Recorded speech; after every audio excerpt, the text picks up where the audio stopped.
This is your skipper, Bruce Bochy. Rangers coverage like nobody else, right here on The Fan. KRLD-FM and HD1, Dallas-Fort Worth, an Odyssey sports station. Driven by our D&M Leasing Studios. Thanks for turning it on and leaving it on. 10.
City Thunder start the preseason against your Dallas Mavericks in Fort Worth at Dickies Arena.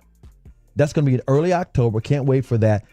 That's going to be the Mavericks' first preseason game, Oklahoma City Thunder's first preseason game. It doesn't mean anything, but of course, it's Oklahoma City. Cooper Flagg's definitely going to play that game. People are going to be wondering who's going to be playing those matchups. No, absolutely. And I think just changing it up. The NBA does such a great job of that, having a game in Fort Worth.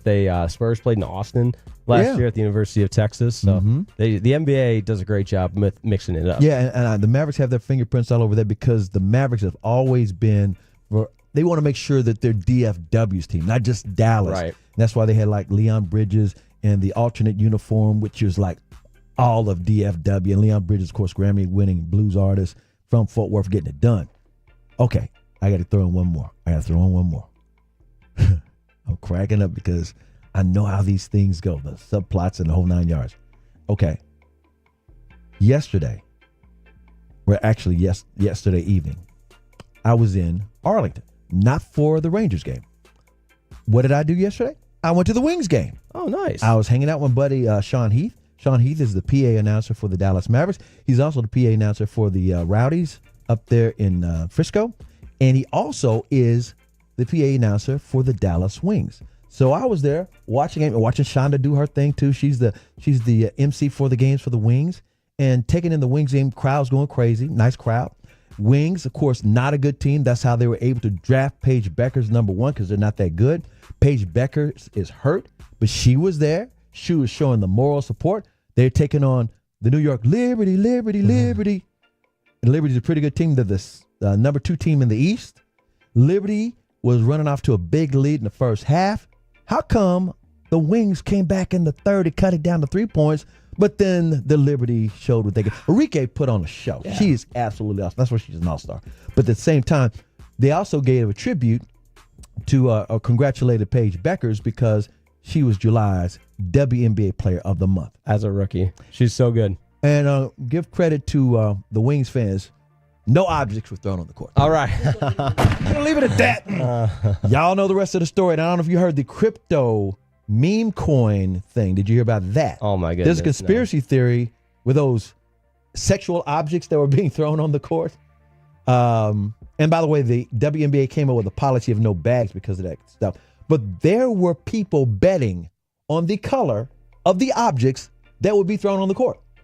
And then they said that because on the dark web, I said the dark web, there's different levels of people, whatever they do online, and whether it's Twitter, the internet's a scary place. It's a scary place. The wild, wild west, anything goes.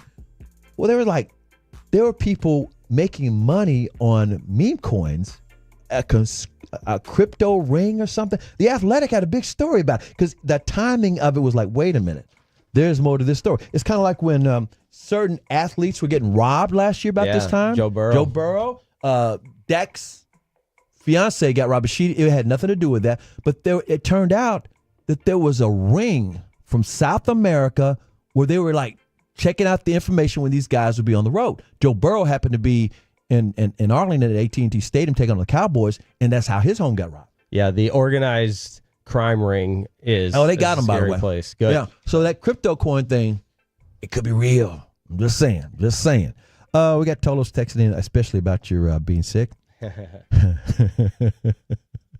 This is too funny. So I appreciate CA, the GOAT, man, 3-time Hall of Famer. There's the deal. 469 said, telling me, just tell that franchise you had a bad steak and they'll get you at least 2 free meals. It wasn't that place. I love Chipotle. Chipotle has never gotten me sick. It was another place that actually makes sandwiches, not burritos. And again, I love that place. Can't go there no more. It just got me sick.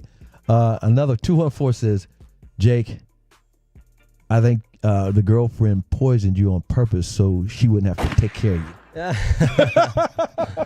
Well, that way. Yeah, when we planned this visit, because our schedules are crazy. She's a reporter. She's a sports reporter. That's how we met. And Big 12. Yeah, covers Big 12 athletics. And they're getting ready to ramp it up for training camp. So her busy season's about to start. So this was really the kind of last hurrah before we both get so busy with football season. And she's fine. We ate the same thing, but she's fine. So maybe she's just tougher than me. Maybe, or just like I said, She might have done you in on purpose. She knew. Oh, wait, she didn't serve the food, right? No. She didn't taste test your stuff first. No, right? I don't think so. Will Chambers, our guy, formerly of the Fan Jam, sent me a nice note. He said, "Good luck, buddy. It's got to be miserable." Yeah, that's we what do we're have do. a couch behind us. Yes. So during commercial breaks, Jake, you can.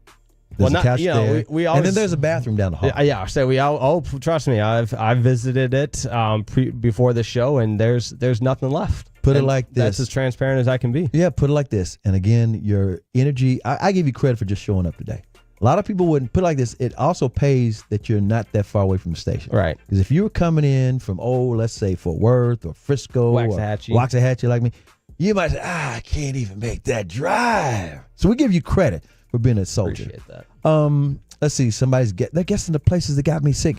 I'm not going to tell you because they're a good place. They're not one of our advertisers by chance, but no, it's a sandwich place, and I actually love their sandwiches, but I just can't go there no more.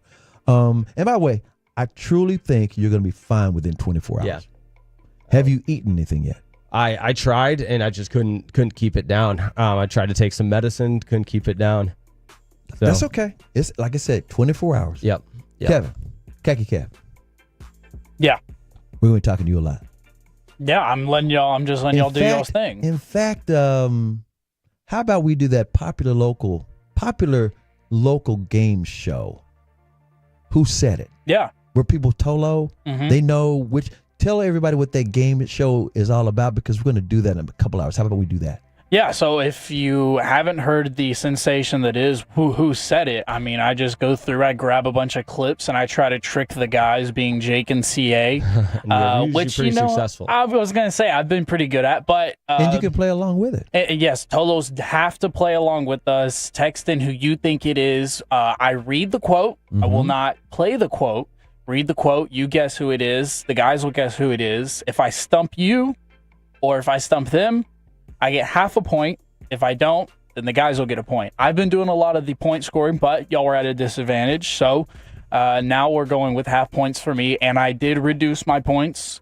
So the leaderboard is 8.5 for me, 6 for Jake, and then 5 for CA. Very good. We'll do that probably about 10:40. Just make a note, circle the calendar. It's a lot of fun as it plays out, because Tolo's like, I remember Corey said that. Oh, wait a minute. That was Sean. No, that had to be Chiofalo. And I will tease this. Another bonus today. Another bonus. I love the bonus ones. Very nice, very nice. People are trying to guess the place that got me sick. And it wasn't recent, and it definitely wasn't Subway, and it definitely wasn't Jersey Mike's, but it was a sandwich place that got me, and it's a national chain. Let's see. 817 says, Jake, here's the solution. Take a shot of apple cider vinegar. That will clear that stomach bug up quickly. And he's right. I'd actually take a shot of apple cider vinegar every single morning. Really? When I wake up, that's part of my cheat code where I kind of stay in shape. Shot of apple cider vinegar. And I also have a probiotic with that. Do you think they have a shot of apple cider vinegar in the No. vending machine over there? No. Vending machine doesn't even work. You might have to go down the street to Kroger or Tom Thumb or Walmart over there. No, we're going to push through. Push through, and you'll be fine. Just keep that energy level steady as it goes. That's right. Weather outside is going to be 100 degrees again. You see not a cloud in the sky. That's the weather forecast for North Texas. Yes, we're not in the dog days of summer, but put it like this. It's officially August. So you know what to do. You know what to expect. Be careful with your thermostat. You don't want to have that, you're going to have a high electric bill anyway, but you don't want it to be outrageous. Make sure you keep, the temperature where you can manage the bill. And by the way, it's gotten so crazy in Texas on electricity bills. There are actually electricity companies that help you with a payment plan. That's insane. Isn't that crazy? Yeah. It's like, well, if you can't give it to us all, we can kind of spread this out over a few months. That was one of the biggest things I noticed when I moved here, seriously. No, this is the way it goes. If you got electricity and gas, the gas bill is high in the wintertime and it's low in the summertime. In the summertime, your electricity bill is through the roof. It's like your mortgage payment. Your car note for sure. I'm just saying. And then your gas bill is kind of low. So keep those things in mind. We're just trying to help you save a little cash. And by the way, you notice we haven't said a word about the Rangers. They lost that game to the Phillies at Globe Life Field 4-1. We're going to deeper dive into that loss, and we'll also get into their wild card situation. In other words, I got a cheat code and a map of how they can still control their destiny. Real quick, 9-1. They scored 5 runs in the 9th inning. It was I was at the Wings game. I'm sorry. Yeah, no, you're good. You're good. Because it was the type of game you probably turn off, and then all of a sudden they score 5 runs in the 9th inning to take it from a 4-1 game to a 9-1 game. So Put it like this. It was not a good outing. That's any way you slice it, it's a loss. Exactly. So we're going to get into that a little bit later in the show. Again, more important, we're going to talk about the Rangers' wild card opportunities, and there are some games that they can take advantage of. And by the way, they still got to dominate at home. They've lost 2 home games in a row now. Doesn't mean they've lost the series, but they've got to straighten it out, get the wheels back on. At the same time, we're going to talk about the Dallas Cowboys and the Rams. Those 5 players are watching this preseason game late this afternoon. Inside the Star, next on 105.3 The Fan. The more time you give, the more our crush.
817-333-3333. But Frankel and Frankel, there is never an out-of-pocket cost. They only get paid when you win. Frankel and Frankel, the go-to for car and truck attorneys in Dallas. Thanks, Khaki Kev. Chris Arnold, Jake Riekma on a Saturday on 105.3 The Fan. Your home of the Cowboys, home of the Rangers. Rangers lose last night 9-1. We're not going to go there yet. We'll talk about the wild card scenarios for them a little bit later in the show. But at the same time, we will talk some Cowboys because the Cowboys have a preseason game tonight, 6 o'clock. That's right, tonight at 6 o'clock. Count on it. We're going to break it all the way down for you. As a matter of fact, let me give you the lineup, okay? Right after we do our show, you got Fred and Blake, Fan After Dark. Well, Fan Afternoon today. And then guess what else? You already know. You got the Cowboys pregame show starting at 3 o'clock with Chiofalo and Bryan Broaddus, your Super Bowl winning scout. Kickoff is at 6 o'clock. Postgame will be 9 o'clock, or at least after 9 o'clock, with Zach Wochuk, the Woolly Bully, and Bryan Broaddus. This is your regular Cowboys regular season pre-post halftime extravaganza right home. Your home of the Cowboys 105.3 The Fan. Rangers-Phillies game coverage starts at 5:30. It can be heard on our sister station, 1080 News, KRLD. Don't you think it's kind of a fun time of year when you have both the Rangers and Cowboys, albeit preseason, but it's kind of just the primer because September and October, when your baseball team's good and your football team's good. I know that's asking a lot. No. It happened 2 years ago. It's not asking a lot. So you're wondering, because you weren't here 2 years ago when that happened. Right. It was like, it had to be so fun. It was absolutely amazing. I mean, and again, this was 2 years ago. Cowboys went 12-5, so it wasn't like the Cowboys had Dak hurt and nobody cared. It was like 12-5 again. Maybe this is the year. Actually, this was the year they thought they were going to be good, and Green Bay knocked them out. So, again, what's your scenario you're talking about? Fingers crossed. You never know. You never know. Before we get into this Cowboys preseason game itself, let me remind everybody that the NBA schedule has been leaked out. The NBA is smart about doing the season openers and Christmas Day. That'll be coming up next segment. 877-881-1053. I got the comments again if you're just tuning in. Jake's a little under the weather. Food poisoning. I wish we could say a sexier story like he hung out all night and got hammered. Right, I wish. No. I've done that plenty of times. Yeah. There are different people, of course, different tolos saying what they think you should do to get better. Appreciate that. Thinking like a conspiracy theory, like your girlfriend set you up, your fiance set you up because she didn't want to deal with you. Just have you lay down in the bed all day. You'll be fine in 24 hours. Yep. We got a Tolo from the 817. That's Adam in Arlington. I mentioned that I had gotten sick, food poisoning years ago at a food place, or at a sandwich place I absolutely love. Adam, I'm not going to say the place on air, but you guessed correctly. And Jake, he says for you, power through, brother. That's right. No one's going to shame you if a pair of Depends is all you need. Khaki, get ready. Oh, boy. You said Depends, right? Yeah. How you feel? Yeah. All I can say is there's nothing left, though. There's nothing left based on everything that transpired overnight and this morning pre-show. There's not an ounce left. So you trust if you fart? I'm not saying that. Just saying. Be careful out there. Yes. 877. I'm trying to. Oh, thank you. The Scotty Scheffler. Who admitted that was him. Yes. But hey, when you're winning majors at the rate he is, you can do whatever you want on the course. Even get arrested. Yeah, you can. He's ask him in Kentucky. Real quick, because I know you're limited on how much you can talk because you don't look good at all. If you're watching us on the various platforms like Twitch and YouTube, say hello to Jake. He's sitting low. He's not drinking his coffee, a.k.a. the Dan Campbell special. He's just trying to power through. Couch is right behind us. He might be laying down on the couch on the breaks. At the same time, we got a Cowboys-Rams game. And the question I want to pose to all the Tolos, because it was on Blogging the Boys. We love that website talking all about the Cowboys. They posed a question about 5 Cowboy players you need to watch in this game this evening. Okay, there's 5 players you want to keep an eye on.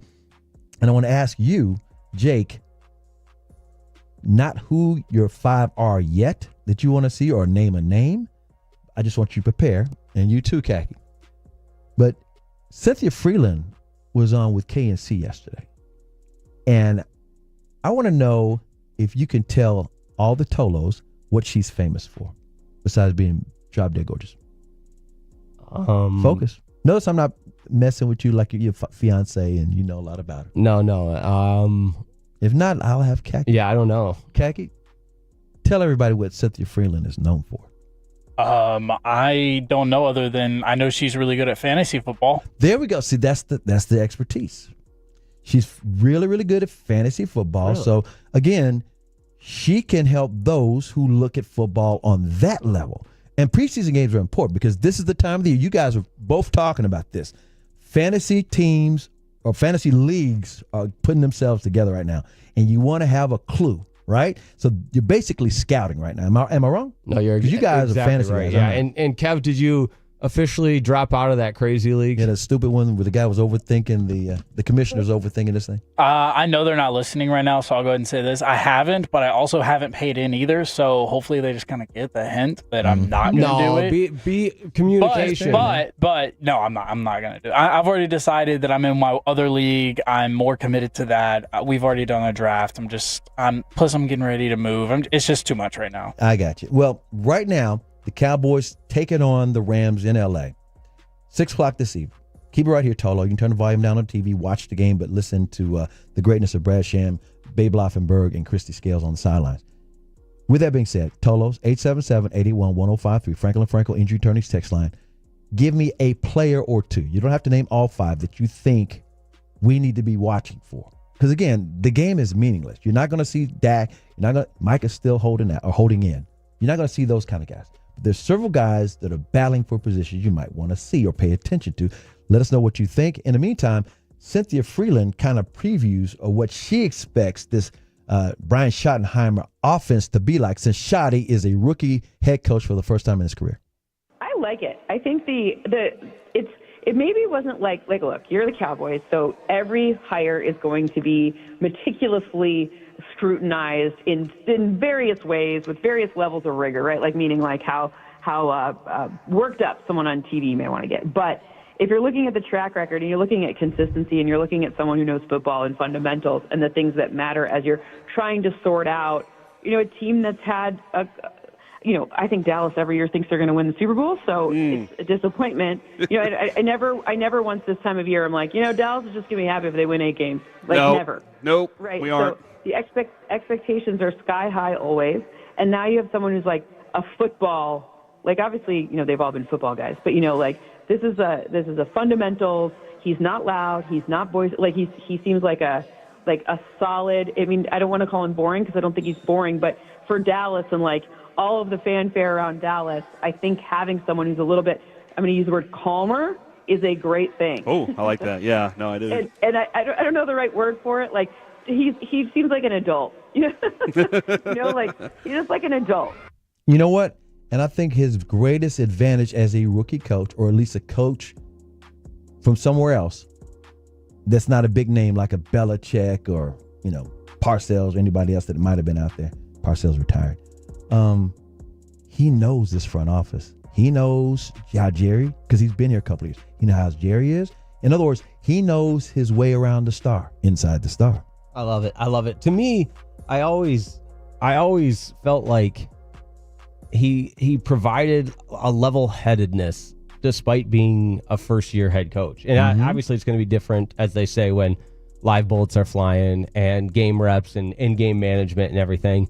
But I think the point made there that he's an adult, like there's a lot to be said about that, because normalcy is not something that is associated with the Dallas Cowboys. Right. And he brings an element of that to balance it out. Yes, he does. The other thing I absolutely love about the guy, like I said, he knows how the front office is. So there's nothing Jerry or Steven or Will McClay, any of those guys can do that would surprise him or think that he can do this and he can't. Right.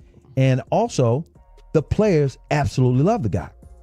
But then again, as an assistant coach, offensive coordinator, all those guys always love those kind of coaches. The head coach is a little bit different. Right, because he has more responsibility, more disciplinary responsibility. So I'm looking to see how he handles the team as the head coach. He's been doing it in the offseason, basically saying, I'm that same guy, but I want you guys to be accountable. And that's the culture that he's building. Get to know each other very well, have each other's backs. So I love all those things right there. But I said this months ago. His style, if it doesn't win, even Parcells had a hard-ass style, completely opposite what Schotty's doing. if it doesn't work, they're going to tune you out. In other words, you lose 3 games in a row, especially early in the season on these gimmies. See, he's hoping that they pile up some wins early so that later in the season, we got the toughest part of the schedule. If they lose 3 in a games in a row, he doesn't lose his team, and the team's still fighting for each other. No, exactly. And it's there's so many different ways to skin a cat, but you get the results, you win, you start getting guys that believe. Yes. And that's a huge part of it. Well, we mentioned earlier, Cynthia Freeland is known for fantasy. Well, she was asked, this is cut number 4, she was asked, what's the fantasy value that George Pickens adds to the Cowboys? I'm going to ask you again. This one actually comes back to our initial discussion of Micah, because if Micah's playing, then the defense will not be as leaky, right? If Micah's not playing, then I think the numbers, I'm talking about fantasy, well, real life too, but, think about it like that, right? Like, how much more will they need should they not have as strong of a defense? So I think a lot of those numbers come down to the complementary aspect of how good the defense will be. Like, for example, you want to target a ton of those Cincinnati Bengals because I'm very confused about their defense, and that even includes if Trey Hendrickson plays. So, that's the type of thing where for fantasy, you just got to kind of remember, we all like wins. When you're a Cowboys fan, your most important number is wins. When you're a fantasy fan or you're trying to pick your fantasy team, you want to make sure you're getting the most points possible. So look for those teams that have, offenses that are forced to overcome some deficiencies on the defense. Got it? For all you fantasy guys out there. That's great advice. Getting ready for your leagues. Great advice? I think so, yeah. Excellent. That's why she sent you. Makes a lot of sense. The Bengals take is interesting because the weapons and firepower they have on offense. Mm-hmm. But the defense, that's the question mark. Right. So they feel like they can never take the foot off the gas. Along those same lines, the 315 texts in, he says, I'll be watching the Cowboys-Rams games for 2 groups only, run-stopping cornerbacks and the secondary. So that's what he's going to be looking at. I kind of like that take, taking it out of individual battles and predicating it around position battles. We'll put it like this. Blogging the Boys, again, Dan Rogers with Blogging the Boys came up with 5 players to watch in this Cowboys preseason game against the Rams. All right, Jake, it's easy. Name a player or 2 that you like to watch, and I'll tell you if it's on this list and where it's ranked. He's got them ranked 1 through 5. Mozzie Smith. Mozzie Smith is not on this list. Is there another name you want to throw out there? Yeah, I'm just going to keep hammering down the list of former Michigan guys because he transferred to RJ Choppy. We'll put it like this. You covered these former Michigan guys because you've been covering them along with these, and everybody covering the Cowboys. That's right. Wait, I got a text from a buddy today when they saw yesterday when they saw the Joe Milton stuff. And he said, we've been talking like this for 8 years since he was with Michigan. Mm-hmm. So Joe Milton's on the list. And he's on your list. He's number 1 on everybody's list because he's going to start this game. We don't know how long he's going to play. Will Grier will back him up. The Cowboys know what they have in Will Grier. Like I said, he's their Chase Daniels. All right, he'll be ready if he's needed. He hasn't ever played in the regular season for the Cowboys yet.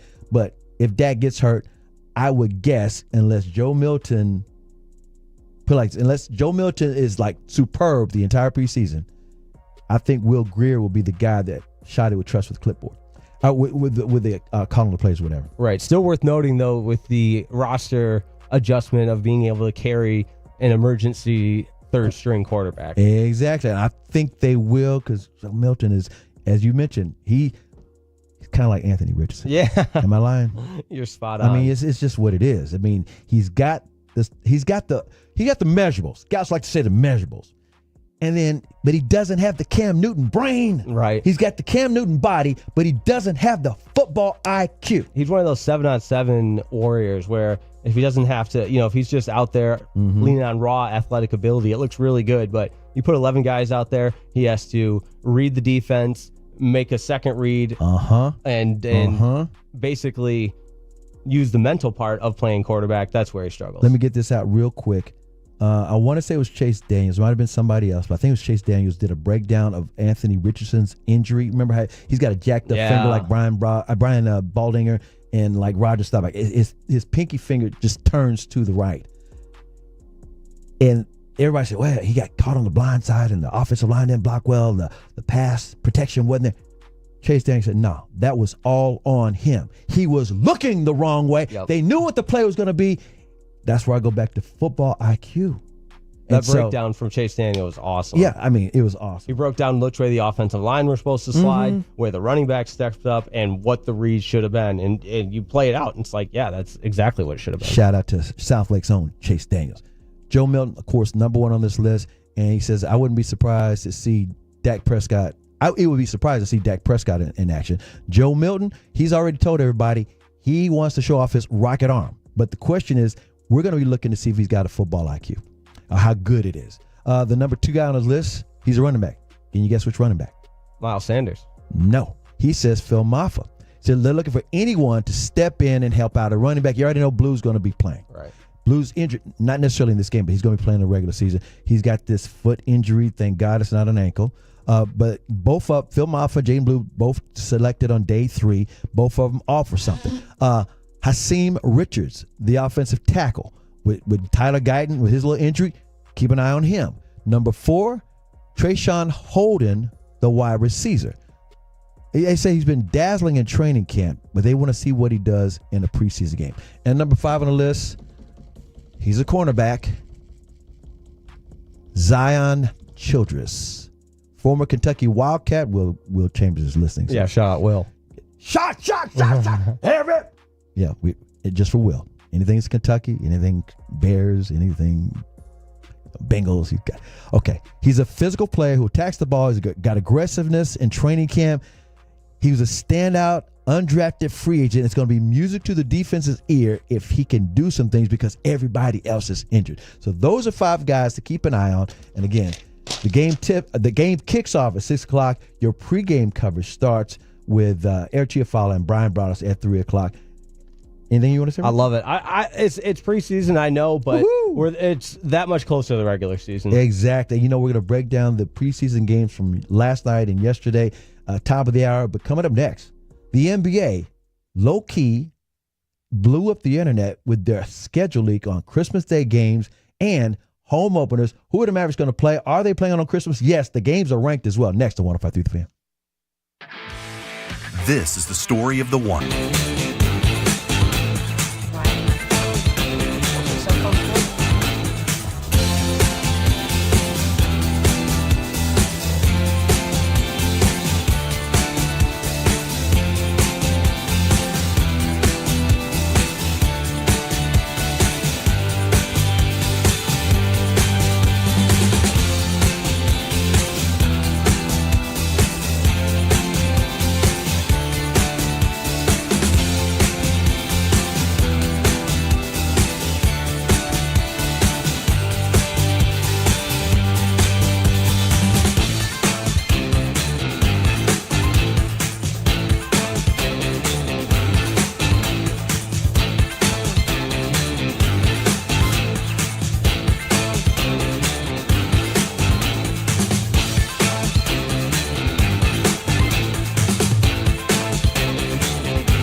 And it's back to 105.3 The Fan. This segment is brought to you by Classic Chevrolet. If you're in the market to upgrade your vehicle, get to Classic Chevrolet in Grapevine. Back-to-back #1 Chevy dealership in the world. They've got more new Chevys than anyone, and they're all priced to sell. Silverado, Tahoe, Blazers, Malibus, Equinox, and more. Visit ClassicChevrolet.com. This is Texas. This is Classic Chevrolet. Together, let's drive, relax, and enjoy the difference based on new Chevy registrations 2023 and 2024. 105.3 The Fan. Thanks, Khaki Kev on the ones and twos. Chris Arnold, Jake Riekma holding it down on a Saturday for you and you and you.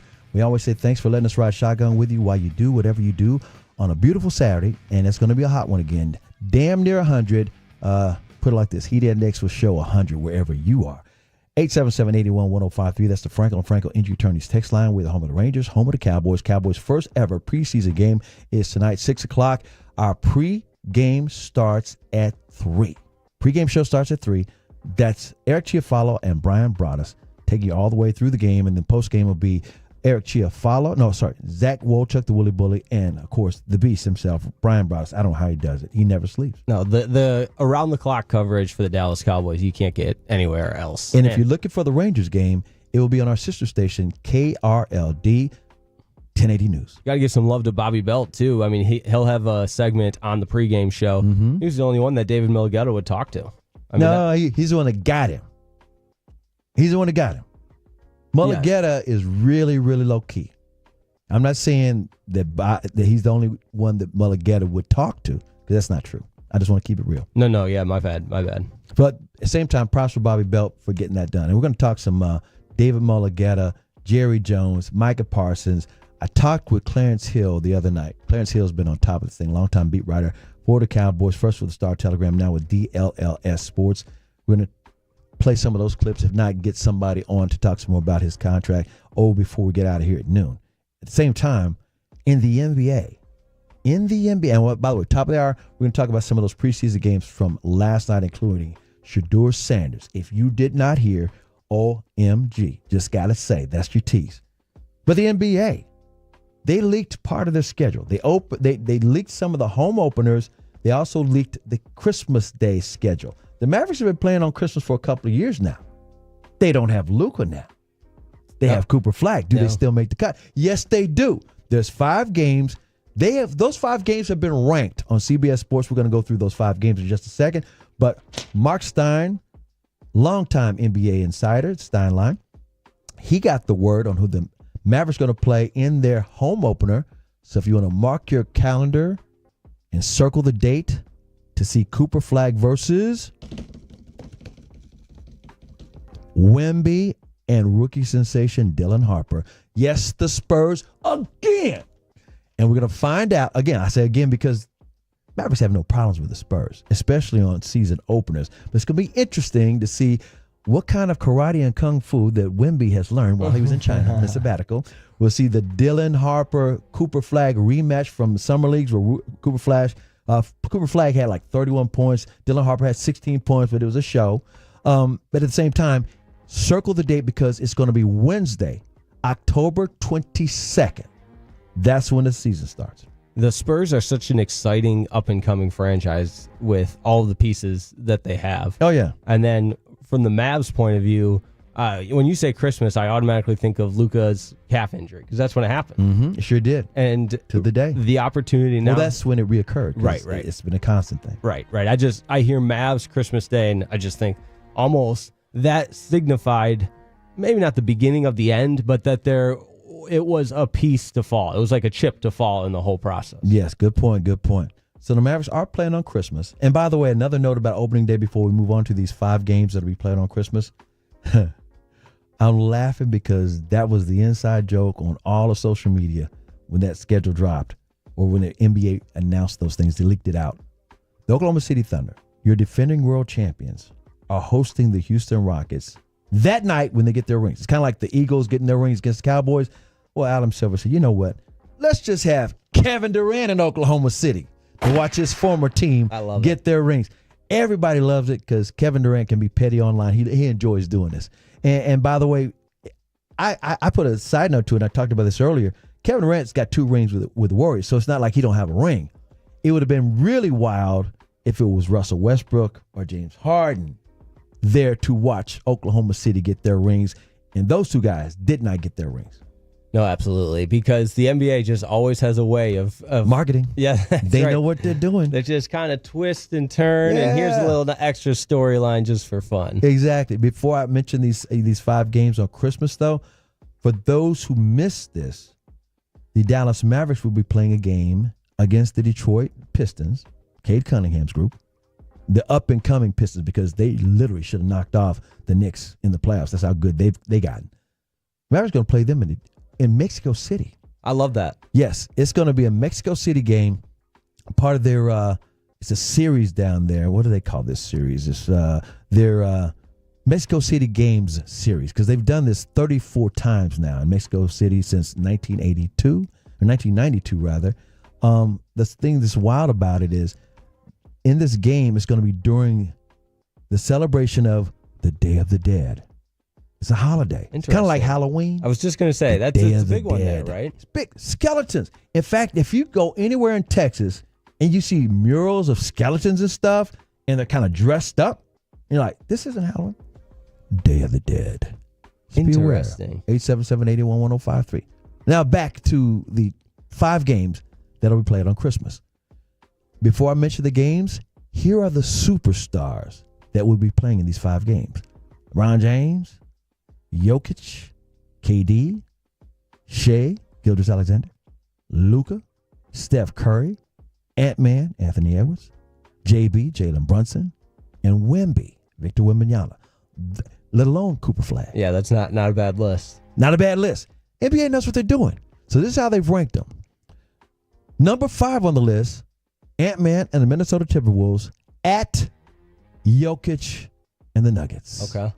Sounds sexy, right? Yeah. Ant-Man versus Jokic. Does it say the game times? Oh, this is the late game, because just imagine where they're going to be playing. Right, I think this is the last game of the night. Yeah, because actually, it's not the last game, because there's a game in Portland. Okay, because that can factor into your Christmas Day routine where you're doing stuff with family or whatever, and you only got a certain window to watch the game. By the way, with that in mind, we had a Tolo text in a little earlier. He says, the NBA knows what they're doing, because the NFL now has games on Christmas, including the Cowboys. Mark your calendar. Cowboys at Washington on Christmas Day. They don't want anyone to spend time with their families. Yeah. So fortunately, the Mavericks game will be a little bit later. Number 4 on the list. This is the Mavericks game. Mavs at Golden State. All right. Their angle, in the NBA's angle, is Klay Thompson back in the Bay. Yeah. Klay and Steph, the Splash Brothers, back in the Bay. The duel, the shootout. Of course, you got Anthony Davis. You got Cooper Flag. A side note, word came out today. Insiders are saying that the Warriors, trying to ship out Kuminga. They want Josh Giddey from the Bulls. Really? Keep an eye on that situation. Josh Giddey to join the Warriors. He's bounced around a little bit. Yeah, he bounced around. But did you see how he beat? Who did they beat? They beat the Lakers. On that half-court shot. Yeah. Woo! That was crazy. Yeah. Let's see. Number 3 on the list. The Knicks taking on Donovan Mitchell and the Cleveland Cavaliers. Cleveland had the best record in the East last year, but they didn't get far in the playoffs. See what they do against those Knicks, and Spike Lee's going to be on the floor, standing sitting courtside. Number 2, the Spurs at the Oklahoma City Thunder. Yep. That's Christmas Day. Wemby versus Shea Gilgeous-Alexander, that squad. And the number 1 matchup on Christmas will be Luka, LeBron, and the Lakers hosting KD and the Rockets. Oh, my goodness. So Houston versus the Lakers. That's the number 1 matchup for Christmas Day. That's going to be an evening game. I can't remember who the NFL has on tonight. 877-881-1053. Refresh my memory before we get back. Same time, that's your NBA Christmas Day roster. The rest of the schedule, games rather, the rest of the schedule is going to be released sometime within this next week. Looking forward to it. All right, coming up next, the preseason games that happened last night in the NFL. Shedeur goes off, and the game had to be stopped and not restarted. Next on 105.3 The Fan. It's a must listen on your.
remember when it used to be, what was it, Pepper Lady? Pepper Lady? Wasn't it Cinnamon Sisters? Basil Babes. Saffron Squad? Nutmeg Maidens? Paprika? No. Nutmeg Maidens? I just said that. Was it Spice Girls? Doesn't sound right. Was it Saffron Squad?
Driven by our D&M Leasing Studios. Thanks for turning it on, leaving it on. 105.3 The Fan.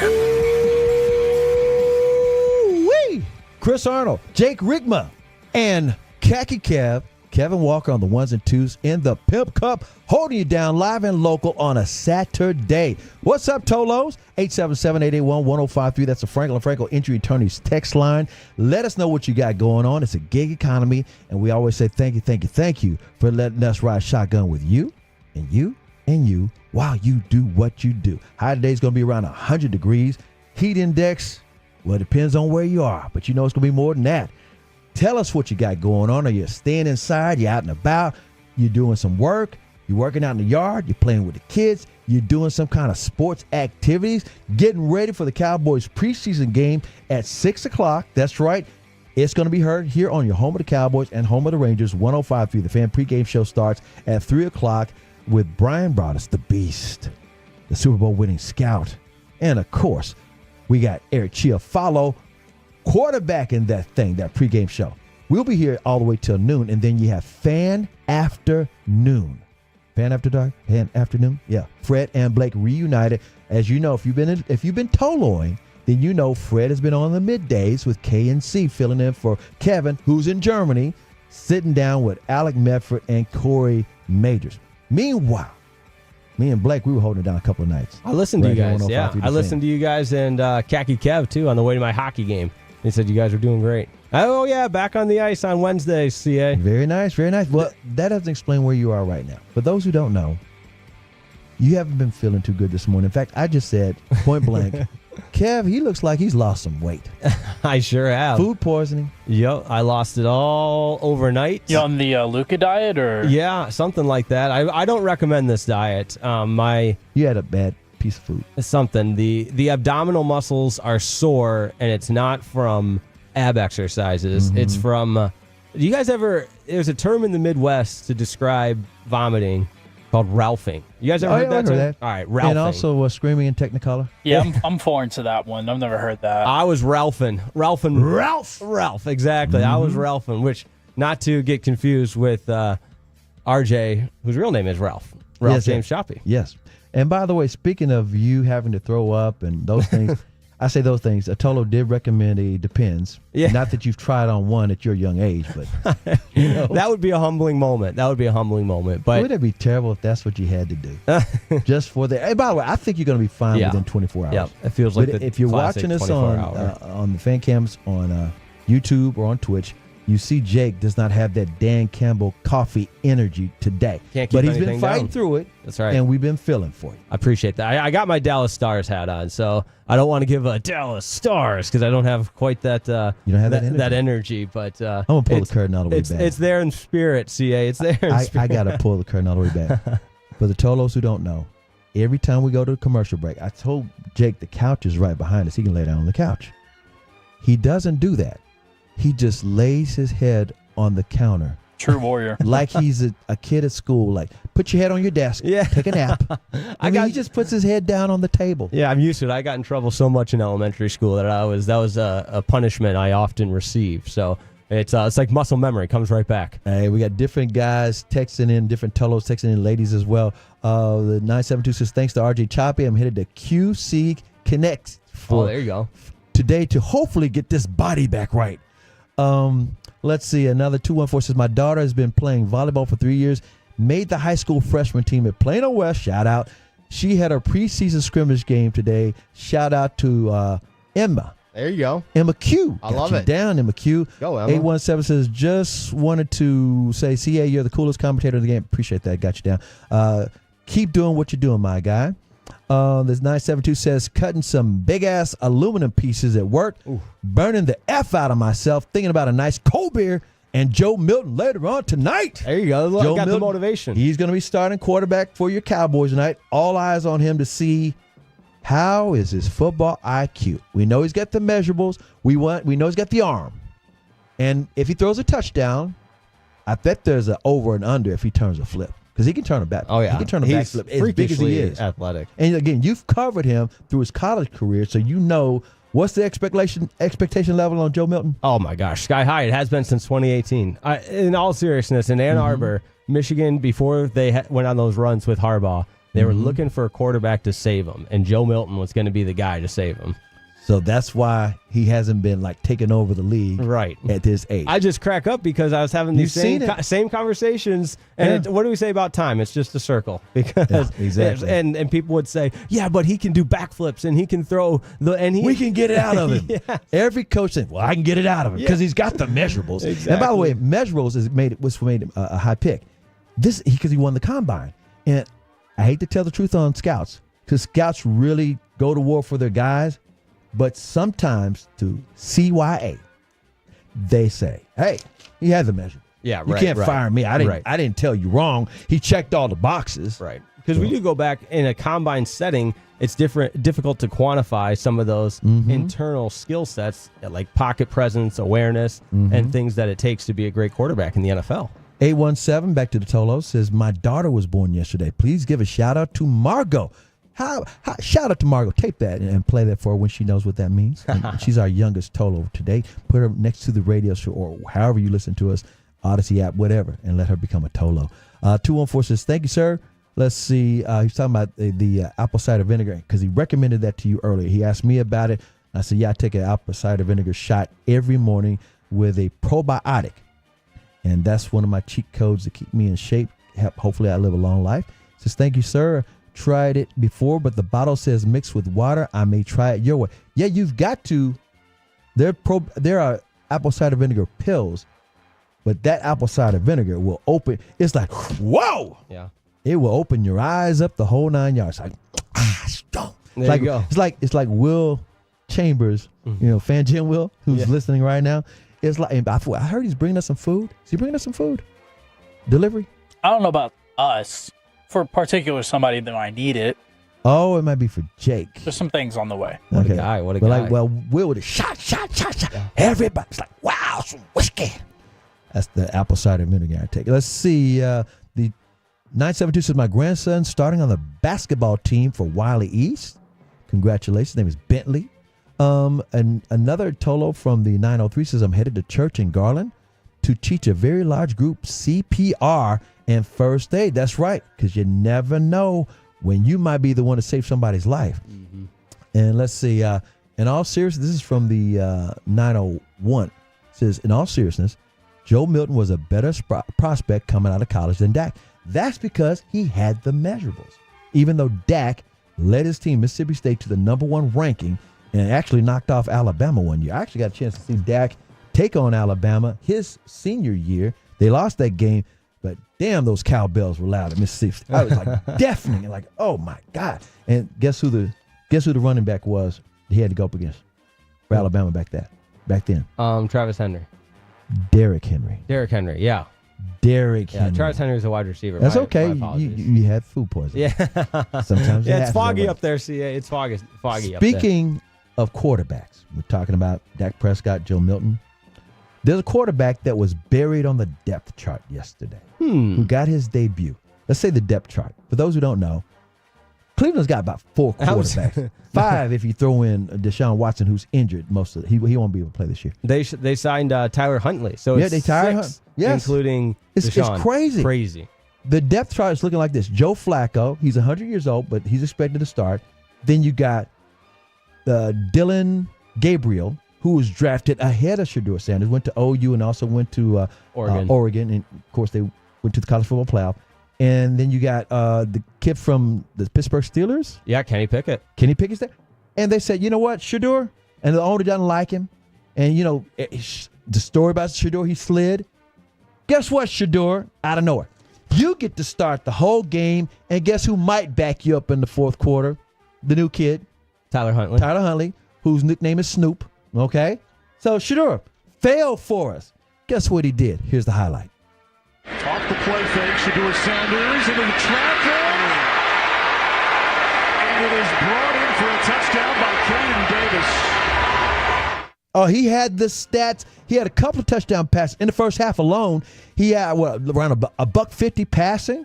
He looked really good, calm, composed. He ran for like 18 yards. And again, these runs were not like, oh, I'm Deion, I'm going to run. No, it was like, that's what he did at Colorado, the Buffaloes.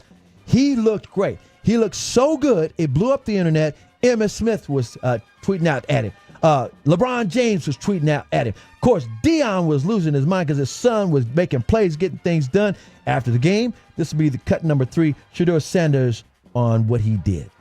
I honestly don't know, and I don't really care, Whenever it's my turn, and I just got to take advantage of it.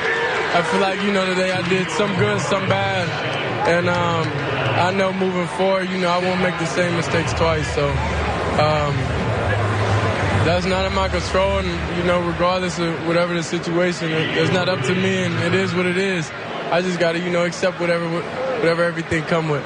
See, I like that answer because it's balanced. He's not like, yeah, I killed the game. Right. No, he's like, oh, yeah, I had some good stuff. I had some bad. Because he wants to have a really nice game. He needs to clean some things up. He's a rookie. Right. But he played better than a rookie. I will be the first to admit I was skeptical of Shedeur, and I criticized him, and I think some of the magnitude of the games that he played in, if he's Joe Smith for other team, nobody would know.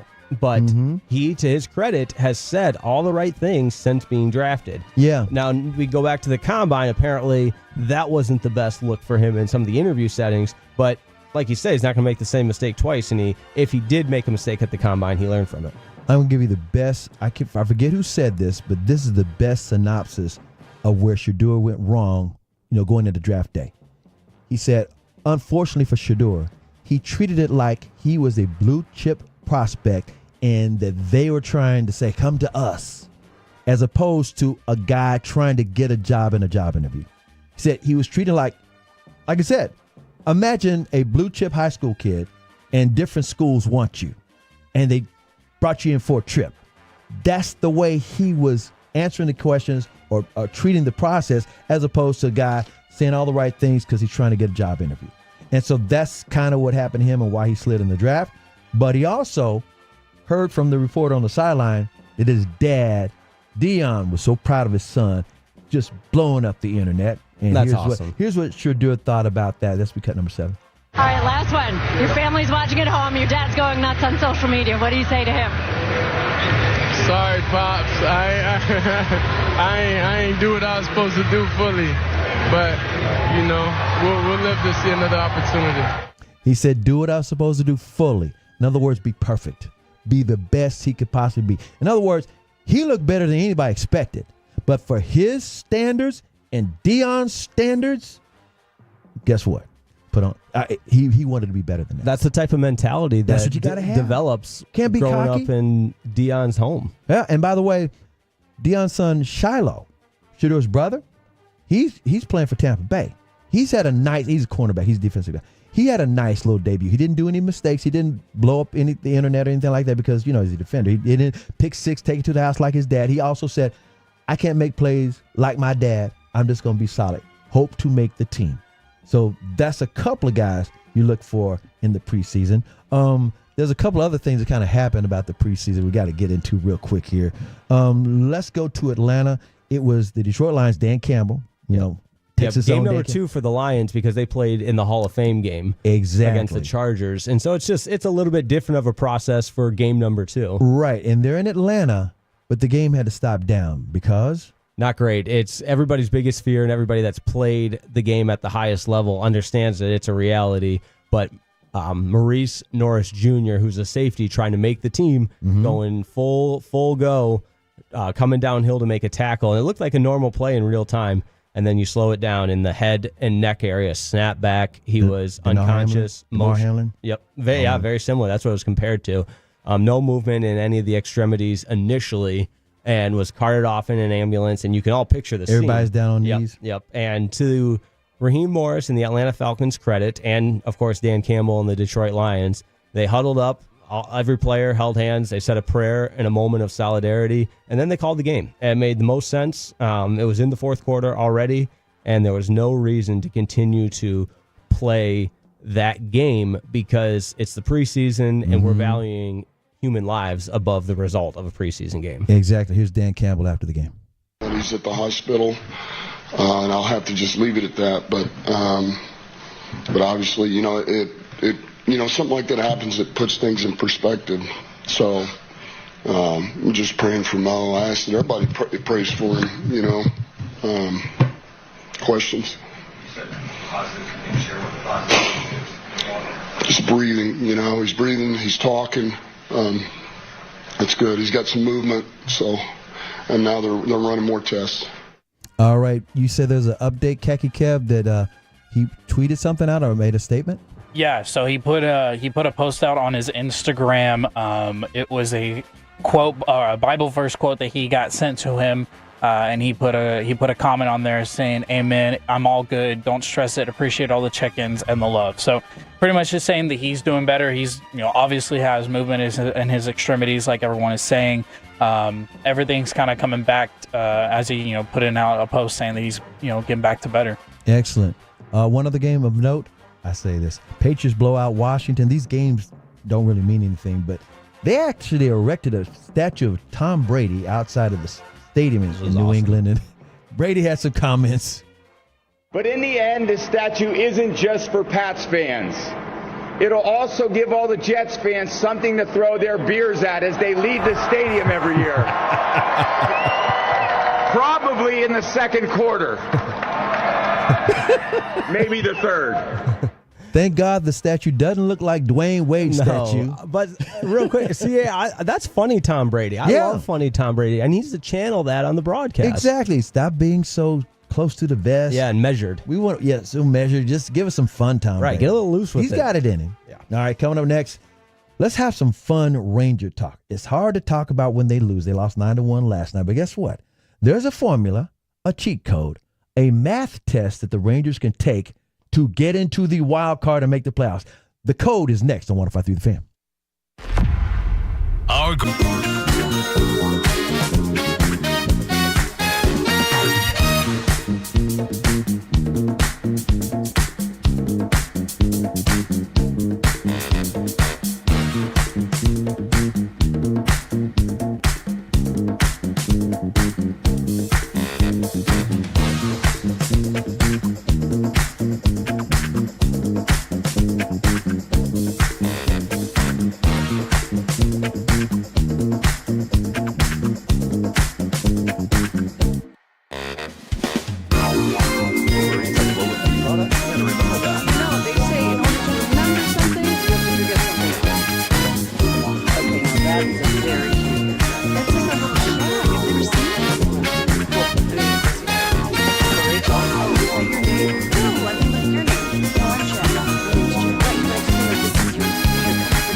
forget something else to remember that you need preparation. No, that's absurd. Hey, remember when you used to be what was it? Pepper lady. Basil base. Nutmeg blending. No. I just said that. It's a spice girl. Doesn't sound right. What's your cell phone called?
Experience. Individual results vary. Back to 105.3 The Fan. This segment is brought to you by the Frankels. If you've been injured in a car or truck wreck, call Frankel first, 214 or 817-333-3333. With Frankel and Frankel, there is never an out-of-pocket cost. They only get paid when you win. Frankel and Frankel, the go-to for car and truck wreck attorneys in Dallas.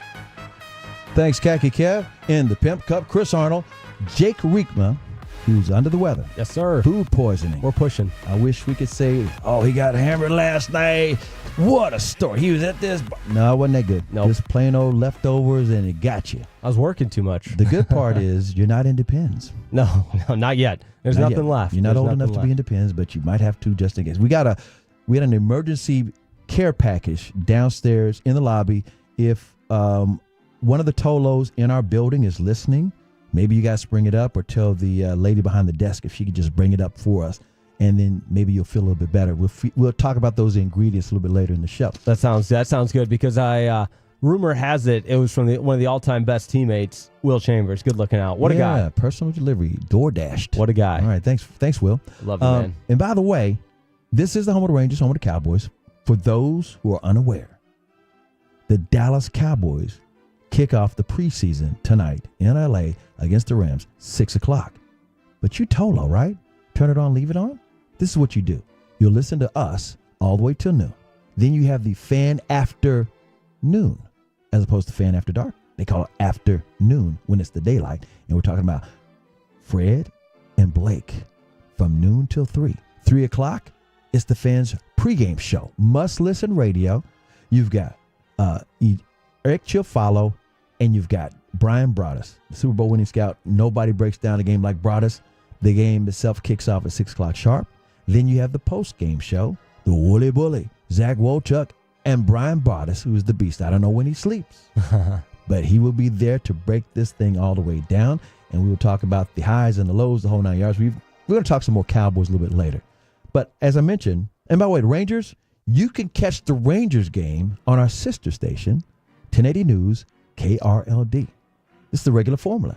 Whenever a Cowboys game happens on the same day as a Ranger game, it depends on the World Series or not, but you can catch us on the same dial, the dial thing, all right? So now you know. Tolos know this, 877-881-1053. That's the Frankel and Frankel Injury Attorneys text line. We always say thank y'all for letting us share your Saturday and let us ride shotgun with you. It's a gig economy. People are out and about. And people are busy. People are busy on a Saturday, so we can't thank you enough. All right, the Rangers. The only thing I'm going to say about last night is they lost 9-1, and this might have been the only highlight. Josh Young.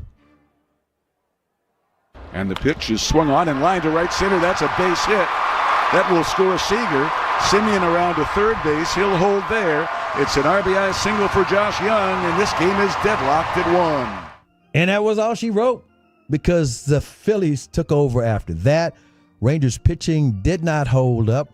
You got some Boch after the game, because, again, the Rangers, we're going to talk about their situation in just a second here, but Boch was talking about how they lost that game. And real quick, you had Merrill Kelly on the mound, who was one of the he looked good in Seattle. In-season acquisitions, and wasn't terrible. No. 4 1/3, 4 earned runs. You want to see him do a little bit better, but the Rangers offense got dominated. You don't win a lot of pitching. games scoring 1 run. Exactly. Boch?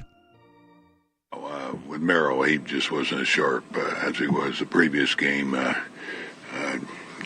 Might have been out of the rhythm a little bit, as you said.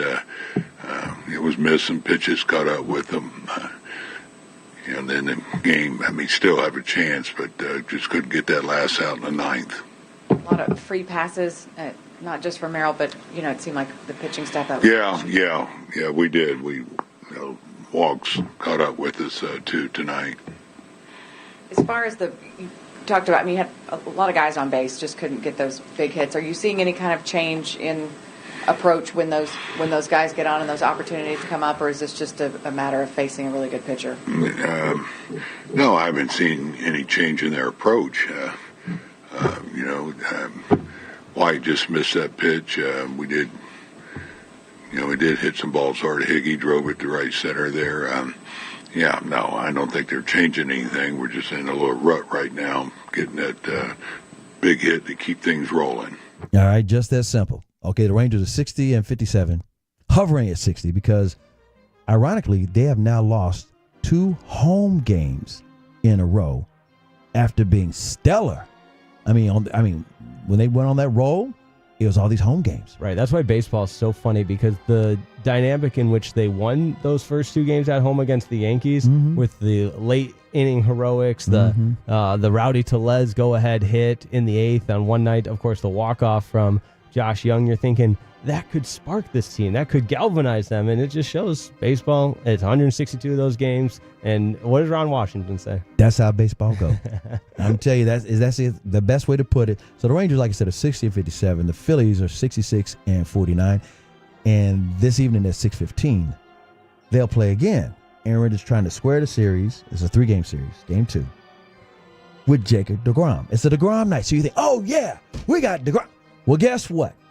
Not only have the Rangers lost 2 in a row, he's lost 2 in a row. Yeah, he struggled. In fact, it's like, he's deGrom. He's not hurt. He's just kind of figured some things out, and it's kind of rare for him to, be not playing. First of all, he was pitching like Evaldi before Evo was Evo for the month of July. Right. So it was like, okay, you got both of them still. But deGrom is the one you're kind of worrying about right now, because let's just look at the bigger picture of Jacob deGrom over the last few games. Okay. In his last 2 starts, he's given up 10 runs in 10 1/3 innings. Against the Angels, it was a 6-4 loss. Against Seattle, a 5-4 loss. In the Seattle game, he gave up 5 runs on 4 hits. 3 of them home runs. 3 walks. He hadn't been hit that hard since April. Yeah, that was crazy. Okay, so check this out. The thing about him is he's better than that. He's really, really good. In fact, fastest guy to get to 1,800 career strikeouts in history in that game, Seattle. You don't care about that. But let me tell you something.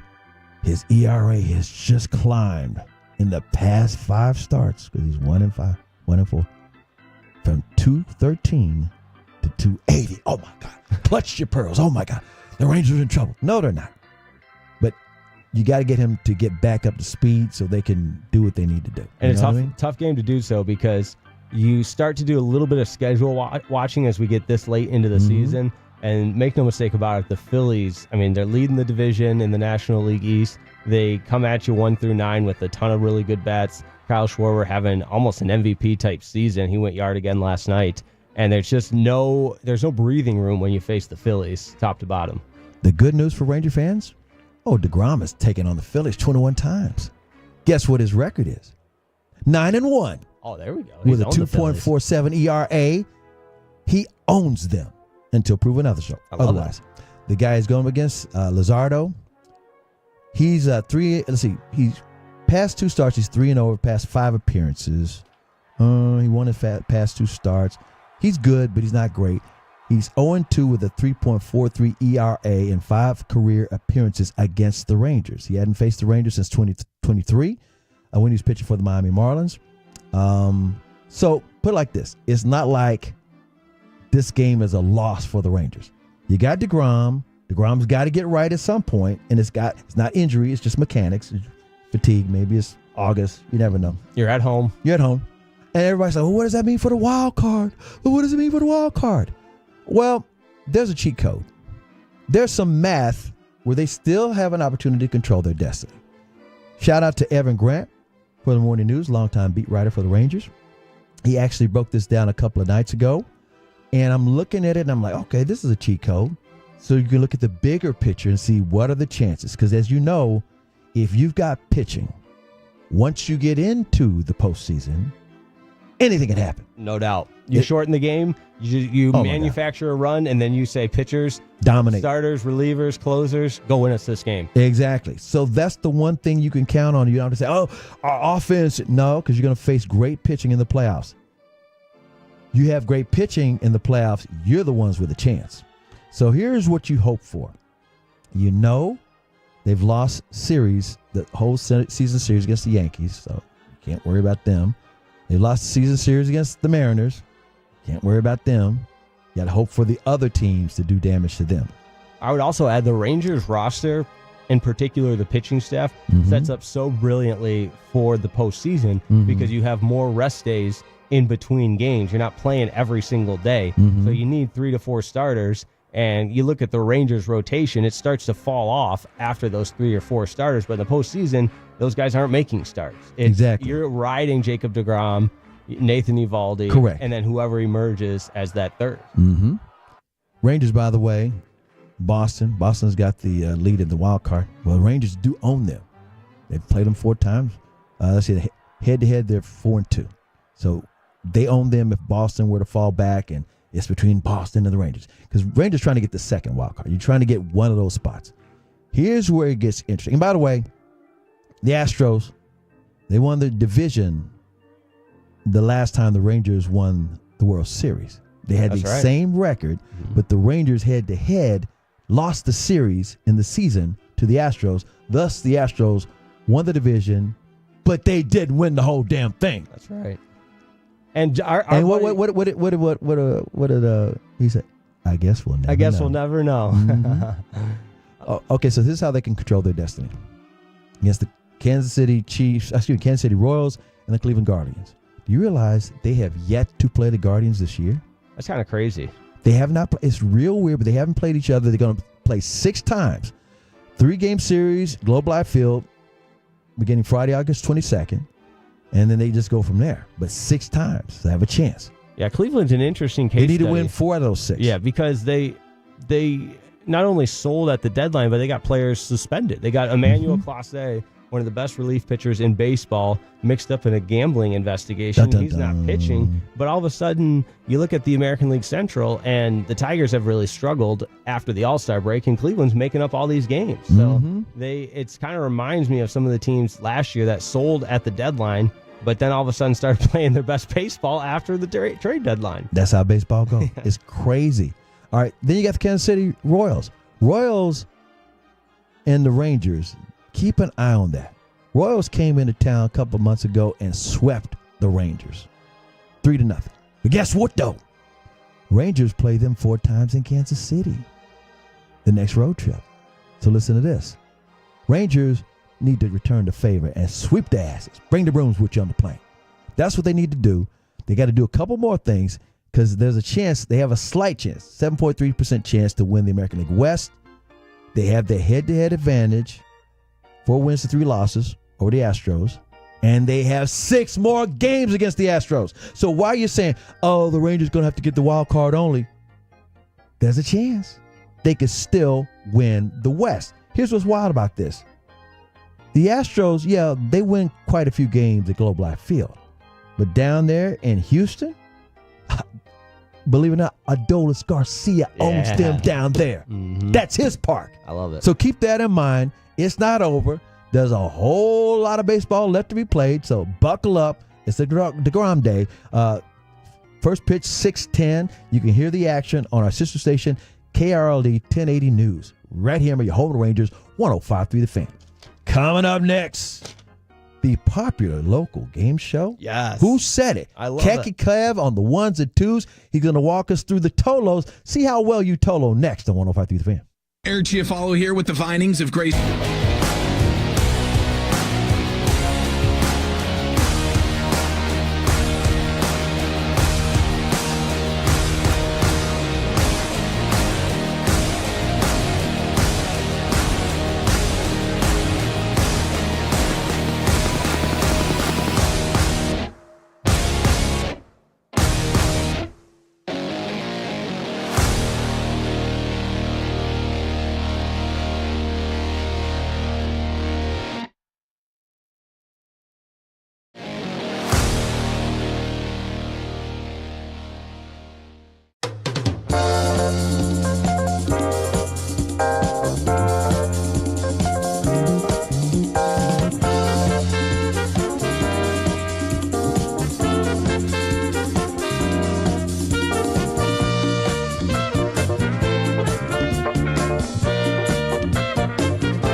Uber Eats has groceries. Back-to-back number one Chevy dealership in the world. They've got more new Chevys than anyone, and they're all priced to sell. Silverado, Tahoe, Blazers, Malibu's, Equinox, and more. Visit ClassicChevrolet.com. This is Texas. This is Classic Chevrolet. Together, let's drive, relax, and enjoy the difference based on new Chevy registrations 2023 and 2024.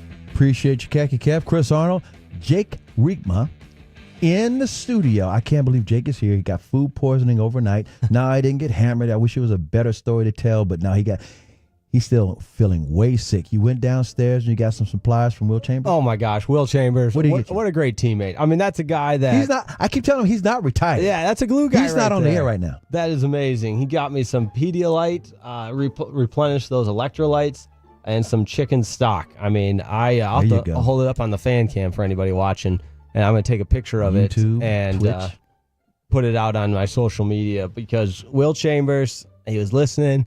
He said, we've all been there. It's so hard to host radio when you're not feeling well. Mm-hmm. Kudos to you, man. You've been steering the ship, you and Khaki Kev. Holding it down. I appreciate it so much. I'm going to make it up to you guys because this is for the birds. This is no fun. We'll put it like this. You're not independent, so that's the good right. That's the good part. But we got my favorite game coming up. That's right. Favorite. That's right. So for those who don't know, and by the way, we are home of the Cowboys, home of the Rangers. Top of the hour, we're getting to the Rangers-Rams preseason game. We might have some interesting comments about Micah, update on Micah as well. In the meantime, tip of the cap to Gavin Dawson and Jeff Kavanaugh because we have a new popular local game show. It's called Who Said It? And it's all about Toloing. Here's our host, Khaki Kevin Walker. Thank you very much. I enjoy doing this segment very much. Matter of fact, when CA came in today and I said, hey, I've already got Who Said It ready, he was like, well, I didn't even put that on the show sheet. And I was like, but I've already got it ready. I've been prepping all week. I've been having cuts ready. So we've got a good one today. I feel good about it. And I know y'all been Toloing this week, the Tolos and y'all included. So there is a couple of layups in there, so that way we can kind of, try to get this back to being competitive. You're helping us out. So I'm trying to. So basically, you're going to say something that one of the show hosts has said during the past week or past month. And then it's up to us to guess who said it. Past week only. And then you will play the actual audio. Past week only for this one. I will let you know that. All right. So we do have, we've got 7 cuts here, including a bonus. We'll do the bonus last. That one's worth 2 points. If it's your first time listening, I will say the quote, and the guys will guess who they think said it. I'll play the quote. If they get the point, they get the point. If not, if neither of them get it, then I get half a point. Let's go ahead and start with our first cut. But I call it the magic wand sometimes in the bedroom. Of course, we start out with a sexual double entendre. Who said that? Got you down. I'm going to say RJ Choppy, although I would think it's Eric Chiofalo because he's good with double entendres, but that's too specific. That sounds like a Choppy throwaway line. Whatever you said of those two, I was going to take the opposite. Okay, so you're taking Chiofalo? Yeah, those are the first two that came to my mind, too. So I'll take... Well, you got to read it one more time. But I call it the magic wand sometimes in the bedroom. All right. Oh, make a note. Kevin Hagelin is in Germany this past week. Oh, that's a good point. So Fred was on Davis might have said it with KNC Masterpiece. All right, so what's y'all's final vote? Eric Chiofalo. RG Choppy. But I call it the magic wand sometimes in the bedroom. Corey! Oh, Corey's being bold out there. Yeah, look. Okay. Y'all sleep on Corey's ability to be bold. We got Tolos texting in there. It's Corey. 682 see you. 617 we see you. The Tolos. 817. Give a point to the Tolos for that. They were all over it. All right, Tolos, me and you, we both share a point there. Okay. No, you get half a point. Well, that's what I'm saying. We'll share the point. They get the half. Look, I'm still getting competitive. Don't worry. All right, here we go. Next one. I'll detonate the bomb. We'll be okay. We'll save the world. Say that once again. I'll detonate the bomb. We'll be okay. We'll save the world. I'll detonate. Who was talking about bombs? I'm going to say Bobby Belt. All right. I'm going to go with the general, Gavin Dawson. I'll detonate the bomb. We'll be okay. We'll save the world. Broaddus. I had the right show. I think I remember that segment now, and I should have known that one. Broaddus was hilarious this week. All right. Here we go. This one's, I'm not going to lie. We talk about our favorite cuts. This one's going to be up there. I'm here to see dongs, people. Got you down. That would be Eric Chiofalo. All right. He heard me say something about chicks love the long dong instead of long ball, and he calls every home run a dong. Yes. I remember Jared Sandler called it a ding dong once, and he was trying to get him to drop the ding and go with just the dong. I'm not. You got it first, so you got the point. But I think you're 100% right. So my only guess would be somebody maybe responding to that on G-Bag Nation. But you're going to stick with G-Bag show. Yes, because I think Chiofalo leads the dong talk, but I'll go with Broaddus that he responded to it. I'm here to see dongs, people. Oh, Fred Davis. Some Tolos had Fred. I should have read the text. I'm here to see dongs, Frankel injury attorney text line. It's blowing up. All of them know Fred. Fred said that. All right. Here we go to our next one. I would absolutely take heroin over Tylenol. Oh, Got you down. Yeah, I remember. Go ahead. No, go ahead. I remember this conversation. I do too. Because it was in crosstalk, and they're talking, and I had just gotten out of the gym, and this is tough when it's in crosstalk because there's so many different guys talking. Yeah. Man, I got too excited. I can picture. I was right driving out of my workout. I can picture exactly where I was. I'm going to tell you right now. I think it was Gavin Dawson because he was talking about him being in his injury. Okay. I think that's... Oh, right. I think they're talking... Because he missed a couple of days. I thought Fred Davis was anti-Tylenol. You know what? Wait. I'm wrong. Because Bobby Belt was talking about this. Yeah, it was morning show crosstalk. It was Bobby Belt. My guess is Bobby Belt. Read the No. context. It was Fred. No, it was Corey. Because Bobby was demanding they take a Tylenol. I would absolutely take heroin over Tylenol. I think it was Fred. And then Bobby No. I'm going to say it was Sean. All right, final answer, Sean. Locking it in. I'm going Fred. I would absolutely take heroin over Tylenol. Oh, Choppy. I remember that. I remember because Bobby was trying to tell people to take. He even said doctors, but doctors don't say Tylenol. Right. They always say ibuprofen. Yeah, and they were going back and forth between all the different painkillers. Yeah. And Choppy chimes in with that. All right, how the Tolos doing so far? A lot of them, they got that one wrong, but a lot of them been on point with some of the correct answers. Okay. They're all in it. All right, just an update. I know y'all don't want to hear this. No. No matter. I'm 2 points up on y'all, and y'all ain't got nothing. Y'all are not on the board. Yes. King Kong ain't got on me. All right, here we go to the next one. Yeah, it looks big. It looks like a big guy. I can't even begin. We need more context. We need longer ones. No, out of context is way better. Sound like Alec Medford. He's the king of those for those masterpiece of the weeks. One more time. Yeah, it looks big. It looks like a big guy. Sean Sharif. I'm going to, out of nowhere, say Wooly Bully, Zach Wolchuk. Yeah, it looks big. It looks like a big guy. Choppy's the most popular pick. Now that, I don't know about UCA, but every time there's been a guy that has been called a couple of times, I get nervous to say his name now. You know what? I don't know why I said Wooly Bully. He's been off all week. Oh, no. Tonight, when he does the post-game Cowboys show, that's going to be the first time he's been on all week. Oh, you're right. He took off to be with his kids. All right. My bad. Y'all ready for the next one? Y'all are not doing good. Thank you, matter. Kev. Don't matter. I like playing the game. I'll examine your prostate back at the house. You would? It's the quote. Kev, is that something you said on Fan After Dark? It is not. All right, that's not my real guess.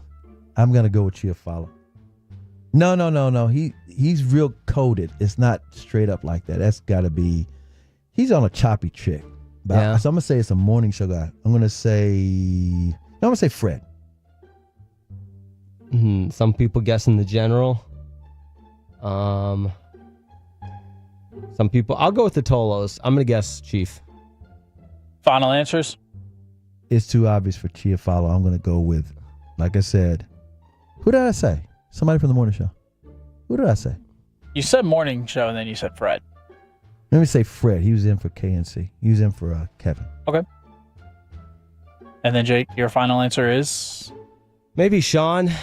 No, I don't think it's Sean. Maybe Corey.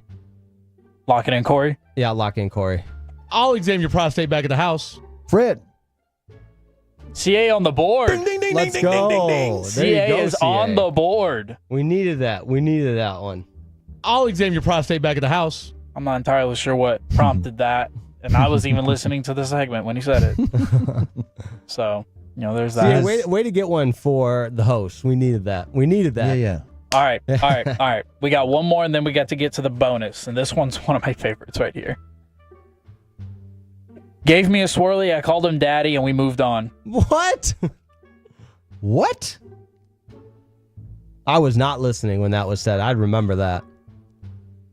One more time. Yeah. Gave me a swirly, I called him daddy, and we moved on. Okay. That sounds like something that Fred would say. I'm going to go Fred. But is he going to do Fred 2 times in a row? I He's think done this before. Kevin, Fred are boys. Yeah. There's a good dynamic I'm there. going to go with Fred, too. I'm going to go with Fred, too. Gave me a swirly. I called him daddy, and we moved on. Choppy. Now, this is... Choppy and Fred have similar takes this week. I do They know have similar voices. The context of this was him talking about the Bryce Harper, Rob Manfred interaction. So that's what he interpreted from the discussion. All right, now this is time for the bonus. The bonus is the bonus because it may be not a host at the Fan. Though it is said on these airwaves, it may just not be a host. Here is the cuts. We're going to have to get a new mascot because Rowdy was dead. Talking about Rowdy, the Cowboys mascot, or Rowdy Tellez? I'm going to say Mike Bassick. Okay. Because Mike Bassick was interviewed. Oh, yeah. He airwaves. was. That sounds like something he would interviewed say. him. We're going to have to get a Couple of new days Rowdy ago. because Rowdy's dead. Our new mascot. We're going to have to get a new mascot because Rowdy was dead. I think Bassick's a good guess. And they're not talking about the Cowboys mascot, Rowdy. They're talking about Rowdy who plays for the Rangers. I'll go Jared Sandler. We're going to have to get a new mascot because Rowdy was dead. Oh, is Mickey talking about the Cowboys mascot? Mickey Spags. Mickey Spags. I love That's it. too funny. And we had different Tolos texting it in saying, yeah, Mickey. And then somebody else said Babe Laufenberg said it. But yeah, they Tolo. Yeah, I love this game. Yeah, play that Mickey cut one more time. That's hilarious. We're going to have to get a new mascot because Rowdy was dead. All right, what was y'all's favorite cut of the day? I have to ask before we get out of here. I think the swirly one from RJ Choppy. Gave me a swirly. I called him daddy, and we moved on. I know it sounds doctored. I just cut out a little bit of an there. Not doctored, really. The That's what he Broaddus said. cut. Play Broaddus again. Was cut number 1. I'll detonate the bomb. We'll be okay. We'll save the world. Because I'd never expect him to say that. All Very right. good. Thank y'all Excellent, for Kevin. playing. I will continue to dominate, and we'll try again next week. We're going to get better. That was awesome. Thanks, Khaki. And coming up next, Cowboys Rams, the preseason game kicks off tonight. We're going to talk about it in depth next on 105.3 The Fan. Take us with you. Yeah, what was it? Pepper Lady. Pepper Lady? Wasn't it Cinnamon Sisters? Hazel Babes. Saffron Squad? Nutmeg Maidens? Pre-curd? No. Nutmeg Maiden? You just said that. Was it Spice Girls? Doesn't sound right. Was it Saffron Squad?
station. Driven by our D&M Leasing Studios, thanks for turning it on, leaving it on. 105.3 The Fan. Woo-wee! Tolos, welcome aboard. Wake up if you're just getting up. It is 11 o'clock in Dallas, Fort Worth, North Texas. I'm Chris Arnold along with Jake Riekma. And in the Pimp Cup, we got Khaki Kev, and we are holding it down live and local all the way to noon. At 12 noon, you got the Fan After Noon. Not the Fan After Dark, Fan Afternoon in the broad daylight. Of course, it's Fred and Blake, and following them, you've got the pregame show. Cowboys kick off against the Raiders at 6 o'clock. Pregame show will be Eric Chiofalo and the Beast, Bryan Broaddus. Do you think Fred and Blake are going to sing to each other, reunited, and it feels so good? Been a minute. I don't think Blake knows the song. Yeah, that's a good point. I don't think he knows too many songs before the year 2000. But that's okay. But no, Fred did a tremendous job on middays. I loved hearing him filling in on KNC Masterpiece. He was awesome. Yeah, he was filling in for Kevin Hagelin, who is in Germany. He'll be back to talk about that. It's been a minute before Fred and Blake to do stuff together, so I'm looking forward to hearing them on the air together again for the first time in a while. That's at 12 noon. And I mentioned that the Cowboys kick off at 6 o'clock. The post-game show will be Bryan Broaddus and Zach Wooly Chiofalo. Zach Wolchek, excuse me, I'm getting tongue-tied. My mind is also talking about the Rangers because the Rangers lost 9-1 yesterday, and you can hear the DeGrom game. If you're not headed out to Globe Life Field, the DeGrom game against the Phillies, who he's 9-1 against. He's trying to stop his own personal 2-game losing streak. The Rangers have lost 2 games in a row, including 2 in a row at home, which is rare for the last month. See if DeGrom can get it back together. You can hear that game, home of the Rangers, our sister station, 1080 News, KRLD. KRLD. Exactly. And that game's first pitch is at 6 o'clock. You hear the pregame, the whole 9 yards, share sound on everybody. With that being said, Cowboys kicking off against the Rams. Exhibition game number 1, the preseason. You got this cut ready for me, Kevin. There's a lady. She's dogging out her husband because he just ride or dies too damn much with the Cowboys. Let's start off with this lady. Another question. If it has snowed every year for the past 30 years in Alaska, how much would you bet on it to snow this year? It snowed every year for the last 30 years in Alaska. How much would I bet that it would snow this year? Mm-hmm. What kind of questions are these? I would literally bet everything because I have 30 years of data to back up my bet. So yeah, I bet literally everything in the bank account that it would snow. I have 30 years of data on the Cowboys not making the Super Bowl. So why do you keep saying every year it's your year?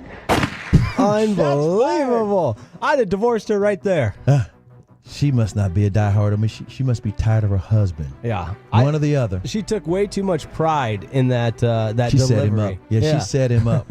And by the way, there's a lot of people going to be watching the Cowboys on the broadcast on TV, but they're also going to be listening on 105.3 The Fan. Brad Sham, Babe Laufenberg, Christy Scales.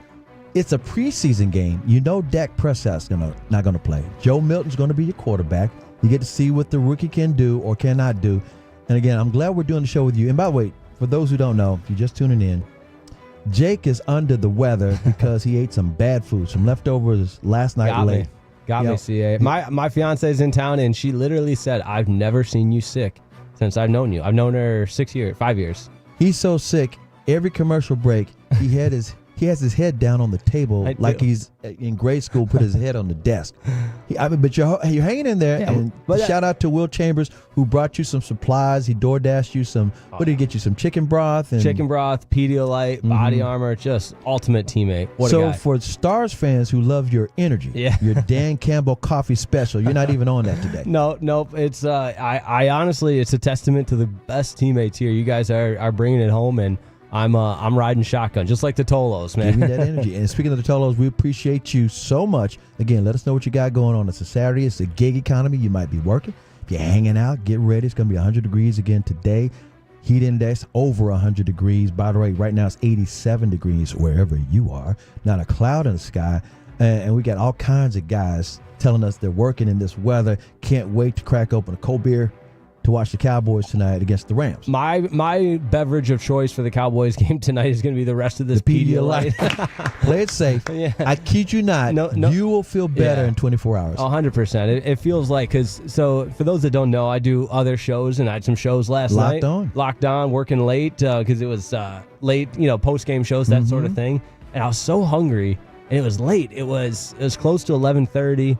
And I know better. I ate late leftovers, and it was the type of food that sticks with you.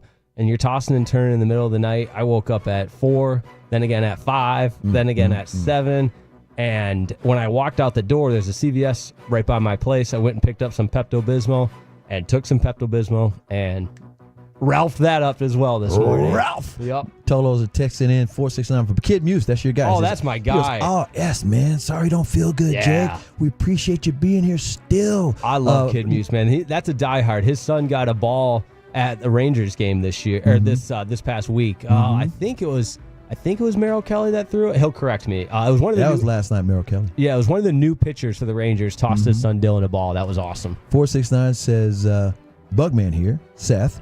Working commercial pest control every weekend. By the way, shout out to the bug control people. Yeah. And not only bug control people, but people who have to go up in attics or on roofs. Fred can relate. Those guys who are out there in the streets in all this heat getting it done. We understand. Back to the Cowboys. I was going to ask, Jake, is there any chance that we can get you to, maybe take a shot of that chicken stock on the fan cam or anything? No. We can't get you down it. We're not doing that. We are not taking my food poisoning for the entertainment and enjoyment. But it's content. Content is content. I am a king of content guy, or content is king. But not today, man. The screws between the ears, the pressure on the nose right here, the dizziness. It's just he's still got to drive home is what he's trying to tell you. He's not going to do that. I'll tell you what. We'll see. Are you in tomorrow? No, I'm not. Oh, see, I was gonna delay it to tomorrow. 214 says, Jake, feel better, homie. I genuinely thought someone else was filling in for you because it doesn't sound like you. Yeah, no, and props to CA, man. He was like a coach. He was telling me, don't try and do too much. Let the game come to you. Don't try and overdo it because you're just going to set yourself up. But I feel like this was a good spring training game for me because I am already making a turn, and I'll feel better for tomorrow. But I did want to correct this from my guy Kid Muse. It was Danny Coulomb, one of the new relief pitchers, that tossed his son a ball at the Rangers game. That's so cool. 214 says, I appreciate the shout out. HVAC Tech here, running calls, trying to keep people air conditioning on. Cool. Love you guys. Appreciate you. Another one, 5956 is fixing to light up the pit. Gonna pregame my Rangers. Beautiful. You gonna light up the barbecue pit? Man, it's hot out there. I know. Are you? He's dedicated. I'm not gonna call him crazy. He's dedicated. By the way, we are efforting. I just got a text from Kyle Yeomans, DallasCowboys.com. We're gonna probably talk to him in the next minute or two to talk about this game tonight. But in the meantime, just be aware of a couple of things. Joe Milton will start. You will not see Dak in any of the preseason games.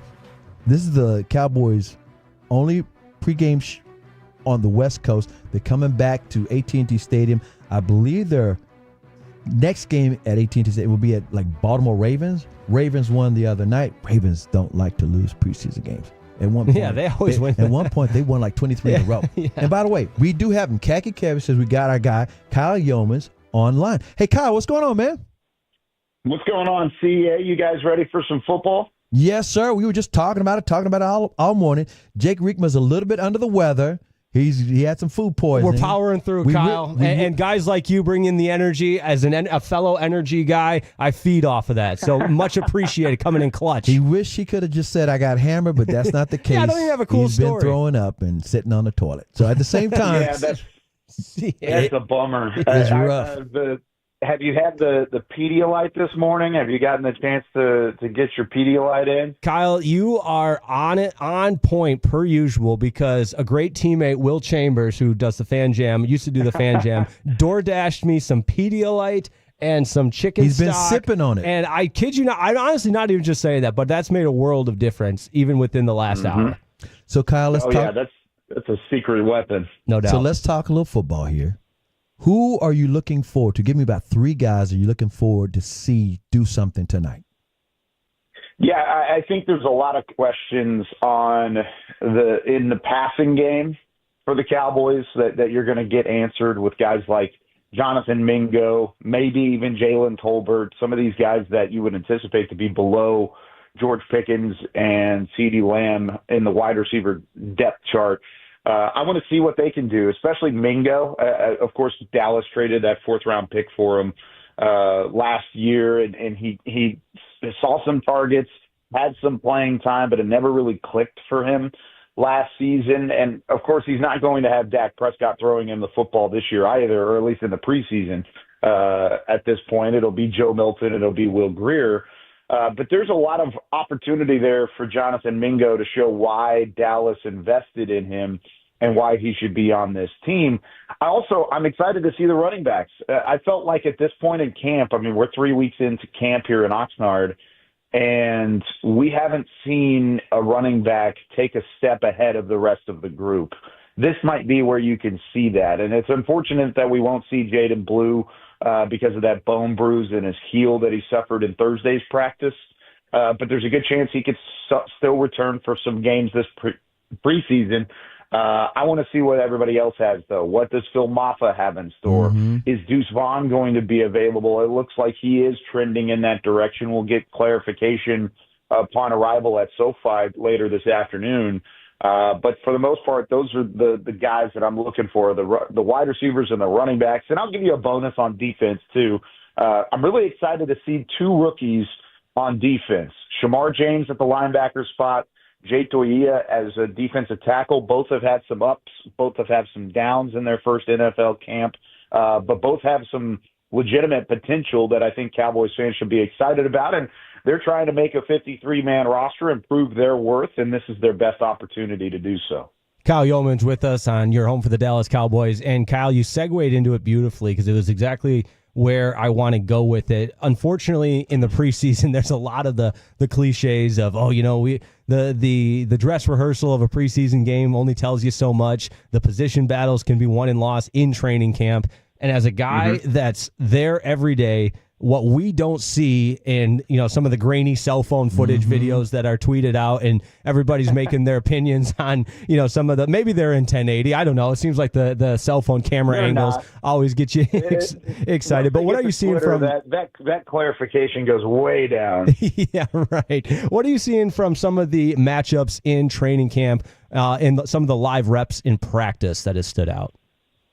I think the biggest thing with training camp is it's kind of been the storyline, at least for me, around what Brian Schottenheimer is trying to accomplish. He wants this team to play a physical brand of football, and they're trying to build a level of toughness.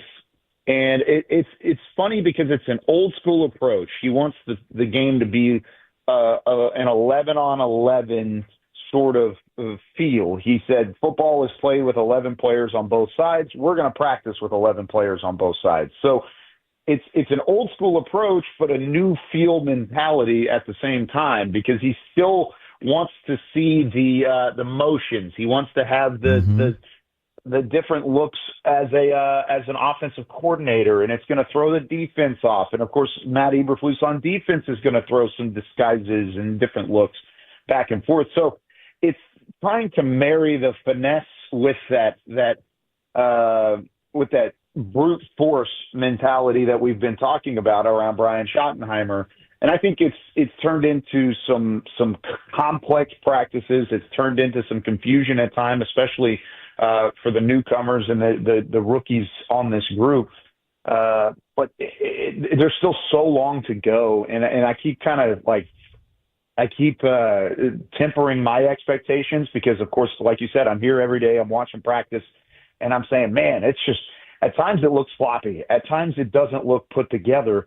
But then they'll have a good rep, and it'll remind me, hey, we're just in the middle of August. We've still almost got an entire month until they play the Philadelphia Eagles. There's not another one of the 31 teams that really looks complete at this point in time. So I would just say altogether it's a work in progress, and it's a different approach.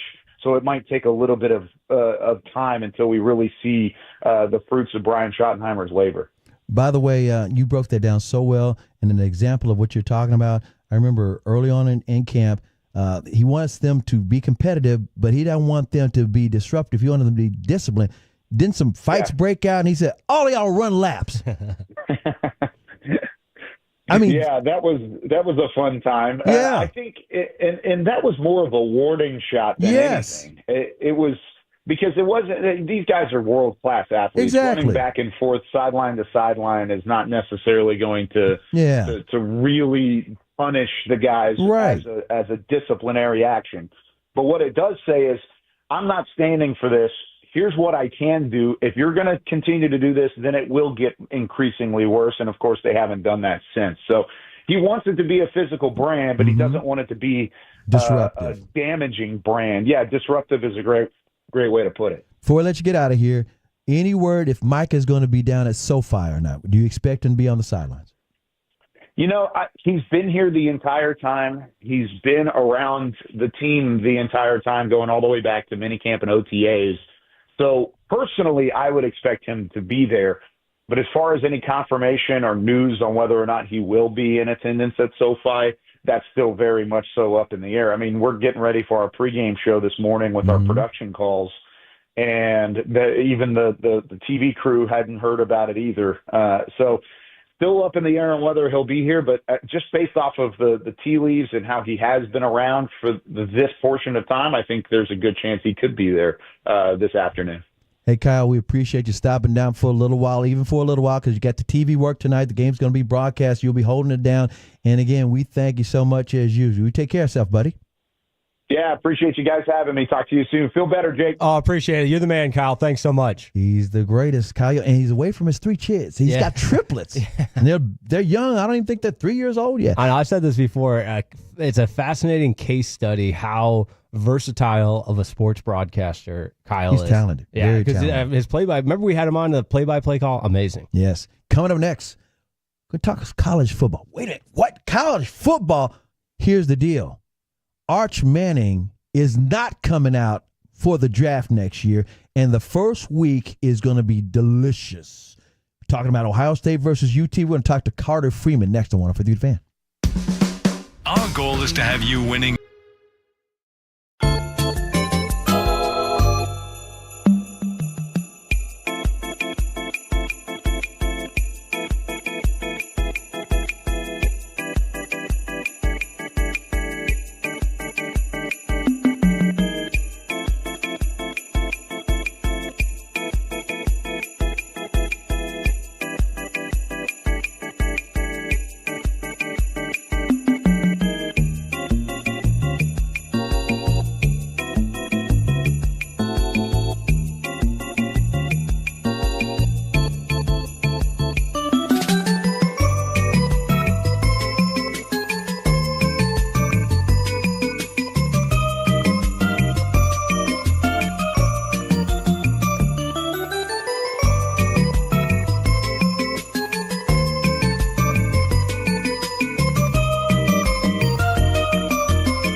Walmart. Cannot be combined with other offers. Back to 105 through the Fan. This segment is brought to you by the Frankels. If you've been injured in a car or truck wreck, call Frankel first, 214 or 817-333-3333. With Frankel and Frankel, there is never an out-of-pocket cost. They only get paid when you win. Frankel and Frankel, the go-to for car and truck wreck attorneys in Dallas. Thanks, Khaki Kev, Chris Arnold, Jake Riekma, who's a little bit under the weather. Appreciate all the Tolos texting in tips on how he can overcome his food poisoning. 877 Thank you, Tolos. 881-1053. That is the Frankel and Frankel Injury Attorneys text line. We are live and local round the clock today on a Saturday. No, you don't have to. It's not a national feed you have to worry about. No, we're here for you. We'll be here all the way till noon. Then it's the Fan Afternoon. Fred and Blake take the Fan After Dark on the afternoon all the way to 3 o'clock, and that's when we have your Cowboys pregame show. Pregame show hosted by Eric Chiofalo and Bryan Broaddus. Kickoff for the Cowboys at the Rams at SoFi, 6 p.m. Post-game will be Zach Wolchuk and Bryan Broaddus. Again, we got it all the way down. You say, what about the Rangers? Yeah, the Rangers lost 9-1, but we're not canceling them. You're going to hear them as we always do. If you're Tolo, you know we just move it down the dial to our AM station, KRLD 1080 News. And the pregame starts at 5:30. The first pitch, Jacob deGrom, is at 6:10 this evening at Globe Life Field. If you're headed out to Globe Life Field, text us, let us know. We will shout you out. By the way, shout out to all the Tolos who work at Globe Life Field. We can't thank y'all enough because every time we go out there, the setup's awesome. We know how you guys are listening as you walk on in. We can't thank you enough. All the Tolos out there doing what you do on a Saturday. Guess what? Cowboys are still in California. This game is going to be at SoFi. All of our staff has made it back from Oxnard. Not just, the host you hear on the air, but the guys, the engineers, DJ, and web video guys. Yeah, including the web videos. I was going to save him for last. I was going to throw in Ruben. Ruben's that's back. My guy. But yes, we got the great Carter Freeman, who not only handles all the web, keeps us on the Twitch, keeps us on the YouTube, keeps our platforms alive, chops up the tape, gets our reels together, put the highlights on all of our social media platforms. Here's the great Carter Freeman. I'm saying this because he is also our college football insider. Quiet as his kept, this dude not only lives and breathes college football and knows it backwards, he attends games all the time on the low key. Sometimes we will put him on the air from the games. Right now, he's back in DFW. Carter, how you doing, buddy? Guys, I'm doing great. I'm sorry you're feeling under the weather, Jake, but just know in 2 weeks you will be a quarter into Farmageddon in Ireland, and if that doesn't cure you by then, I don't know what will. No doubt. The Iowa State Cyclones and Kansas State Wildcats. You can't ask for much better. And week 0, baby. I love it. Even just you saying that, Carter, has lifted my spirits. So you are working the magic, and I appreciate that. Hey, Carter, the reason I really wanted you on the show today is because I think people are so consumed with the NFL right now, and of course baseball and the NBA just dropped their opening. They tipped off some opening games, and they tipped off their schedule for Christmas. Let me say this real quick. Mavericks going to open up against the Spurs at the AAC on October 22nd. On the 25th, it's the NFL versus the NBA, and they got a stellar lineup of the NBA on Christmas Day. The Mavericks will be at Golden State. Clay goes back in the Bay versus Steph, and of course Cooper Flag doing his thing on Christmas. The Mavericks versus Luka. When will that happen? Probably after Thanksgiving, according to Mark Stein, the insider, who says because of the NBA Cup pairings, that's probably the first time you're going to see the Lakers and the Mavericks, but nobody knows where it's going to be. That full schedule comes out close. The reason I was also saying about having you on, this first week slate in college football is very, very enticing. And, of course, UT is playing. And, of course, Archie Manning says something about the future of Arch Manning, and I want you to dive deep. Go ahead, sir.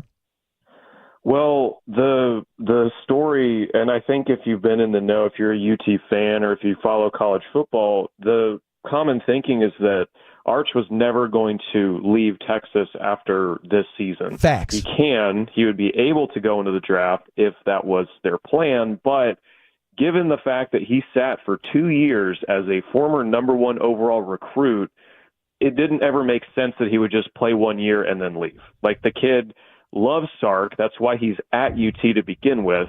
He's learned his offense for 2 years, so it doesn't make sense for him to just play once and then leave and then go off and do what he wants. Plus, he's got money. The problem. Yeah, he got exactly. money. Money's not the problem. Fame's not the problem. None of that is the thing that he's worried about. It's about him developing the best for his future, which he's a Manning, so you expect he will light the world on fire this season. So, yeah, Arch will be at UT beyond this season. So he should be at Texas for 2 years, and then you will see him in the NFL. So the first game, UT versus the Ohio State. Can you talk about that matchup? Well, that'll kick off that first Saturday of week 1. Look, and I do want to say, week 0 is the first weekend of college football. People who say it's not, I don't get it. There's college football being played. I don't care if it's in Ireland. Yeah. I don't care if it's in China. Yeah. I don't care where the damn games are being played. If there's college football being played, that's the first weekend of the season. That being said, all of the big matchups in week 1, yes, it starts with UT at Ohio State. It's a rematch of the Cotton Bowl last year where Ohio State beat Texas, went on to win the national championship. Both teams will look pretty different, although still very good from that matchup. Obviously, you have Arch starting for Texas. With Ohio State, it's probably going to be Julian Sayin at quarterback, who is a Alabama transfer. Sat last year behind Will Howard, will most likely take the reins for the Buckeyes this year. But Ohio State still has Jeremiah Smith. Texas still has an incredible defense. My worry with Texas is in Arch Manning's first start, he's going into an environment where it's not his first start of this season. I know he started a couple games in place of Quinn Ewers last year when he was hurt. But first game as the starter in a place where there's 105,000 screaming fans with pretty much a brand new offensive line and new receivers, it's going to have to gel pretty quickly, I think, for Texas to have kind of the game they had at Michigan last year. Remember how Texas went to Michigan last year, kind of whooped them. This isn't going to be quite the same thing in my mind. Ohio State's still going to be very good, but so is Texas. I mean, this is the heavyweight fight you want to start any season, and for the coaches poll, it's 1 versus 2, which is a pretty awesome way to kick off the year. Yeah, tough to top 1 versus 2, but there are some other spicy matchups later on in week 1. In particular, the night slate, you got LSU at Clemson, and a lot of people high on Clemson. Mercy. Is this the year Dabo starts to turn it around for the Clemson Tigers? You know, they've been down a little bit, and a lot of excitement around LSU as well. What are you most excited about in that matchup as kind of a nice nightcap to close out week 1? So Clemson's favored. I'm just looking at the lines right now. They're favored by 4.5. I would take LSU to win outright in that game. At home at like night? Clemson, Come on.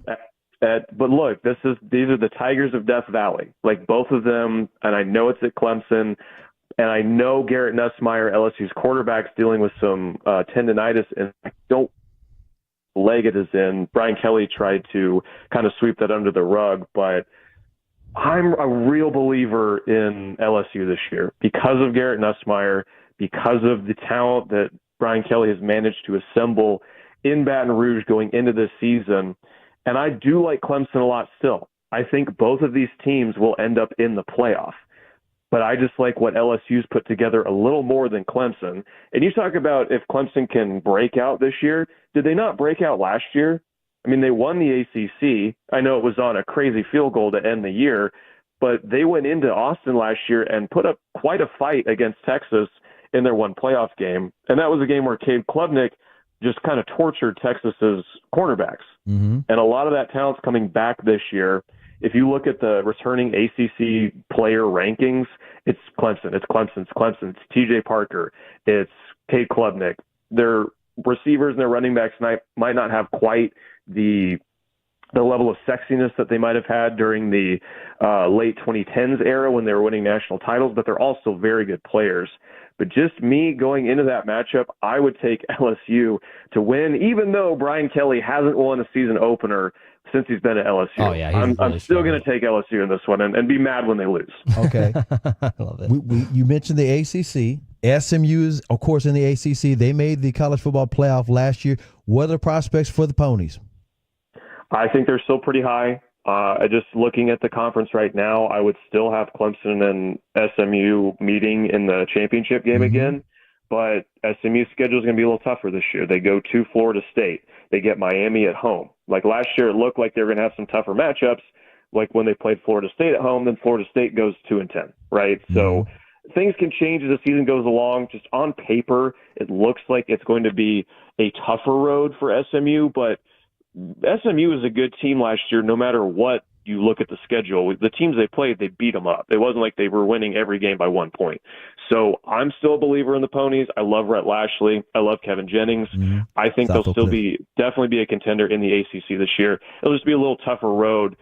Will that allow teams like, I don't know, are you a believer in North Carolina and Bill Belichick? I'm not. Are you a believer in not Cam Ward, oh my gosh, former Georgia quarterback, blanking on his name right now at Miami, Carson Beck? I'm not. I'm still people like buying Syracuse, SMU to be good this year. Syracuse has lost a little too much from this offseason, especially Kyle McCord, for me to really buy into them as a true contender. But I love Fran Brown. I think they're going to be week in, week out. They're going to be hard out. No doubt about it. Carter Freeman, our college football insider, with us on 105.3 The Fan. We kept it local with SMU. One thing I love about that opening weekend, you got games on Sunday and Monday. So let's jump ahead to that Monday Labor Day game to close out the first week. TCU, North Carolina. You said you're not a believer in Bill Belichick, but I'll tell you what, I'll have my popcorn ready to see the show of what Bill Belichick looks like in his first Frogs. Game. Yeah, well, it's fun. How does TCU end up in these matchups with these like superstar head coaches in their first games at their new school? Because I went to the game TCU hosted Colorado and Deion Sanders 2 years ago. Colorado shocks the world, goes in there and beats them. And then what does Colorado do the rest of the year? They stink.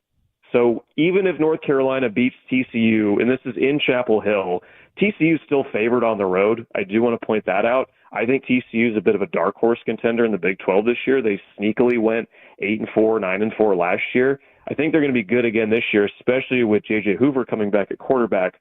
But even if North Carolina wins this opening game, it's going to take time.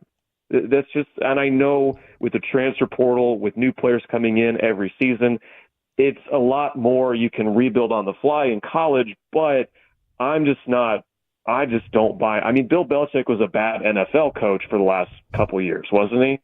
So why should he immediately jump into college and he's going to be an amazing head coach again? His girlfriend said he would be. I thought you knew. You didn't get the memo from her? Look, if he's got one supporter in the world, she's not a bad one to have. For those who don't know some of the matchups, the first weekend, the local matchups starting off, we mentioned TCU taking on North Carolina. You also have locally, let's see, Texas Tech is hosting Arkansas Pine Bluff. It's a whole bunch of small, like North Texas State is hosting Lamar. SMU's taking on East Texas A&M. Texas A&M is taking on Texas San Antonio. OU's taking on like Illinois State. These are just some of the matchups for the first weekend. I wanted to ask you, because everybody knows Georgia, UT, Alabama, those are the big dogs in the SEC. Who do you like in the Big 12? Because Arizona State doesn't have Scatterboo anymore. Colorado doesn't have Shador and Travis Hunter anymore. Who do you like in the Big 12 this year? I was leaning BYU before Jake Retzloff transferred or left the program last month.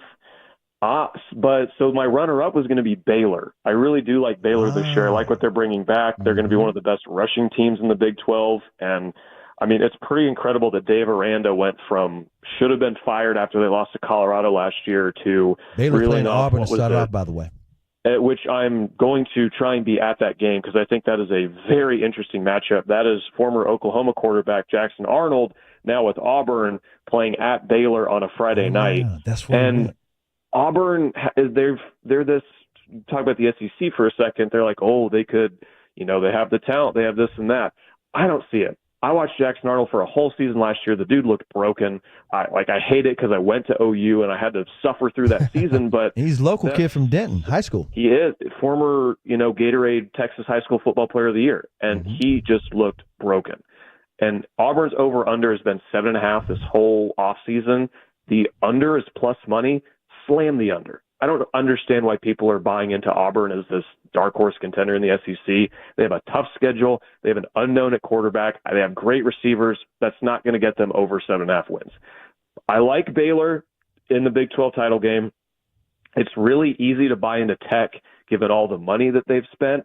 I want to see it. because if you look at all the veteran quarterbacks coming back in the Big 12, Baron Morton is one of the ones I believe in the least.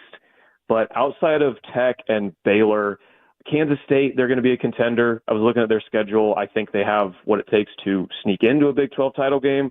I mentioned TCU. I think they're a bit of a dark horse. But I would not buy into Colorado. They have to replace way too much from last year, even outside of their two stars. And then, unfortunately, with BYU, they lose their quarterback. I don't know who's going to replace them. And Utah, I do want to shout out Utah. Devin Dampier came from New Mexico last year. Watching him in a couple games, that dude is a stud. He can run it. He can throw it.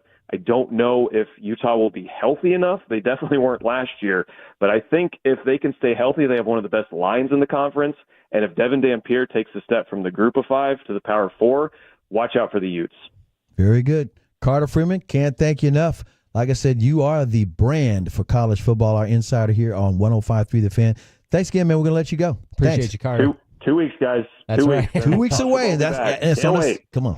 I love that. I love that guy, The too. great Carter Freeman. That passion. Exactly. So coming up next, we're going to get the passion of Fred and Blake reunited. The Fan Afternoon. Next on 105.3 The Fan. DFW Restaurant Week is here. Unforgettable.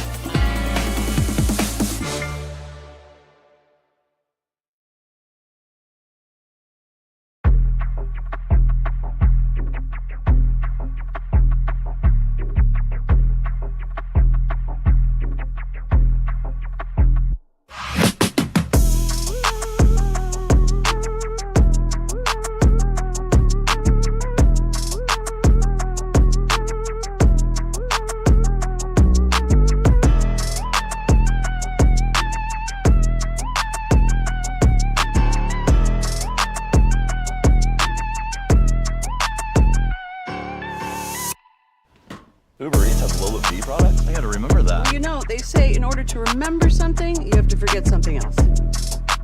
Okay, now that is a very cute haircut. That's like a little shag. I've never seen it before. Well, I mean, of course you have. It's the Rachel. Oh, is that your name? No, I mean your name. No, I'm Jen. My name's Jen. Right, but I just mean like this is your haircut. But that's hair on your head. I'm not saying this is your hair. Okay.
to forget something else to remember that Uber Eats has groceries. No, that's absurd. Hey, remember when you used to be, what was it, Pepper Lady? Pepper Lady? Wasn't it Cinnamon Sisters? Basil Babes. Saffron Squad? Nutmeg Maidens? Pre-curb? No. Nutmeg Maidens. I just said that. Spice Girls. Doesn't sound right. Was it Saffron Squad?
Classic Chevrolet and Grapevine. Back-to-back #1 Chevy dealership in the world. They've got more new Chevys than anyone, and they're all priced to sell. Silverado, Tahoe, Blazers, Malibus, Equinox, and more. Visit ClassicChevrolet.com. This is Texas. This is Classic Chevrolet. Together the list. Drive, relax, enjoy the difference based on the new Chevy registrations 2023 and 2024. Thanks, Khaki Kev, and the Pimp Cup with that read. Chris Arnold, Jake Riekma, who's under the weather, fighting off the food poisoning. We're making the turn. Better. We're making the turn, fellas. Making that turn. I think within the next 12 hours, you'll be back to normal again. But thank you for powering through these 3 hours. Coming up next, we got the Fan Afternoon, and we're going to crosstalk with them right now. Fred and Blake reunited. How long has it been since you guys did a show together? 10 days? It's been months. Feels like it's been forever. It's been a while. But let me just say, and we talked a little bit about it just now during the break, I just want to give a Bravo Zulu and a golf clap for the job that my man did. Pinch hitting. Yeah, Blake. Blake. This week. Yeah, came in a pinch. Little G-bag? Did G-bag on the spot, came in, held it down, and apparently, and I'm going to make sure I Lysol the hell out of that seat right there because that's been a hot seat this week. In more ways than one. Yeah, first. Yeah, anyway. You know, our boy Gavin was feeling under the weather. My man Jake's feeling under the weather. So, yes, I will Lysol the you-know-what out of that spot before I go sit down in that bad boy. But shout out to my boy Blakey Blake for making it do what it do on Tuesday, on Wednesday. You guys were phenomenal. You guys had me and my son laughing our asses off Wednesday night when you guys were doing Fair or Foul and the entire program. You guys did another great job on Thursday. Called in Thursday night, but again, shout out to my boy Blake for to me and in my eyes, the real fan phenom. Okay, He's the reigning fan phenom until further notice. Can only hold that title, that belt for a couple more weeks until we crown someone else. Well, it's like the Heisman Trophy. Like you guys are just in a fraternity together. Yeah, the Heisman exactly right. The Phenom exactly House. Right. Yes, the Phenom House. You guys should be doing commercials, getting new cars. I wish. Well, I appreciate the kind words. Got to give the same ones back to Fred, filling in a KNC masterpiece. Yeah, keeping that great show running while Kevin Hagelin's out in Germany doing your thing this week. Kids about baseball and Jesus. Hey, man. Jesus. That's it. And you'll get more of Fred on KNC Monday and Tuesday? Monday and Tuesday. Last two shows with KNC. Kevin comes back Tuesday, and, of course, they'll be back reunited on Wednesday. And then, of course, Blake and I will be back in our full capacities on Wednesday night as well. So haikus on Wednesday. Make sure you guys get your minds right for that. But, of course, we're excited today, as you two have been breaking down. We have Cowboy football to get into. And let me ask you real quick, CA. Again, you've been doing this a long time. How much different does it feel today with game one versus what it did a year ago? Just the overall kind of the vibe and the emotion going into this season. I'm not going to say excitement is higher. I'm not going to say that at all. I think last year going into the season, they didn't have CD signed. Yes. They did not have Dak signed. Right. And you knew it was going to happen at some point, but at the same time, they didn't have Mike McCarthy signed. It was like he was a dead coach walking. He sure it's was. Like 12-5 won't even be good enough. Last year at this time, everybody said, I'm not going to believe. You can go 17-0, and I'm not believing it until you go somewhere in the playoffs. And people were still mad at Jerry because he was coming off the whole all-in. Yes. And all-in nothing was Eric happening. Kendricks. I mean, nothing was happening. That's exactly right. So the whole vibe last year was like, I don't even care what they do because Green Bay came in and stomped y'all out. So with that being said, even though Shotty's here, even though Micah is there, but he's holding in. Right.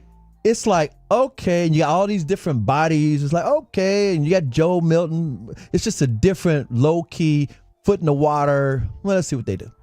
Tell you what, the Joe Milton fanboys are ridiculous. Next level, It's dude. unbelievable, Fred. Was that not the first thing that Chill said when I asked him? I said, what is something that's getting misconstrued in the media right now with training camp? And Clarence Hill, who joined us the other day, me and CA, he said Joe Milton is good. Yeah, but he misses a lot of easy stuff, and he's not taking Dak's job anytime soon. Like, we need to calm down with He that. squashed that. I'll tell you what, thank God for Clarence Hill for being out there. And of course, you guys know G-Bag of the Day or G-Bag of the Week this week was our boy Sean Sharif. Ernesto. Poor Ernesto. Oh my God. Poor Ernesto. He's just Tell trying these Tolos to to calm But down. he's right, though, because look, there's plenty of people that hold Jerry's feet to the fire. But the thing of it is, Jerry is so adept at saying nothing while saying everything. Okay, and I think people misconstrue that. Like, oh, you're not hammering Jerry. Well, no, Jerry's just a master communicator at saying nothing. Yeah. There's a reason. Because Jerry will filibuster for 3 hours, and you're like, People think Jerry doesn't know what's going on. I think he just knows more and doesn't share always what's going on truly inside of his heart. You know, What he there's does a is PR way to handle things. He doesn't owe anybody the answer. He just gives them a reply. That's it. He just knows how to reply. Boy, he does. He said, Mike, it's back. His back. Let's be honest. I mean, that was a brilliant response. Because then you're sitting there going, well, I mean, Jerry's like, look, I get it. I'm 83 years old. But hey, y'all got social media. I got me. Yeah. You know, Don't lose any sleep over it.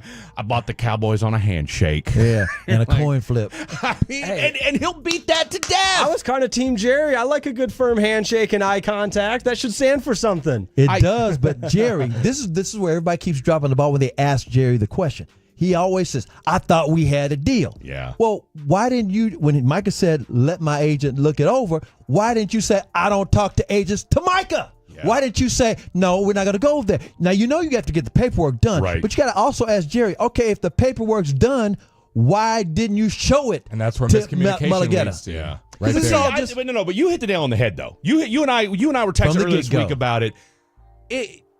He knows what he's doing. He knows exactly what he's doing. He doesn't. Jerry. Jerry doesn't like David Mulligetta. Yep. He doesn't even know him. He's just going to squash him. And to your point, CA, and again, we talked about this earlier in the week. All right, Mulligetta got over on the entire NFL. Yep, number one agent. And $1 billion worth of contract. And in the words of Michael Jordan, Jerry took that personally. Yeah, he took that personally. He said, you ain't doing it. Hey, you might have gotten that over on Jerry Haslam or Jimmy Haslam, but guess what? I'm not Jimmy Haslam. Exactly. I'm Jerry Jones. Exactly. And so you're just an agent. That's it. You just say, I have done deals with the NFL. I have done deals. I got the Rams back to LA. I got the Raiders to Las Vegas. I do $1 billion deals. King Kong, where you got on me? He really is. That's his thing. So he's like, I don't care who David Mulligetta is. This is a pissing match. That's is all what it this is. Yep. Okay. Jerry's like, I don't care who he is. And by the way, and you guys, for all the Tolos and Fatties out there, shout out to Bobby Belt for the sit-down conversation. Well, I don't know about sit-down, but Getting a hold hell, of they might him. have been sitting down. For the conversation and the exclusive that he did with David Mulligetta. Mm-hmm. All right. Getting that information, it came from no other place other than Bobby Belt right here on 105. And to show you how good Bobby is, it was Bobby back in January when everybody was wondering who the next coach is going to be. Out of nowhere said, I talked to a guy that's well-connected and it said it's going to be Brian Schottenheimer. Yeah. We're like, what? because that came out was of not out nowhere. there. That came out of nowhere. Nobody was talking about Brian Yeah, Schottenheimer. so Sean had that first. So- with that being said, you guys got a show coming up all the way to 3 o'clock. What you got going on? Look, it's the pregame to the pregame right here on 105.3 The Fan. We're leading you up until 3 o'clock when we hand the broadcast baton off to Eric Chiofalo and Bryan Broaddus. Obviously, we're going to talk plenty of Cowboys. The NBA Christmas Day slate was announced late last night. Where will the Dallas Mavericks be? Also, my boy Mike Babbo, real quick, Babbo on baseball.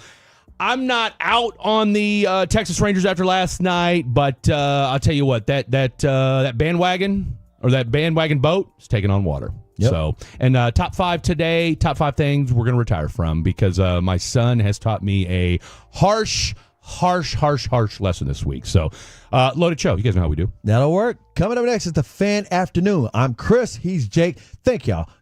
So long, everybody. When your friends say, "Hey, did you hear?" you can proudly say, "I heard it on the Fan," keeping you sports informed with some quality laughs along the way. Turn it on and leave it on. 105.3 The Fan, the Odyssey app.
Has Lola V products? I gotta remember that. Well, you know, they say in order to remember something, you have to forget something else.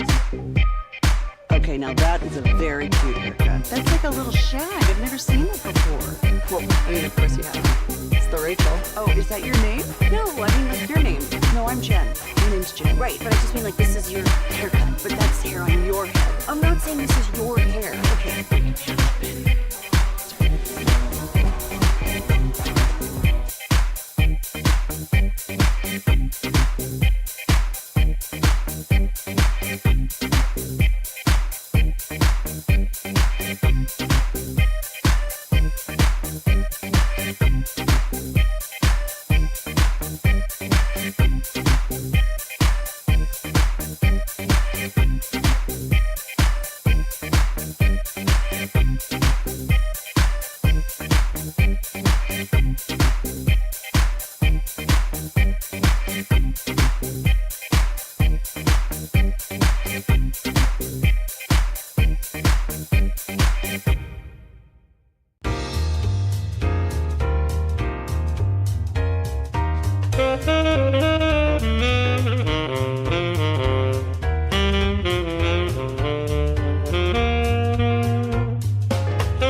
Leasing Studios.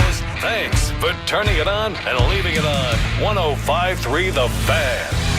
Welcome in, DFW. Yeah. Glad to have you on board on a Saturday afternoon. It is a little Fan After Dark in the afternoon. I am Fred Davis, that gentleman to my right, the real Fan Phenom. I'm not saying that the new ones aren't anything wrong with them, all right? But my A1 from day one, the one and only Mr. Blake Elliott. What is up? What is up? I will say being in the 2 spot, a lot more comfortable today. And that makes 2 of us. And turning on the computer. I had this problem with G-Bag. So G-Bag's about to start, and I could not get the computer to turn on. And I'm just clicking it over and over. And it's a lot more nerve-wracking when you're the 1 and your computer's not turning on versus you're the 2, and it's a Saturday. So I'm just glad today's a Saturday. It's a beautiful one. It is. Got a fun day planned ahead, so excited to do some radio with the Tolos and Fatties. Hopefully you guys have had a good start to your Saturday. No, I'm trying to think. Is it Earth, Wind, and Fire? And I should have asked Chris this, that sings the song Reunited and It Feels So Good. 877-881-1053, 877-881-1053. Remind us who that is that sings that, because that's kind of the vibes we're feeling today on a Saturday afternoon. Now don't get it twisted. I've had a phenomenal time this week with my boy Corey Majors. He was one of the last people here at the Fan that I had not worked with yet. And so, but I've been the 2 all week, and that's hard for me. That's why our show works so well. Because I enjoy being the 2. And I enjoy being the 1. It is, and so, and in fact, to the point where I interrupt so much. See, I'm used to interrupting with Blake, but Blake interrupts with me. Okay, but we know each other, so it's okay. Me and Fred love to role play. We do love to role play.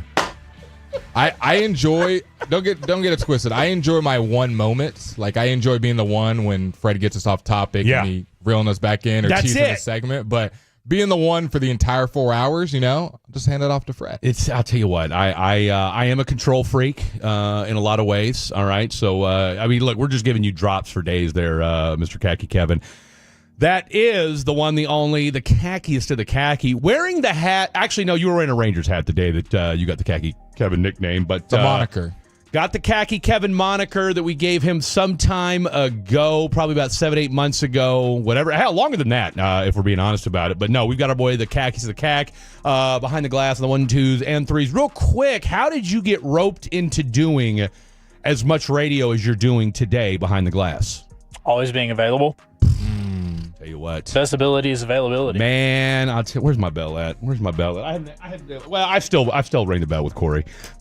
Put that down for our boy Khakkiest of the Khaki. We have this is real football right now. Battle of New York right now going on as we have the New York Football Giants and the Buffalo Bills squaring off. Ed Oliver. I'll tell you what, Buffalo's actually starting some starters. Yeah, I'm about to say. Right now. I was like, is that Ed Oliver out there? Now, these are veterans. Now, look, let's call it what it is. They're only going to get 2 or 3 series. And I'll tell you what, I wonder. Russell Wilson's in there, too. No, Russell Wilson's going to get a few series as well. He needs them. Well, and that's the thing, right? Is if we know anything, we know that football is a copycat league, and we're starting to see more starters play. And I think the reason why, Blake, and you and I talked about this last year, and this is something that I've been on for a while now, is the NFL went from you had teams that weren't playing guys at all, and you had teams that weren't very good, third stringers, undrafted guys, not playing guys. What about Tomlin saying he might play Rodgers? Well, he absolutely should. Okay, but here's my point in all that. All right, is that we're getting a fumble? Oh, there you go. But my point in all that is and look, you guys all know I'm a Chiefs fan. Look, Andy Reid plays Pat Mahomes the first 2 playoff games or first 2 preseason games. Mm-hmm. Now again, it's worked out pretty well for him. Well, and that's the point. Okay, that's the point. All right, is that you've got guys, and again, all it takes is one injury though for someone to say, "Andy Reid, what are you doing?" No, exactly right, and so that is one of those deals where you do have to be careful, but at the same time too, if that's the mantra, if that's the mindset. But here's the thing too, it's not like you're going in there if you've got like, look, Cincinnati played Joe Burrow 2 series. And they looked crispy. Of course they did. And here's the problem, right? And here's the reason why. What was the stat? They were like 5-15 or something like that over the last 2 or 3 years. They're bad in the beginning of the year. And you've got, dude, and you and I talked about this. When you don't play, with the preseason going from 4 games to 3 games, what you've seen is basically your starters get, I mean, hell, Dak didn't even play in the preseason last year. All right. And guess what? Didn't look good to start the season. All right, didn't hurt the fact that he didn't have CeeDee Lamb the entire training camp either. So when you don't get any live game reps, and I don't care what anybody said, well, the inter-squad scrimmage, that's what guys are concerned about now. That's great, but there's something to me to be said for the game mode. An inter-squad scrimmage is not a game. Yeah, there's fans, there's announcers, you got to wait, you got to go, you got to travel somewhere. Absolutely, and I think there's something to be said for the mindset and the routine of what your game day routine is all about. And I think there's something to be said for that. Now, look, are we going to see any of Dak today? I don't think so. Now, who knows? We might see him for a series. Yep. I wouldn't be opposed to seeing him for a series today.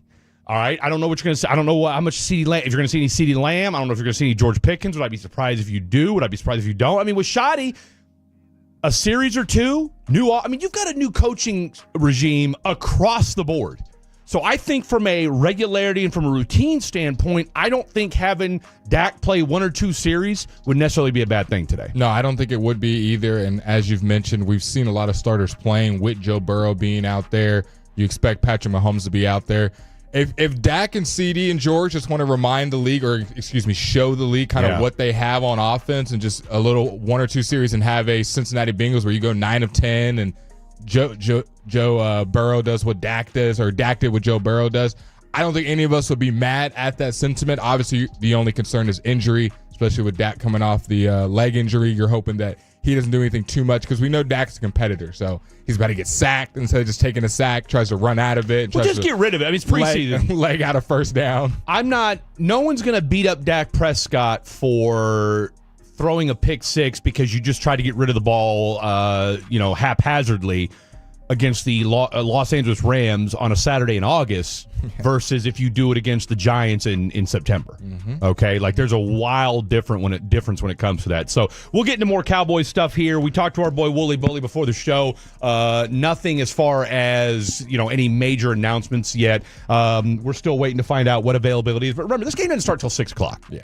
Okay. So and I would say the only person who we can say won't play, I think, is Jaden Blue. He's got the bone bruise in the foot. Jake Ferguson. Yes. And Wanye Thomas. Right. Guy, if you've been hurt for the last week leading up to practice, Miles Sanders, you're not going to see him today because he's been hurt. So that's not a huge surprise to anybody, but I don't think you have to have an inactive list. I'm going to go DeRon Bland, preseason. probably gets 0 snaps. You don't think? I don't.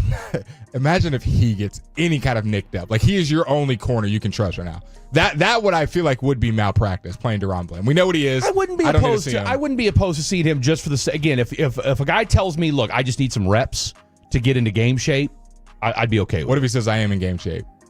I personally, I don't need to see DeRon Bland. But here's the thing: you're playing week 2. That room is so thin. That's that room. But here's the thing: I'm not worried. I mean, look, week 3, yes. But this defense, I need to see you play together, because especially without Micah Parsons. Mm-hmm. All right? Again, I'm not saying I need to see you for a full quarter, but I wouldn't mind seeing you for a series or 2. Tre'Davious White, just 1 series. That's it. Again, exactly. I'm with you 110% on that. So we'll talk about that. We'll give you our 3 to watch for on both the offensive and the defensive side of the football in the second and third segment of the program today. Let's get into a little bit of Texas Rangers from last night. Well, I didn't get a chance to watch the game because I was at my other job, but from what I saw, Merrill Kelly letting up 2 bombs. He did. 4 earned runs. He did. Rangers lose 9-1. It seemed like everybody. My boy Curvello finally spit the bit last night. Did he? Yeah, he did. Did he? He did. But I heard your boy Robert was solid. Bobby G, shout out to my boy Bobby G. My boy Corey Majors was giving me a hard time about that yesterday because a week ago I did say that I had no problem with Robert Garcia being the closer for this team. He then went out and gave up 3 home runs on 3 pitches. I'm kidding. It might have been 6, but either way, Robert Garcia had maybe one of the worst 3-game stretches of any Texas Ranger this year, not named Jock Peterson, who also kind of fell back to earth yesterday with a big strikeout. I think that was in the 8th or 9th inning. I think 7th or 8th inning, whatever it was. But it was good to see Robert Garcia get thrown back out there again. And this is what makes Bochy so great is he put him in there in the 5th and 6th inning, right? And granted, they were down 4-1. He walks, he gets the bases loaded. I do, and I'll tell you what, and Khaki Kev can appreciate this because I was on with Khaki Kev, and you were in Greece soaking up all the Mediterranean vibes, Blake, when me and Mr. Khaki Kevin got into this conversation about whether or not Seager is a Hall of Famer. Oh, for sure. Okay. No? I pushed back on it. Yes. I said, I'm not a sold. little bit more of a 50-50 than you might think, Blake. Yeah. As far as like the percentages, like when of getting in? Yeah, no, fans, I mean. Tolo split it down the middle. Exactly. A lot of Tolos are like, I'm not so sure. Well, I'm not going to act like I'm a baseball historian, but it feels like Seager's kind of earned that. Now, does he still need to win another ring to be in? It's not that he needs to win another ring. It's the consistency over the longevity. Exactly. Right? Is that, He's got to have 10 years service time in a couple days. I think he will have that. He's won. He's been a World Series MVP twice. Come on, 2 different teams. Which I get. Look, I get. I'm not taking that away from him, but it's very Kawhi Leonard-esque. That's an excellent comparison. And do we think Kawhi Leonard's not a Hall of Famer? Now, baseball Hall of Fame and NBA Hall of Fame, 2 different things. 2 different things. Yeah. Exactly. Right. And shout out Kyle Lowry. You look at now. Here's where I'm going to concede my argument. 2nd and 25 for the Giants, by the way. I'm conceding my argument after talking to Boch on Wednesday, and he said he's a surefire Hall of Famer. Okay, well then. Done. I mean, Boch, one of the best in the business. Look, if Bruce Bochy says Corey Seager's a Hall of Famer, then we listen. Who am I to disagree with Bruce Bochy? Okay? Which, by the way, look. And he said it with a lot of growl. Hall of Famer. Yeah, let me surefire Hall of Famer. I will say this. I did. So I got a chance to finally interview our boy Boch because he's on the KNC Masterpiece every Wednesday. Say, I had 3 people text me separately that they were jealous of you that you got to interview Bochy. I was jealous of me on Wednesday. I mean, now I did get to interview. Now I was also, and see that's a nice thing about being on KNC Masterpiece outside of working with Corey and Alec. They get great interviews. Let's great time. Bochy's not. Well, first of all, he's usually. I mean, we're only on when it's an off night, so it's not like Bochy's sitting there. Let me get on with Fan After Dark on a Thursday night. Maybe with his whiskey. I'd love for him to. But Boch, wide open. You can jump on with Fan After Dark anytime after you've done KNC Masterpiece. You got an open invite to Fan After Dark. That said, should have asked him if he knows what Fan After Dark is. Nice. I doubt he does. I doubt he does. I'm a fatty. What do you mean? Do I know if I'm a fatty? That would be our drop for our show intro. That would make my life right there. If Bruce Bochy said he was a fatty, I think I would peak in my radio career 100%. The only other thing, as far as like when I look at my radio accomplishments, outside of Jim Nantz complimenting my voice. That's pretty good. I mean, that's up there on the Mount Rushmore of things Fred's excited about. My son crashing out on me during the audition the other day. That's probably up there as well. Getting nominated for a G-Bag of the Day. So I'll take that in my radio career. And if Bruce Bochy were to say that he was a fatty, that would certainly be in my top 3 or 4. But this computer still hasn't turned on, by the way. It's probably you're probably. Well, it might be. You might need to turn it on underneath. I don't know how to turn this computer on. It took me a minute the other day. Just me? You have to hit it like 16 times. No, it took me until the end of the first segment. We got my son here. He's next level tech support. We'll see if he can figure it out. These Gen Zers, these kids today. But I asked him. I said, "What about Curvelo? Luis Curvelo being a closer. You might be onto something there. We might, And so I was like, oh, okay. So anytime you can throw something out." That's my other probably Mount Rushmore moment would be when I suggested to Ice Cube that he should do bootlegs and B-sides too, and he said, hadn't thought about that either. So you and Boach are kind of one and the same. Y'all are homies now. I mean, I'm just saying, if Curvelo becomes the closer. As a post-game presser, I just want to thank Fred. I want to thank Fred from Fan After Dark / KC Masterpiece. Shout out to the redheaded baddie, dude. Shout out to the redheaded baddie, Corey Majors. But no, I threw it out there to him. He also said that they rushed Jock Peterson back. Ooh. This is what I do. I also asked Kurt Miller yesterday, how do you feel about the sex objects being thrown onto the court? I want to say perfectly worded question. I was listening. You danced around it great. You got to be careful. Professional. You got to be careful. How do you turn this into a positive attraction for the sport? That's it. That's a great question. I have a question regarding that. It seems to be, we can say that word. What, dildo? Yeah. So why doesn't anyone say it? You know, we just try to be a little professional sometimes. It's because I think it's the connotation. It's a little inflammatory if you just come out and say it. You're not going to say that to the Wings GM. Like, if I get that. Here's the thing. If I knew, no, you didn't. I'm just saying, like, that's my first time talking to this guy. I haven't heard G-Back say it. And we're trying to build a relationship with the Dallas Wings. So it's one of those things where we can't shy away from it because it is out there in the ethos, but at the same time, too, right? It needs to be asked. No, I It's understand. the biggest story in the WNBA. No, right? I understand. It's honestly probably the bigger story in just all of basketball. There's no NBA story we're talking about. Yeah, it's the biggest story. One of the biggest stories I in was sports. kind of meaning more like, I haven't heard G-Back say it. I haven't heard Chiofalo say it. Oh, no, they say, well, you missed out then because their whole first segment on Friday. I mean, they walk around it, though. That's what I'm saying. No. Chiofalo, Lucius, and Broaddus were all over it? All up on it. And the auditions, too. Yes, that's exactly right. How many auditions did we get with the... Just one. I mean, nobody's talking about that. And Chiofalo threw it out to, we had one of the Tolos that auditioned, and it was, we'll get to that in the show reset. That was quite, again, we talked about it a little bit on Thursday night. I called into the show Thursday night. Yeah, it was something else. Fanfino! Yeah, it was something else, and we'll tease it up. We'll tease it up as well because, like I said, we've got the next 3 performances at Jake's, and by the way, the burgers are elite. So we'll talk about that. All right, don't forget, real quick, we're getting ready to go to break. Don't forget, tonight's Ranger game will be on KRLD 1080, our sister station, all right? Because obviously 105 through the fan, you're going to hear the Cowboys game today. Blake and I, the pregame to the pregame, we're taking you up until 3 o'clock, 1,500 for those of us on the 24-hour clock. So make sure that if you are into the Rangers, and we know 92% of you are, make sure you go over to 1080 KRLD. That's where the Rangers will be on tonight. Coming up next, though, let's get into some Cowboys talk for real. Top 3 guys a piece that we are looking at, and then we'll do our show. We'll have our boy Khaki Kev throw a little something in there as well. 3 guys that we're looking at on the offensive side. We're going to do that 12-20, and then 3 guys on the defensive side we're looking at Cowboy-wise in this preseason game 1. Also, 2, a numbers primer, because it is the preseason. What numbers guys are wearing, you don't know. Our boy Blake Elliott will get you updated on all of that. And then some. 877-881-1053, 877-881-1053. That is the Frankel and Frankel injury attorney text line. Let's hear who you are excited to see during today's ball game as well. Top 3 Cowboys on the offensive side we're looking at. We'll tell you next. Don't go anywhere. Sean and RJ, the KNC Masterpiece.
Uber Eats has Lola V products? I gotta remember that. Well, you know, they say in order to remember something, you have to forget something else.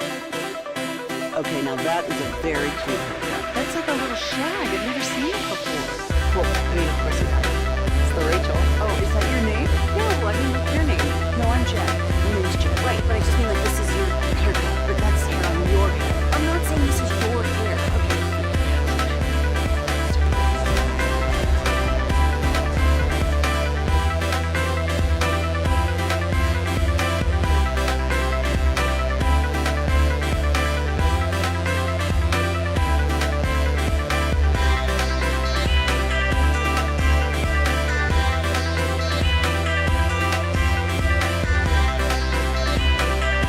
Call or Trek Brett. Call Frankel first, 214 or 817-333-3333. With Frankel and Frankel, there is never an out-of-pocket cost. They only get paid when you win. Frankel and Frankel, there is no out-of-pocket cost. Frankel and Frankel, the go-to for car and Trek Brett attorneys in Dallas. Tell you what, you texters are on one today. Whew. Now, it's still early in the program, so, but man. They're laying hit sticks, though. They're laying hit sticks out there in Buffalo. It's Battle of New York, man. Yeah. It is you got upstate New York versus the city going on right now. You know what? For the residents of New York, this is probably a fun game to go to. It's noon. You got the Giants versus Buffalo, middle of the day. It's not freezing cold. Not freezing cold, little preseason game. I bet you it's a fun one to go to. What's the temperature right now? Temp in Buffalo is? I'm gonna go like 82. He's looking. So, Khaki Kev, your guess. 82 is a good one. I'm going to go 85. Oh! On the money? Oh! Go buy yourself a lotto ticket tonight. The current temperature right now in Buffalo, New York is a cool, comfortable 85 degrees. Nice, the humidity is at 48% and a wind gust of 8. So this is probably a perfect game to go to if you're out there. Football weather. This is going because they're used to that cold, frigid weather. Oh no, this is now the question is, and it's a cheap game. Oh yeah, I mean it's because that's a damn near packed stadium. Yeah. For being the preseason. Because if you saw the Cleveland game yesterday, no, I'm sorry, yeah, well it was Cleveland, but they were in Carolina. I mean, there were. I feel like there were more, and me and my son were getting our grub on last night during the first half. It appeared like there were more. Miles Sanders. There were more Shedeur Sanders fans. 100% in the crowd than there were actual Carolina Panther fans. And we'll get to his performance later on in the show. But that was definitely the show of the preseason. But preseason. Let's get some preseason football music. All right, let's get some what are you going to play? Gunna? Whoever he is?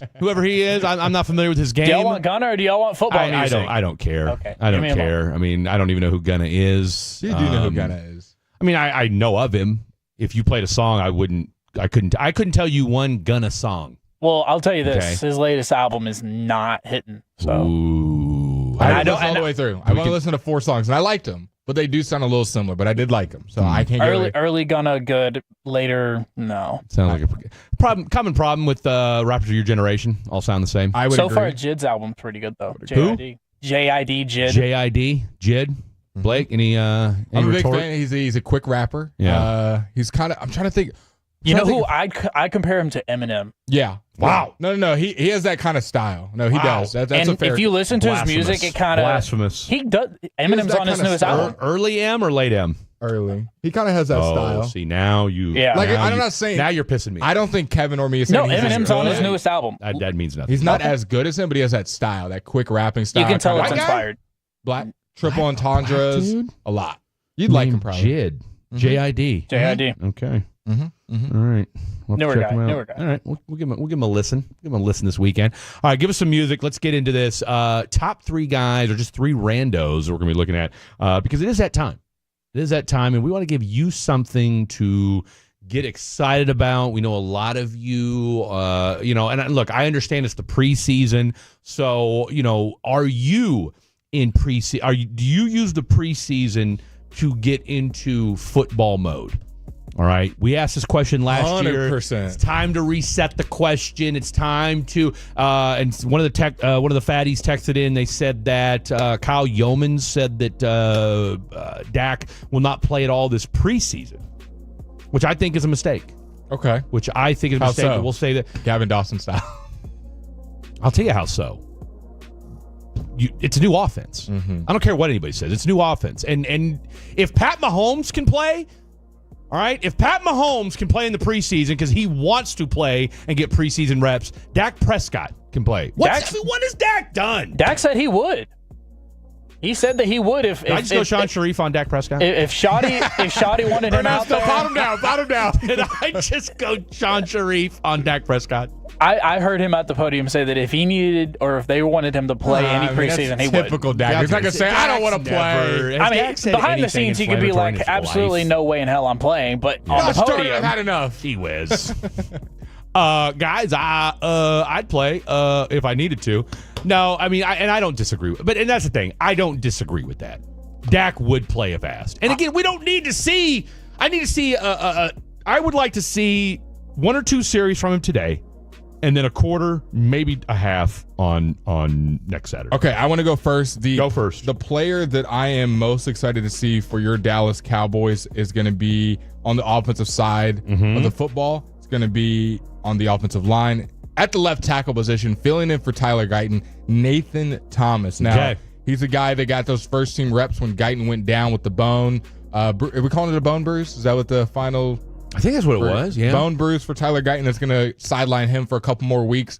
Nathan Thomas got destroyed by Jared Verse in that inter-squad scrimmage. That was heavily documented. Did not look good. Now, he'll be going against 2s and 3s tonight. Jared Verse will not be out there for the Rams, so he's going to have a little bit lower competition, but the pressure is up. This is like Fred says, no longer a scrimmage. This is the lights are bright. This is going to be on TV. It's going to be on our radio station. Everyone's going to be hearing and seeing about it. Can Nathan Thomas step up to the biggest moment of his career, his young career, and play well in this game where the rest of your O-line, we talked to Wolchuk, probably going to have no Tyler Smith, but you're going to have BB. Which that's okay. He's a little banged up. So you probably anyway. have Brock Hoffman there. Yeah. You're going to have BB in there. This is according to Woolley. He's tentatively. We don't know. This is all it's up in the air.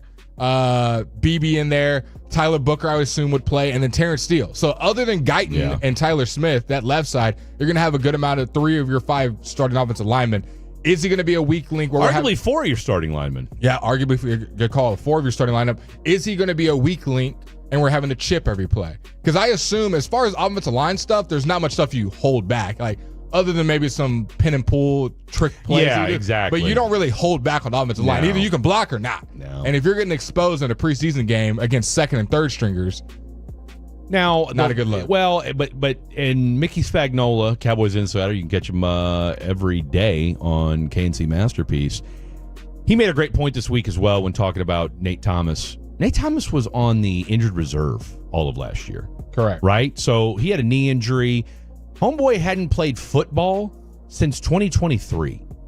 So, and that was at Louisiana, right? And so that was at Louisiana Monroe. Write this down. Tolos, he is number 71. So when you're watching today, I know it's sometimes a little bit harder to see camera angles and whatnot. He'll be your left tackle tonight, number 71, Nate Thomas. That's who Blake is watching, his first player. Didn't he take that from Lyle Collins?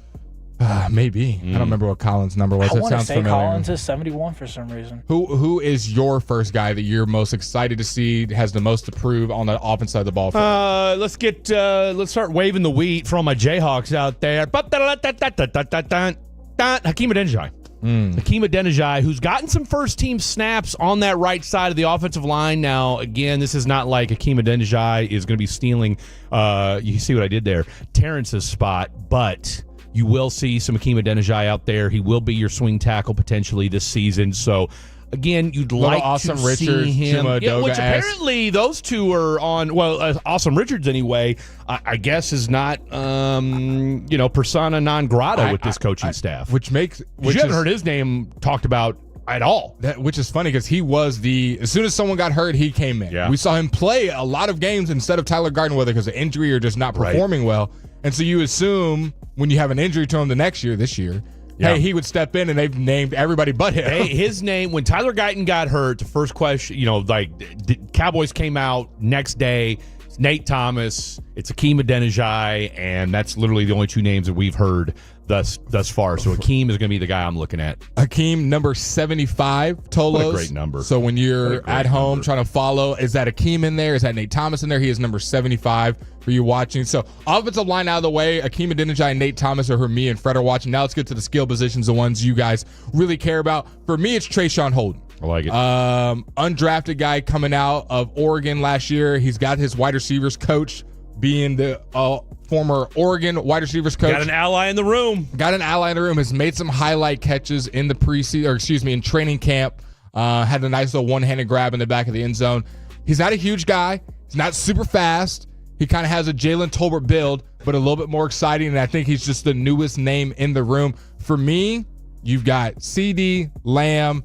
CD and Lamb. That's how good he is. He's two receivers. Two people. CD, Pickens, and Turpin, I think, are safe. They're going to get reps. They're going to be on the team, whatever. Yeah. I think Tolbert is safe as far as the roster. Like, I don't think he's going to be a roster cut. I think so. I honestly, I think Mingo's safe as a roster cut. It's a 6th spot that's up for grabs. The 6th spot is up for grabs, and there's 3 guys that have a chance for it.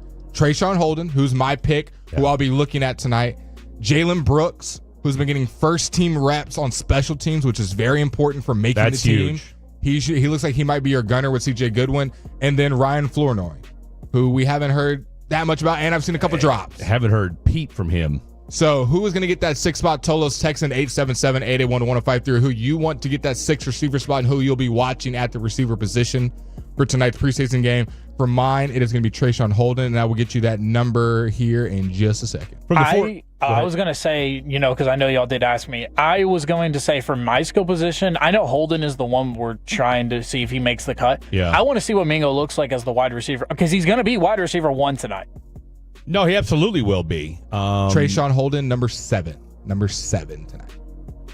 I thought that was what number's Trayvon Diggs? I'm just looking on the DallasCowboys.com roster. They got him as number 7. So they've already given up Trayvon's number, huh? Wow. Could that be foreshadowing? Is there something that the Cowboys roster and website people know that we don't? I'm just looking at the official rosters. That's crazy. Real quick, from the 469, I want to see Blue. Well, you will not see Jade on Blue tonight. No Jade on Blue. They don't have Trayvon Diggs on here, probably because he's injured, so they haven't. No, I don't know. Maybe assigned him one on here. Yeah. He's not on the Cowboys roster as far as like with numbers. Jaden Blue? No, Trayvon Diggs. Oh, Trayvon Diggs. Wow. But not on there already. That's interesting. That is. From the 214, nope, boys, I don't get into football mode until game 1, knowing the disappointment is coming the next 17 games. That's from Tolo Fatty Wood. We're just freaks then. Okay, from the 817, not excited about the Cowboys, excited about college football. What's your second guy that you're looking for, Frederick? Glad you asked. Phil Maffa. This is a big game for him today, at least to kind of set the tone for the simple fact that he hasn't gotten a lot of snaps in. I mean, he's gotten some, but not as many, considering that obviously Jaden Blue's gotten a majority of the snaps. You've had Javonte Williams get a lot of the snaps. Miles Sanders was getting them before he got hurt. He's been banged up.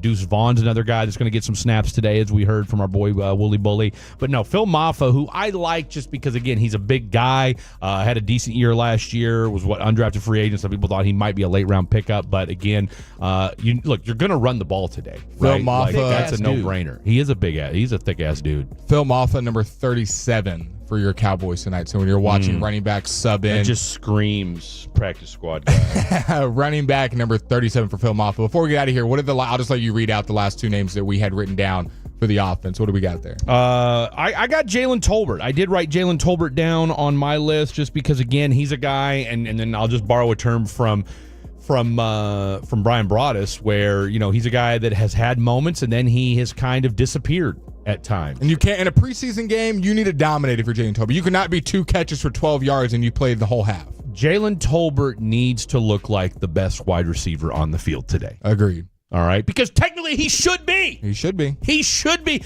Right now, Jalen Tolbert going into tonight's game, because you have no unless George Ladd Pickens. McConkey plays. You have or not Ladd. I'm saying unless one of the Puka or Devontae plays. Well, those guys aren't going to play because, you got I think Jimmy Garoppolo is playing tonight. But let's put it this way.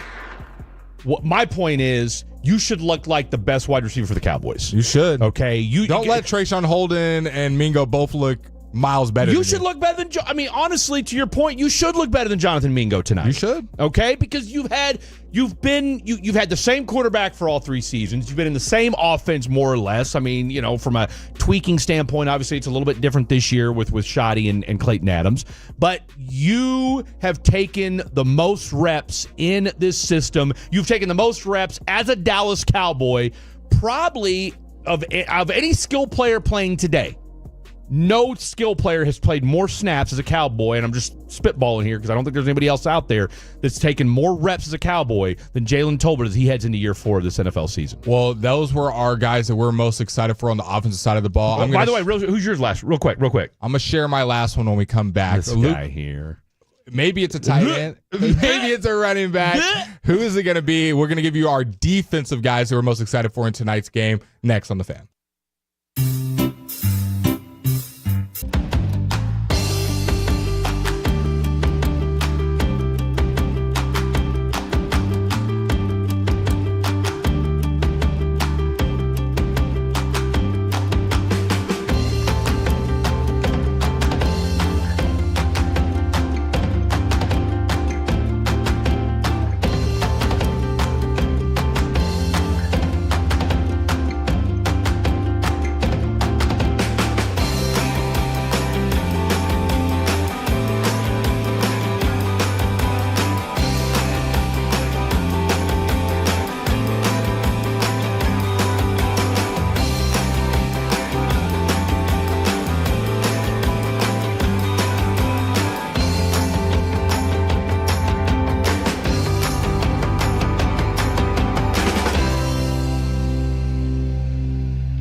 Do you think it's true that you've got to forget something else to remember that Uber Eats has groceries?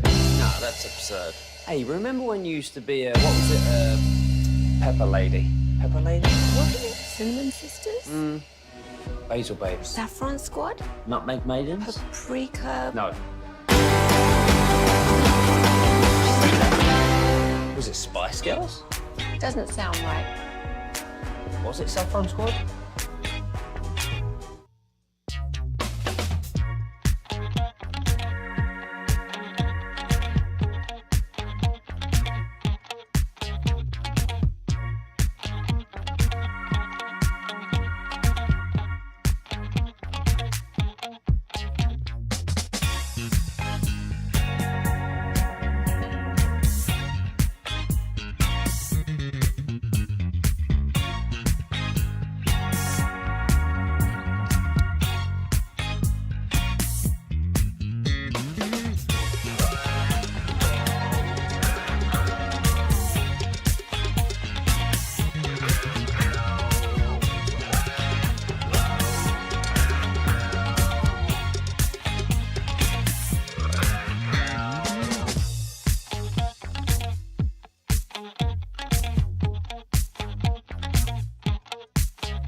Thunderbird Southern Table and Bar. For the latest from Cowboys camp, turn it on and leave it on. The Fan. This segment is brought to you by Classic Chevrolet. If you're in the market to upgrade your vehicle, get to Classic Chevrolet in Grapevine. Back-to-back #1 Chevy dealership in the world. They've got more new Chevys than anyone, and they're all priced to sell. Silverado, Tahoe, Blazers, Malibus, Equinox, and more. Visit ClassicChevrolet.com. This is Texas. This is Classic Chevrolet. Together, let's drive, relax, and enjoy the difference based on new Chevy registrations 2023 and 2024. From the 469, this is Tolbert's last chance to show he belongs on the team. This is taking too long. Jackson Dart just threw a 40-yard touchdown pass up the sideline, fitted in the pocket for a touchdown for the New York Football Giants. You know who's excited right now? Corey Majors. I mean, I'm not gonna lie, it was a nice throw. It was a nice throw. I'm big on the Jackson Dart. Are you? You're on the Jackson Dart bandwagon. I am. All right. Well, you are on the Jackson Dart bandwagon. Corey Majors and is JJ on the, McCarthy too. So well, you're alone on that one. But you do have company on the Jackson Dart bandwagon because he did better than Russell Corey Wilson is also on the Jackson Dart bandwagon. So shout out to that. Yeah, JJ McCarthy. I don't understand what he was just okay at Michigan. I just believe in Kevin O'Connell that much. Yeah, hey, look. Hey, this has nothing to do with anything that we're about to talk about, but I really want to play it. Donate the kids, not the car. He's not wrong. Russell Wilson had 2 drives. He went 6 of 7 for 28 yards. Jackson Dart 1 drive, 6 of 8, 91 yards and a touchdown. There you go. We could see a quarterback controversy in New York. I didn't understand. I mean, I did, but I didn't when it came to Russell Wilson. I mean, Russell's just, he's at that stage of his career, right? No one's excited about Russell Wilson. And if you're Jackson Dart, you're ready to rip. You're ready to sling it, dude. And if you're, I'll tell you what, they got a young team. Tyrone Tracy, Malik Neighbors, like, just let me get out there. No, and that's just it. Exactly. Like, it's, hey, let's go ahead. If you got a guy that can, and look, the one thing we know about Jackson Dart, he can sling it. All right. Maybe he doesn't know how to.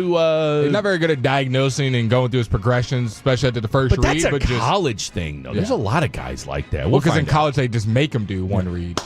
Gruden talked about that. Everybody just clapping. All right. Your last but not least player that you're looking for. Real quick to recap. Blake and I, these are 3 guys we're looking at offensively for today's game. We both have an offensive line guy.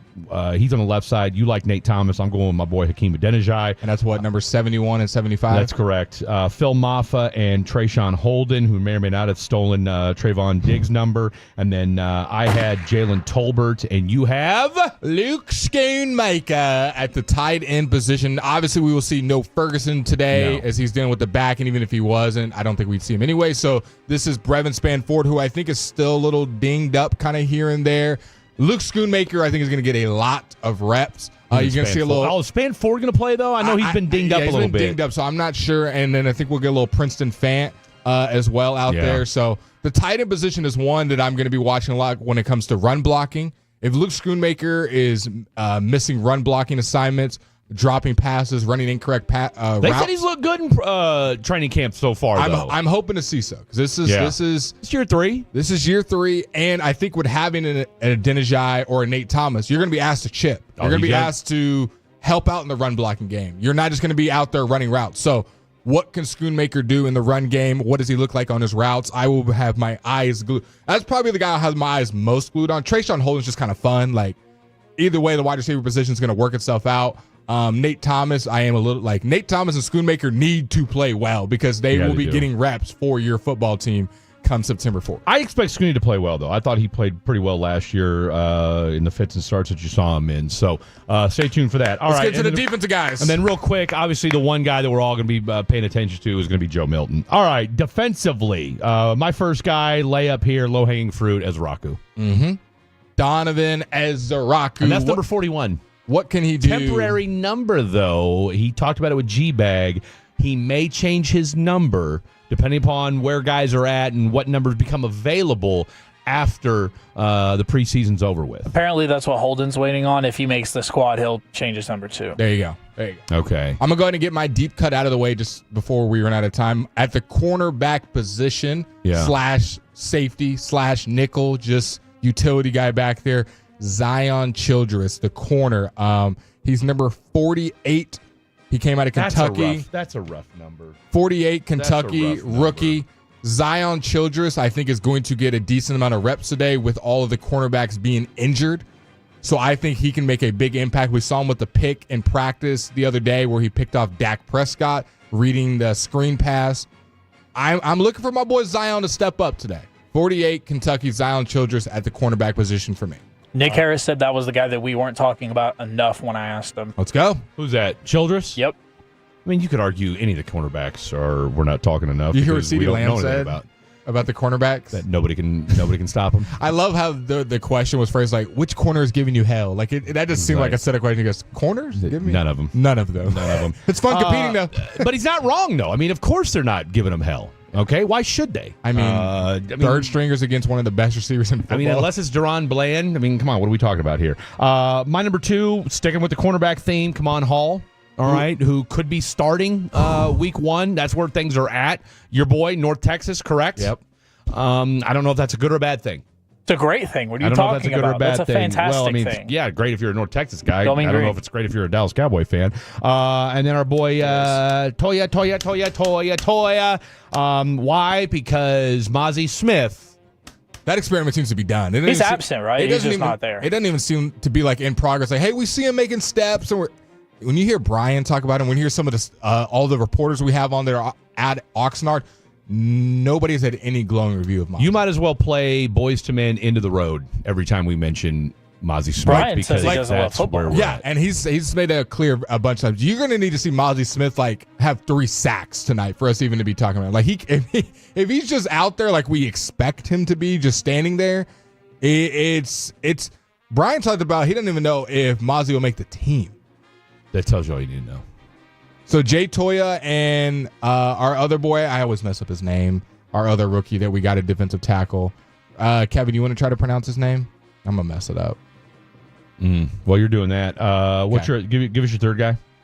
My third guy was going to be Wanye Thomas, but he is hurt. So I will go to his twin. I'll go to Izzy McQuamu, who's also going to be in that Zion Childress, playing a little safety, playing a little nickel, playing a little corner. I think he's one of the better athletes in that cornerback room. Now, I don't know if it's between the ears. I don't know if it's just speed of what's not keeping or it's not getting him on the field. And I'd love to see it from my own eyes tonight in the preseason game. So what can Izzy McQuamu do when the George Pickens touchdown, when we saw Dak connect him for the first time in the offseason, that was on Izzy McQuamu. That went over his head. Now, that's also against George Pickens. So I'm seeing if Zion Childress, Izzy McQuamu can step up and earn some more reps. So we don't have Kamon Hall out there. We don't have Kyrie Elam's look good, so I guess it's not a bad thing to have him out there. But he's been the talk of the camp. You want to get some high-level athletes out there, so I'm looking at Childress. I'm looking at Izzy McQuamu to step up in tonight's preseason game. Tommy Akingbasote is go. the name we were all I was hoping you were going efforting for. You may know Odigizua. him from his time at the University of Maryland in College Park. He comes in at a 6'4", 306-pound behemoth. Now, that said, Stephen Jones. Dude. Yeah, he is a thick-ass dude. Stephen Jones said this week that cornerback and defensive tackle, 2 positions that we have. I love how he was so candid about belabored that. the point. Well, I mean, he said the reporter asked, "You won't talk about the position, do we?" Yeah, I will. No, I will. absolutely Corner will. and defensive tackle. And that's the beauty of it. And I said this yesterday with Corey. We need to just get to the point with somebody on the coaching staff to just say, look, this is it for Mozzie. No, I think you got to that there's point. no more dancing around the fact that Mozzie Smith's a bust. Yeah, no. Okay. Especially for first round. Even if you draft him in the 3rd or 4th round, we could say maybe he shows you something to be average. You draft him in the 1st round, he's a bust. He's a bust. Unless he comes out and, like I said, has 2-3 sacks tonight, is run stuffing, and looks phenomenal, all of a sudden, in a blink of an eye, September 4th versus the Eagles, which I don't think anybody listening believes that. No. Then, Well, and neither does Stephen Jones. Okay? I mean, neither does Stephen. Say what you want probably about the most important person that needs to believe in you. And it's kind of on, I mean, it is, there's no kind of to it. It is on him. That's the position group that we talked about, that even after Kenneth Murray, at least for the love of, for even though maybe he's not, he's no Mike Singletary by any means, but at the very least, I mean, the guy can get tackles, right? I mean, he's shown that he can be a serviceable NFL player. All right. Jack Sanborn has shown that he can be a serviceable NFL player. Even Maris Leofau. Maris Leofau's a guy that, has pretty much stayed under the radar, that people are saying, hey, he's had a pretty good camp so far. Damone Clark is a guy that has gotten back into the mix. So linebacker group, a position group that we knew going into the season was going to be a point of concern. You've kind of reestablished that, hey, this thing could be okay. Yeah. D-tackle room, Solomon Thomas is probably going to be your starting D-tackle next to Osa when the season starts. Bombs over Baghdad. And Mozzie Smith has is a chance more than likely going to probably be a cap casualty, or at the very least a camp casualty, because you're not going to bring him in. Yeah. On when the first round of cuts whatever. What is it? Because they don't do it like they used to. Now it goes from basically 93 to 53. The fact that we're talking about guys drafted in the 6th, 7th, undrafted, that we're talking about the defensive tackle position. We're more excited about Toya than we are. Than our first-round pick. Yeah, from 2 years ago. And I said this yesterday. What was the video we saw? What was the one thing I saw from Mozzie Smith? Because in today's day and age, guys working out, training pictures. What I see from Mozzie? Standing at a gas station pumping gas, which is probably what he's going to be doing when the season starts. All right, 1 hour in the books, boys and girls. Let's talk a little NBA. Where and who will your Dallas Mavericks be playing come Christmas Day? Lots to get into. Don't go anywhere. This is the Fan After Dark in the afternoon. Tolo means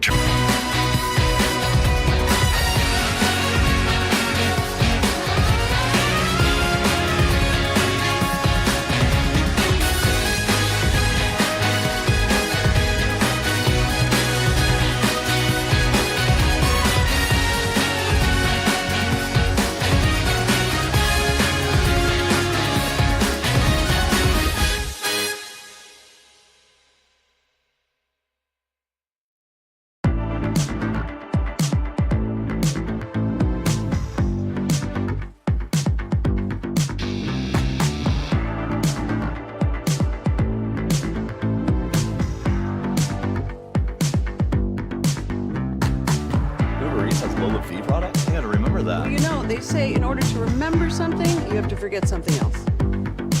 Okay, now that is a very cute haircut. That's like a little shag. I've never seen it before. Well, of course you have. It's the Rachel. Oh, is that your name? No, I mean your name. No, I'm Jen. My name's Jen. Right, but I just mean this is your haircut. But that's hair on your head. I'm not saying this is your hair. Okay.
of the program happening right now. Glad to have each and every one of you on board on a absolutely gorgeous Saturday afternoon. In fact, the last time we were in the studio, it looked like the rapture was coming as dark clouds were moving in. I mean, it was cray-cray.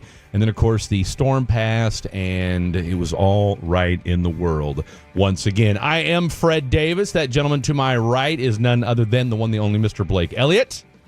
And then, of course, we've got, go ahead and turn that microphone on. And then, of course, we've got our guy, Khaki Kevin Walker, behind the glass on the 1, 2s, and 3s. Who's doing Rangers tonight? Do you know? Larry and Jet, off the top of my head, is what I'm going with. The new guy and the veteran, Larry Flores. LJ. Let's see. Blake asked Fred to explain why Chiefs fans display advanced symptoms of little brother syndrome when the Cowboys come up in conversation. That's from the 214. I didn't know that was an issue. Did we talk about the Chiefs? Oh, we talked about Mahomes. We talked about Mahomes. Dak thing. He's probably going. Yeah. Oh, I'm sorry. I mean, one team's actually won in the last 30 years. 877-881-1053. I'm sorry. Little brother syndrome or just recent winter syndrome? I don't know which one. I think it's syndrome. Which one are we talking about here? It's hard to keep guys, track. text in if you want to kick Fred out after that last comment. I'm ready to do it. No, I mean, get him out of here. No, I mean, 214. I mean, little brother syndrome. 877-881. Who's got little brother syndrome? Hey, speaking of little brother Seriously. syndrome and Super Bowl droughts, did y'all see this funny clip from this wife making fun of the Cowboys husband? Did you see that? Have you seen that? Do you have the clip? All right, go ahead and play this clip. Another question. If it has snowed every year for the past 30 years in Alaska, how much would you bet on it to snow this year? It snowed every year for the last 30 years in See where this is Alaska. going. How much would I bet that it would snow this year? Mm-hmm. What kind of questions are these? I would literally bet everything because I have 30 years of data to back up my bet. So yeah, I bet literally everything in the bank account that it would snow. I have 30 years of data on the Cowboys not making the Super Bowl. So why do you keep saying every year it's your year? And of course, that's since gone viral. Has it? Something as simple as that? I don't think it's good. Look, it's the Felt appropriate for the moment. I just don't think it's good because sports and weather not the same. Not the same. Yeah, and I know I'm shouting at the clouds. I know I'm shouting at the clouds, but that makes no sense. Okay, from the 972, love Fred, but does he know that it's 1s and 2s, not 1s, 2s, and 3s? LOL. Glad you asked that, 972, but yes, I absolutely know that it's 1, 2s, and 3s. I'm going to tell you why, because this isn't a DJ. 1s and 2s is a DJ thing. However, and this is why I say 1s, 2s, and 3s, because I asked a long time ago, what are the buttons you guys push back there? And the producer said, well, there's actually 3 main buttons that we push regularly. So, 972, since you want to go ahead and call me out, there's a reason why I say 1s, 2s, and 3s. Hey, Fred's coming with that fire this morning. Look, I am not to be trifled with, okay? I'm on day 53 of the Oski Woski Summer Detox. I'm all horny. right. Well, it goes without saying. And it's my son's last day in town. He flies back tomorrow. He and I have had an absolutely phenomenal time. We've had such a good time the last week. Broing out. We've gone to Rangers games. We went to the Fan Phenom. We've gone to the gym. We're going to go hoop after this with our boy Blake. So it's been a great week for me. I've got to do some KNC with Mr. Corey Majors. So I am fired up. And it's year 2 of covering the Dallas Cowboys for me, which, and Blake, I think you can attest to this as well. That first year is different. Mm-hmm. Because I came mid-year my first year. What's that? I came mid-year my first year. Right? So you came I came around Thanksgiving. So you came Thanksgiving, but so last year was really your first year in earnest of covering it. Yeah. Now we're going into people know us in the press. People know who we are. Not like check their credentials. Who are these guys? Who are these guys? All right, and Blake has established himself as one of the top rising talents in the DFW. I'm just the middle-aged white guy, and together we make the KNC masterpiece. That's right. Well, no, Fan After Dark on your radio dial. So no, we're excited about this year as well. Are you talking about this list of the teams? When you said the other list? Absolutely. Okay, I got the list. Okay, so you guys know we are the official basketball show of record here on 105. We are. Fan. Don't get it twisted. Don't get it twisted. All right, we talk ball. Okay, we talk ball.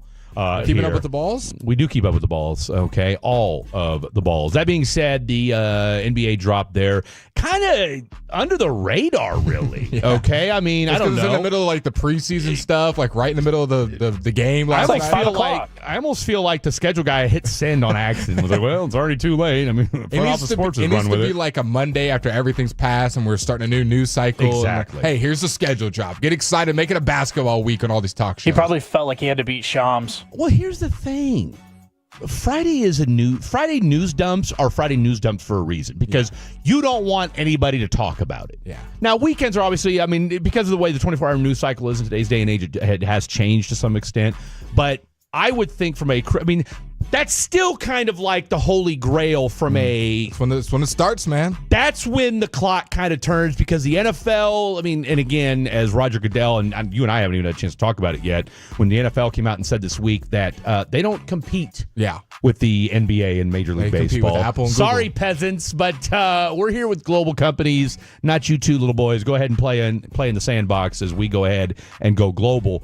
But the NBA Christmas Day game, even though that's really not even their day anymore. Yep. So here are the games to look forward to when you are unwrapping presents with your creepy uncle. Cavs versus Knicks. I'm guessing the verse is the second team, so I'm guessing the Knicks will be home. That makes sense. The Cavs at the Knicks. Okay. Excitement level let's go 1 to 10 of each game that I just gave you. Cavs, Knicks. You got Donovan Mitchell, Evan Mobley, Jared Allen, Garland. Knicks these are two teams that look the same. Give me a 6. 6 out of 10. Okay. Spurs versus Thunder. Spurs versus Thunder. 8.5. 8.5. Okay. Yours? I'm going to go a 9. That one's pretty exciting. That one, I think, because I'm assuming how they have it laid out, I'm assuming Cavs Knicks will be first. Absolutely. Like that noon game. And then Spurs Thunder will be probably around like 3 o'clock. They usually start those games in the morning, though. 10, you're right. They do them early. You're it's right. a 5 day. I mean, it's probably 10, 11 o'clock. I'll tell you what, that game I could see starting at 11 o'clock our time, because that's noon in NYC. Okay. Next game, Rockets versus Lakers. Oh, give me 10 of 10. 10 of 10? 10 of 10. Okay.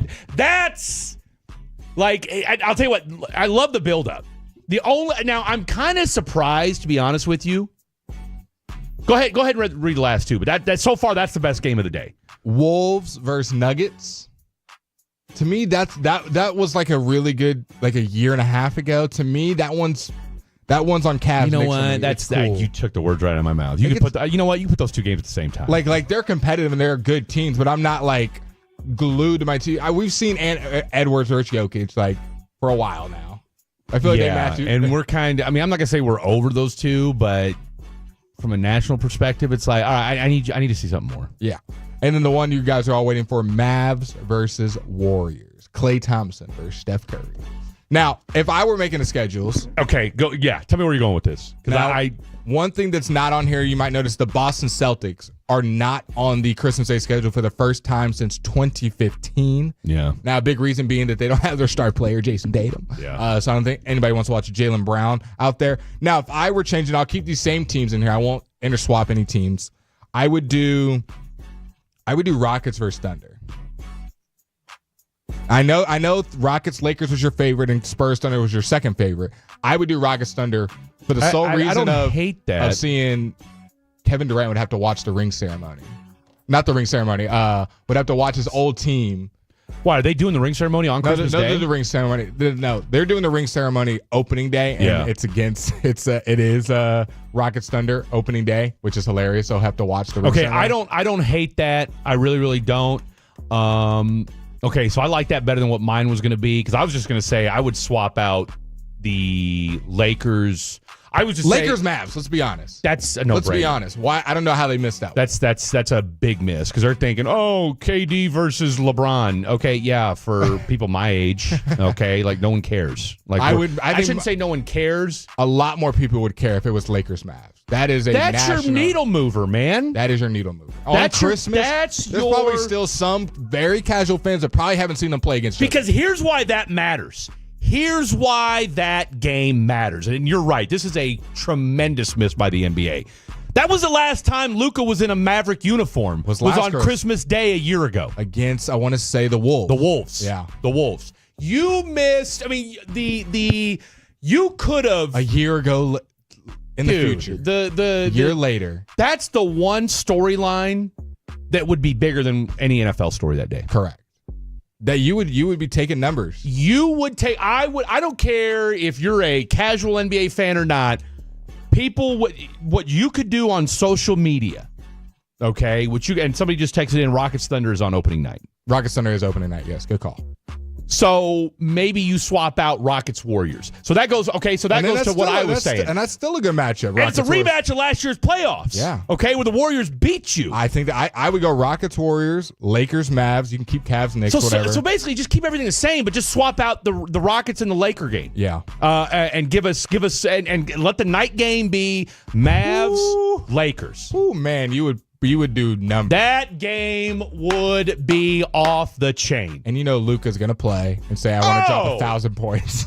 Luka and LeBron against Cooper and Anthony Davis. And let the game be in LA. Yeah. Okay. I mean, look, it'd be cool if it was in Dallas. I mean, like I said, last time he was here a year ago, last time he played in a Maverick uniform. Keep it in Dallas so we can get the chance. The bump Nico chance would and the fire Nico chance they'd be there that day. I think they're going to calm down this season, but that game will be on Christmas Day. And again, you just remind everybody that just a year ago today was the last time. Mm-hmm. That was the last time we saw him in a Mavericks uniform. See, this is why Adam Silver gets the hate he gets in some cases. I think that's a miss. That's not just that's not a Mavs DFW bias. I think most people listen. That's an NBA miss. Yeah. Okay, that's a Warriors Mavs. Yep. Who wants to see? Why do we care about that? Every comment has been should have been Mavs Lakers under Sham's post. Yeah. Why is it not Mavs Lakers? No, that's an enormous miss by the NBA. I'm uber disappointed about this. Let's see. Here we go. I'm going to fight some Luka stands this year. I can already tell. That's from the 972. From the 972, Cowboys Chiefs is going to win the ratings that night. Now, they're not playing on Christmas. No, it is. They play on Thanksgiving, don't they? Cowboys Chiefs is Thanksgiving. Yeah. The Cowboys play the Commanders in Washington on Christmas Day. Christmas Day.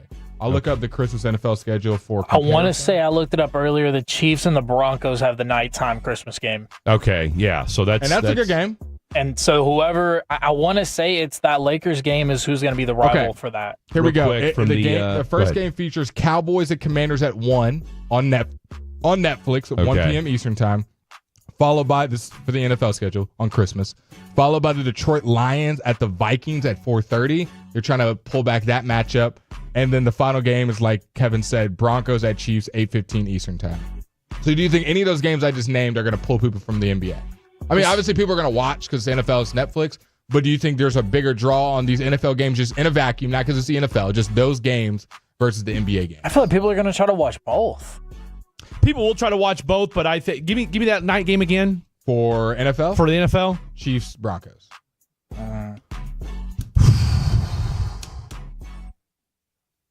Give me. I don't think the Lions Vikings game is that much of a pull. No, I could care less. If you told me that Cooper Flagg and AD, a healthy AD by the way, and the Mavericks are traveling to Los Angeles because by the way, I'd like to think that AD has revenge on his mind. That's a big day to do. That's a big stage. Okay, man. I mean, I'd like to think AD, being the competitor that he is, AD, you're maybe a top 15 player, and you were treated as basically a player. You were treated like Max Christie in the Luka trade. Seriously, I mean, let's call it what it is. Nobody was giving him any love. Yeah. Like, I mean, he might as well have been Kai Jones when he came here. That's how little people thought of Anthony Davis when he got traded here. No, I understand the Luka and all this, and we don't need to revisit all that and rehash any of that. But again, the NBA had a for a league that needs all the attention it can possibly get, and especially, think of it this way. Think of the other major miss. You are trying to transition into the next phase of when LeBron and KD finally retire, because let's call it what it is. They're on the back nine. Correct. I mean, hell, there's rumblings that this could be LeBron's last year. Correct. I don't think it is. Year 23. But it could be. All right? You're going to tell me that the two guys that are, in some cases, the two guys that are the future of the league, in Luka and Cooper Flagg, who could be that could be your primetime showcase. Yeah. And that's not your game on Christmas night, on your premiere day. That's crazy. Bad miss, Adam Silver. Maybe they're trying to do one last ride type thing. Like, hey, this will be the last Christmas game. And maybe that's it. Hey, we'll give these guys one last Christmas game. This is the last time you'll see them on Christmas. And that makes a lot of sense. Now, do we see doubleheader? Lakers? I mean, seriously, back-to-backs. All right, coming up next, let's transition to a little baseball talk. We already gave you some Mavs talk. Let's talk a little Rangers. My boy Bitter Mike talking all things baseball. Tough loss last night. Not the worst loss in the world, because you did lose to maybe a World Series contender, definitely a World Series contender, maybe a World Series favorite in the Philadelphia Phillies. But when you look at this 10-game stretch, 12-game stretch the Rangers have coming up, could this team be out of it by the end of August? We'll discuss that with Mike next. Don't go anywhere. The more time you give, the more our crush grows. Together we continue. Basil babes. Saffron Squad? Nutmeg maidens? Paprika? No. Nutmeg Maidens. I just said that. Was it Spice Girls? Doesn't sound right. Was it Saffron Squad?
Rachel. Oh, is that your name?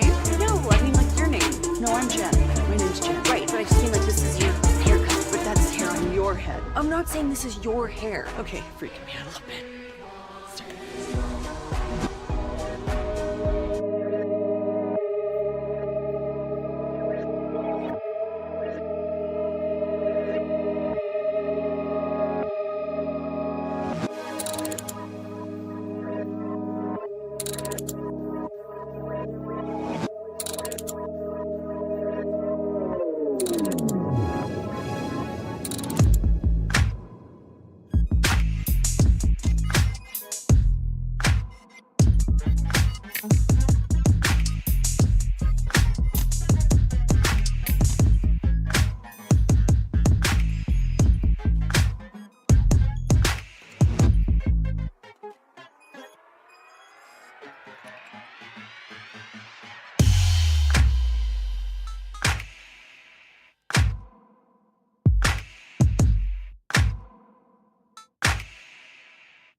Fan After Dark in the afternoon on a absolutely gorgeous Saturday here in the DFW Metroplex. We've got a DFW sports buffet, if you will. We've got your Dallas Cowboys kicking off the 2025 NFL season. Yes, I get it.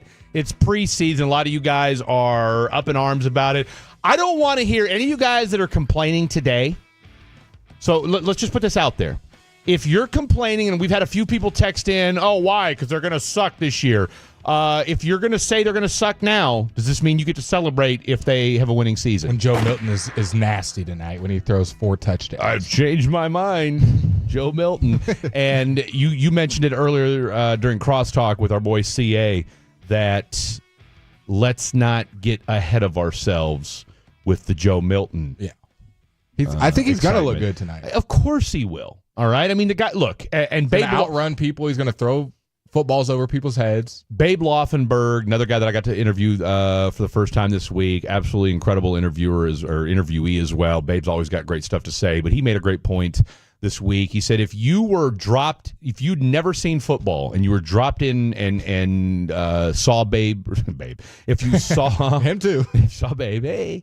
But if you saw Joe Milton, you'd be like, okay, this guy is an absolute freak, and why would this guy not be the number 1 pick overall? But then you see him, and, yes, and Mickey made this point, and Babe made this point. Yes, he'll throw a 60, 70-yard ball that drops in. You're like, okay, how does a human being make that throw? And then the very next play, a simple crossing route that every NFL quarterback in the history of time has been able to make, and he'll airmail it. And you say, okay, how does this guy go from making one of the hardest throws in NFL that only a handful of guys can make versus the next play he just the very simple stuff. Got to be able to do the easy things. That's 80% of being a quarterback. It's not a highlight reel. No.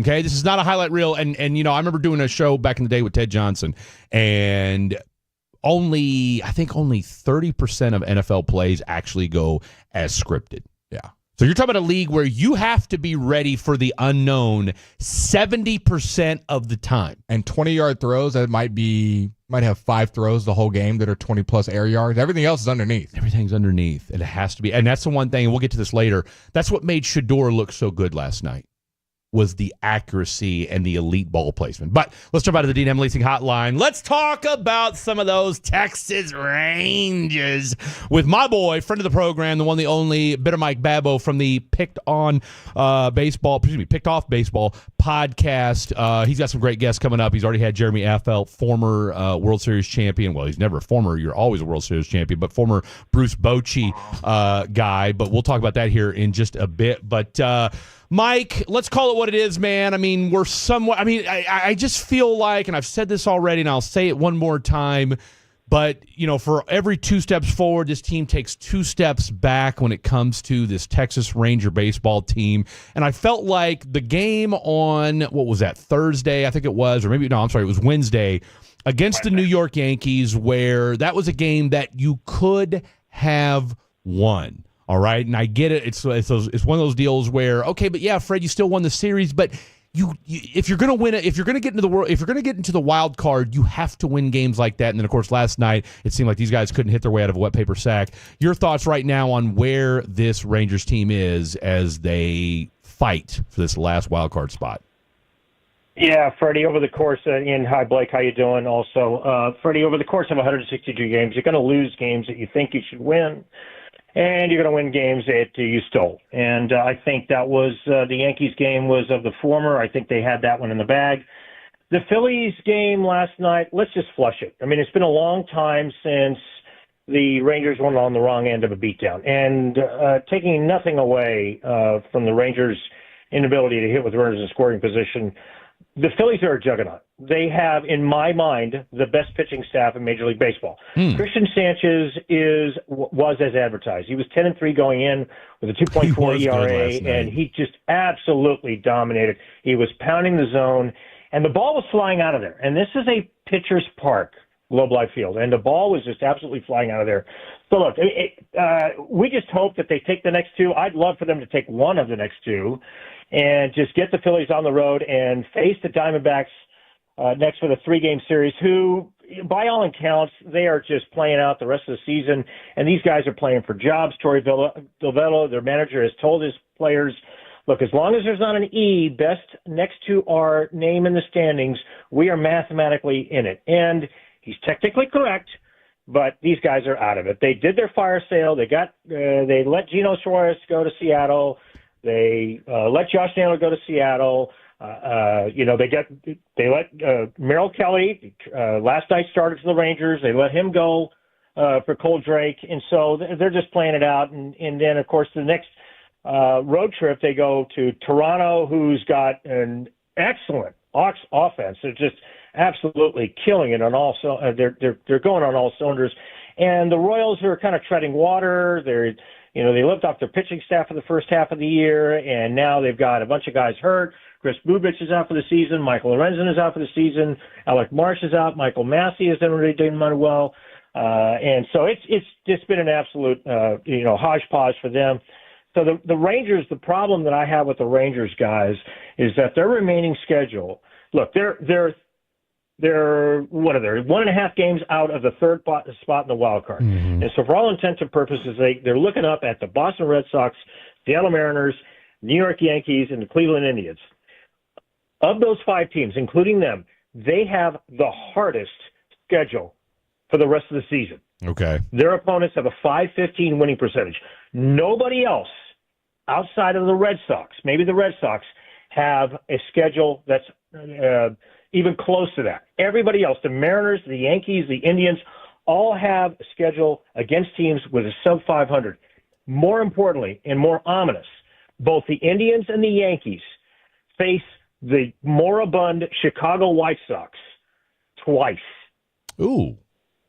Okay, and that doesn't look good. Now, the only layup for the Rangers is that they're facing the Arizona Diamondbacks, who are 7 games under 500. They got them 6 times, 3, including the next series. But it's going to be a tough road to hoe for them, and they've got to start playing better against the teams that they should be beating. And I'm talking about the Angels, right, who are 55-60. They play them last week of the month, and they do have a home and home against the Indians. Okay. They play them Friday through Sunday, the 22nd. But they've got them breathing down their neck. Right, they got them breathing down their neck. Well, they're ahead of them. I was going to say they're what, percentage points ahead of them because of tiebreakers? Right, and don't look now. I mean, Jose Ramirez is ripping it, and look, that lead that the Tigers had, it was 11 games like a month ago. It shrunk down to 6. So objects and mirror are getting closer for the Tigers, and so they feel that division. But in the end, they're just a half game out of that third place in the wild card. And the Yankees, I mean, they're leaking oil big time. They got to stop pitching Devin Williams in high leverage situations. You saw what he did on Tuesday against the Rangers. Last night, he gave up 2 runs 3 runs against the Astros to blow that game in extra innings. I don't know why they don't pitch David Bednar in more high-pressure situations. So I'm not too concerned about the Yankees. The problem is that the Rangers only face the Cleveland Indians and then the Toronto Blue Jays. Only a couple of teams that are ahead of them in the standings. And the Toronto, they're not going to catch them. They're 20 games above 500. They're first in the AL East. But they only face the Indians and maybe the Kansas City Royals, who are just a game, about three games ahead of behind them. They're just sitting there. So, not too many people are worried about them. So the Rangers have to be better at situational hitting. They're third worst at moving runners in scoring from second base with nobody out. They're fourth worst in scoring a runner from third with less than 2 outs. They're the bottom third in productive outs. Now, their pitching is otherworldly. We all know about that. And they pitch to contact, and they pitch to that pitcher's park because they're sixth in fly ball percentages. Now, that normally it has worked for them, but it didn't work last night. But they got to be better. And I'm hoping that Jacob deGrom is right when he says, look, my arm's not tired. But what else is he going to say, Fred? I mean, is he going to say, no, my arm is tired, give me a day off here? No, he's 37 years old. He's a grizzled veteran. He sees the young players. He wants to step up, and that's what these guys do. They're athletes. They're arrogant, and I mean that in all as a compliment. They know they're good. So, of course, he's going to go out there every fifth day. And I just really think that it's going to be really hard for them considering how easy the schedule is for everybody else. Mike, it's good to have you back on. I got two questions for you, one on one end of the spectrum as far as scheduling and one for the Texas Rangers. As far as scheduling, the Astros and Yankees are in a series right now. The Astros took one in extras the other night, and they're playing again right now as we speak.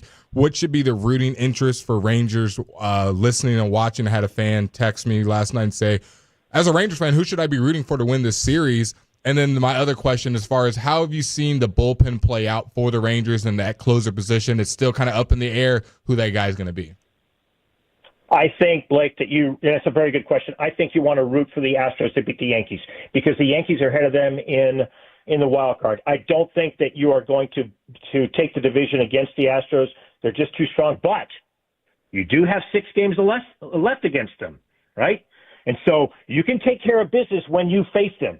But go ahead and let the Astros beat the team that's in front of you in the wild card. Okay, and then about the closer position, who's been the guy to stand it up for you? We've had Crivello out there, Robert Garcia, kind of been a litany of guys. Yeah, it's a flip. It's a flip of the coin between those two. I know that Crivello didn't look good last night. He's your boy Freddie D, but I love his stuff. I love the movement on his fastball. I love his passion, especially when he strikes out a guy. Look, he just had a bad night. I don't think that bad night last night, because again, the Phillies mash. There's no shame in giving up a home run to Kyle Schwarber. The guy's got 41 home runs. He's second in the major leagues in home runs next to Cal Raleigh, for crying out loud.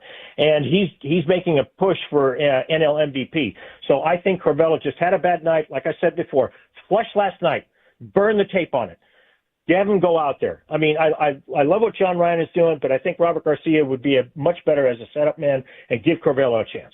All right, tell the folks at home where they can find your podcast at and a couple of guests you got coming up. You can find our podcast everywhere you can find podcasts, at Apple, Spotify, Google Play.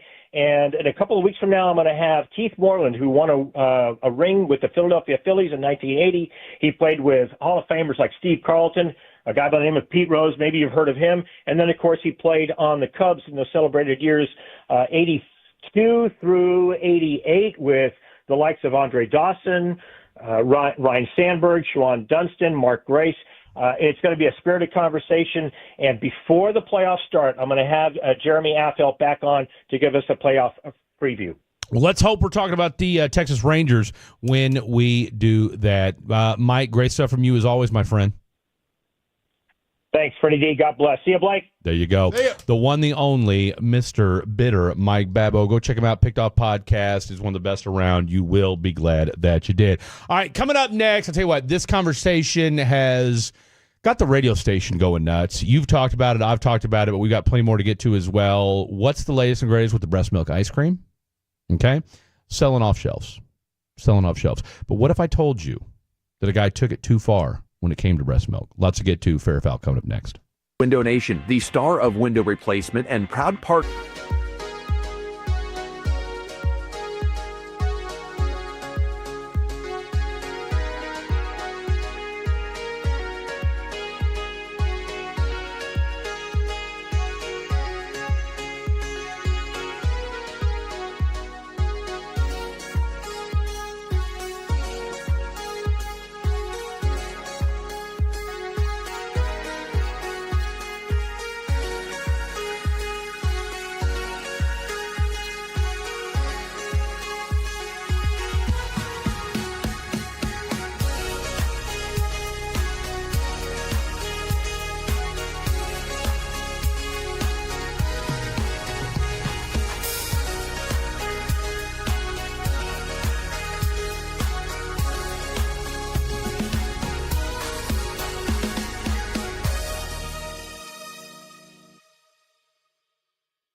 Lola V products? I gotta remember that. Well, you know, they say in order to remember something, you have to forget something else. Okay, now that is a very cute haircut. That's like a little shag. I've never seen it before. Well, I mean, of course you have. But Rachel. Oh, is that your name? No, I mean like your name. No, I'm Jen.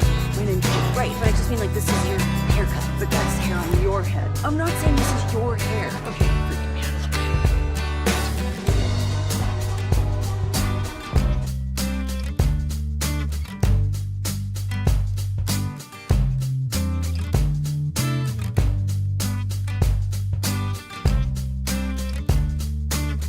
Right here on The Fan.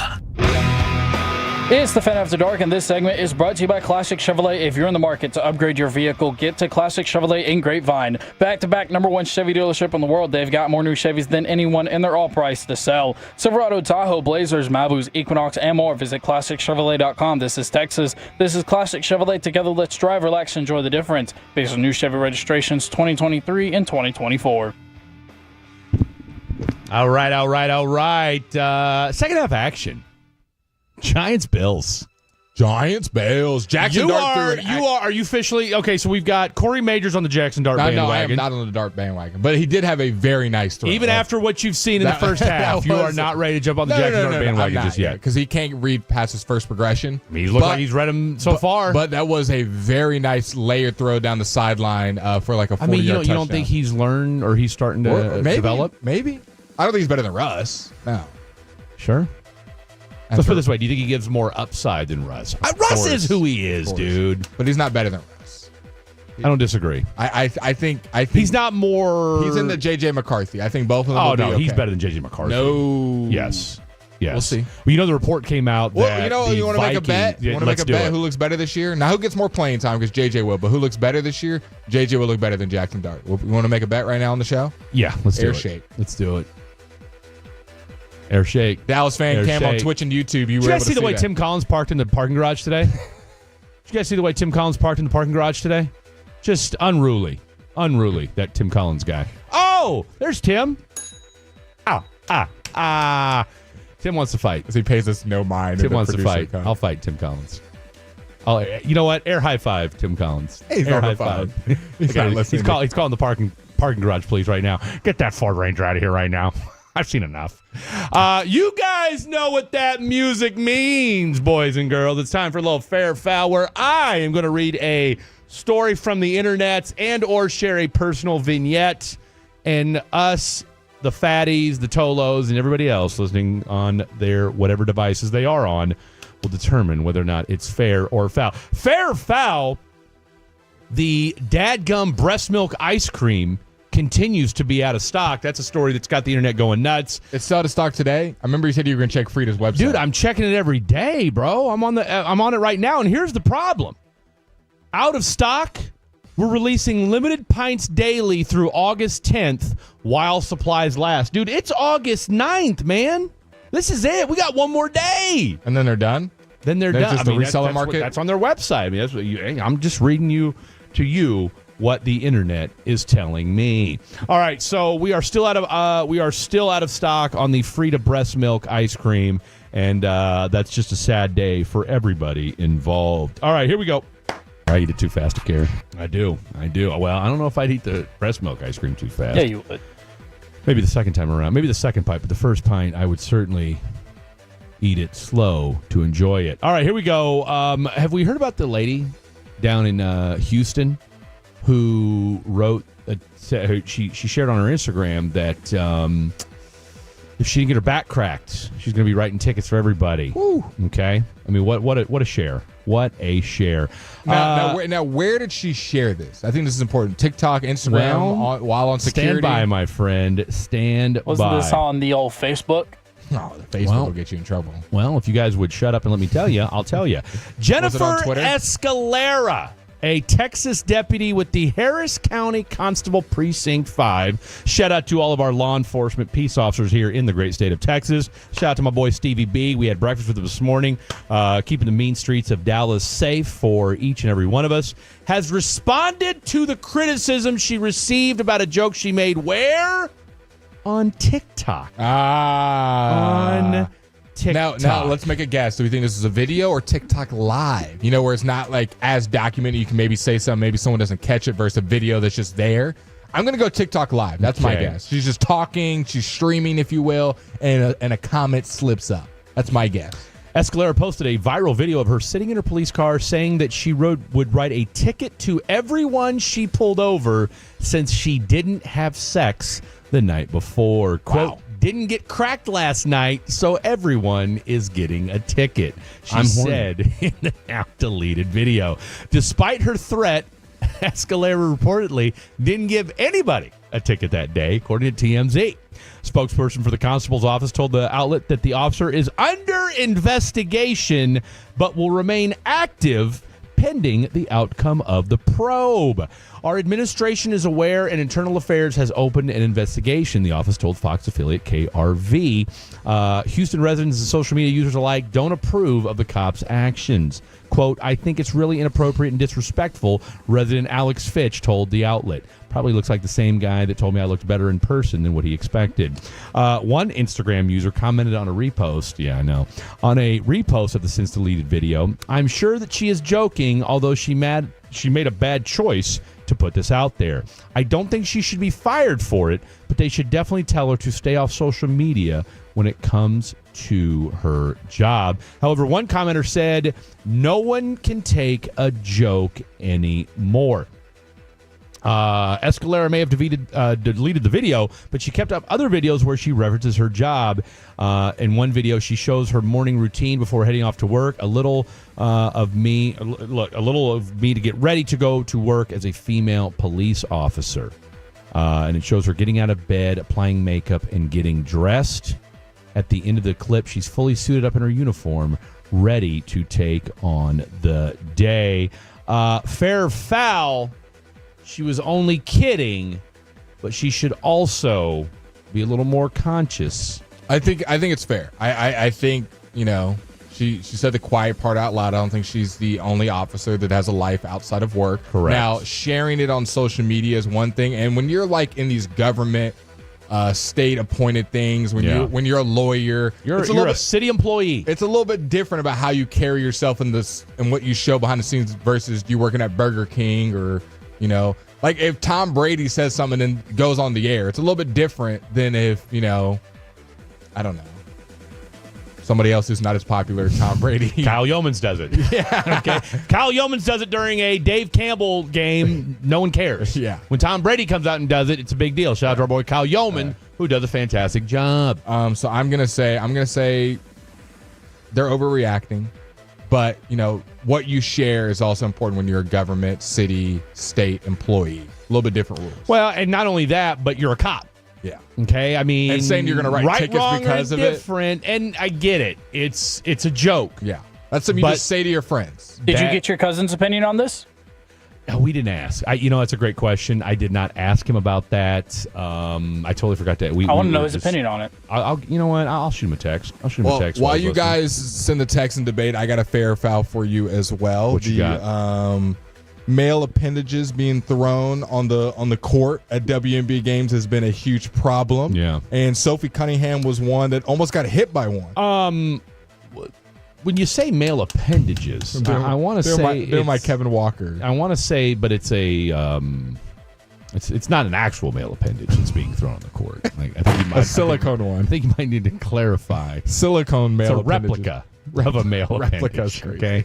I don't know anybody's walking around with a green one, so I don't know about replica. Well, replica in the sense that it's shaped like one, but it's not an actual male appendage. You got a lot of work with it. Oh, because you've seen actual. I mean, I would think there'd be more blood, and I think the story would be bigger if it was an actual male appendage that had got thrown on the Let's court. just play Sophie Cunningham talking about the recent dildos on the court of WNBA games. There's actually been 3 dildos that have been thrown, which is insane, all green. And I was like, hey, like this is gonna be a thing. Like, well, I saw that they offered. You're not allowed to talk about this, so you probably can't even respond to what I'm going to say. But there were betting lines for the next colored dildo thrown on the court at a WNBA game, and people could like bet on the number. Yeah, and it was like sunset rainbow, like plus like 50 grid or whatever. Yeah, and I guess green is just like the go-to now. Dude, the funny thing is like my parents and my sister, they literally text me after or before every single game, like saying good luck, like da-da-da, you know? And my mom, I'll send it so everyone can see this. But my mom, she goes, instead of like my good luck text, she goes, watch out for flying dildos tonight. And then the other one said, did you really just post the dildo tweet? It got some legs. And she goes, it's funny, a lot of others think so too. Did you see the dildo hit the court? I was like, I never thought that I'd be talking about this with Mama P. I'm with my sweet mom. Did you see the response to your tweet that like ratioed you? No. So you said stop throwing dildos on the court, we could get hurt. And someone said, well, stop playing basketball on the dildo range. Which that's kind of funny. Kind of stuff. That is funny. Damn. Fair or foul, Sophie Cunningham and her parents texting back and forth. That comment also, I've never seen that at the range. That's great. That's what we're here for. She's a good sport about it. She is. She's been one of the forefronts of just kind of joking about it. Oh my goodness. Stop playing basketball on the dildo. Just trying to throw it, man. Now, I need to find the article because I thought I had it saved. There's a no bag policy. They're trying to stop this. But I will say How the same. hard are they trying to stop? Hey, Fred, the same night that there was a no bag policy, there was a dildo thrown on the court. So no, there absolutely one can was. imagine. Let's see. Wasn't that the night there was two?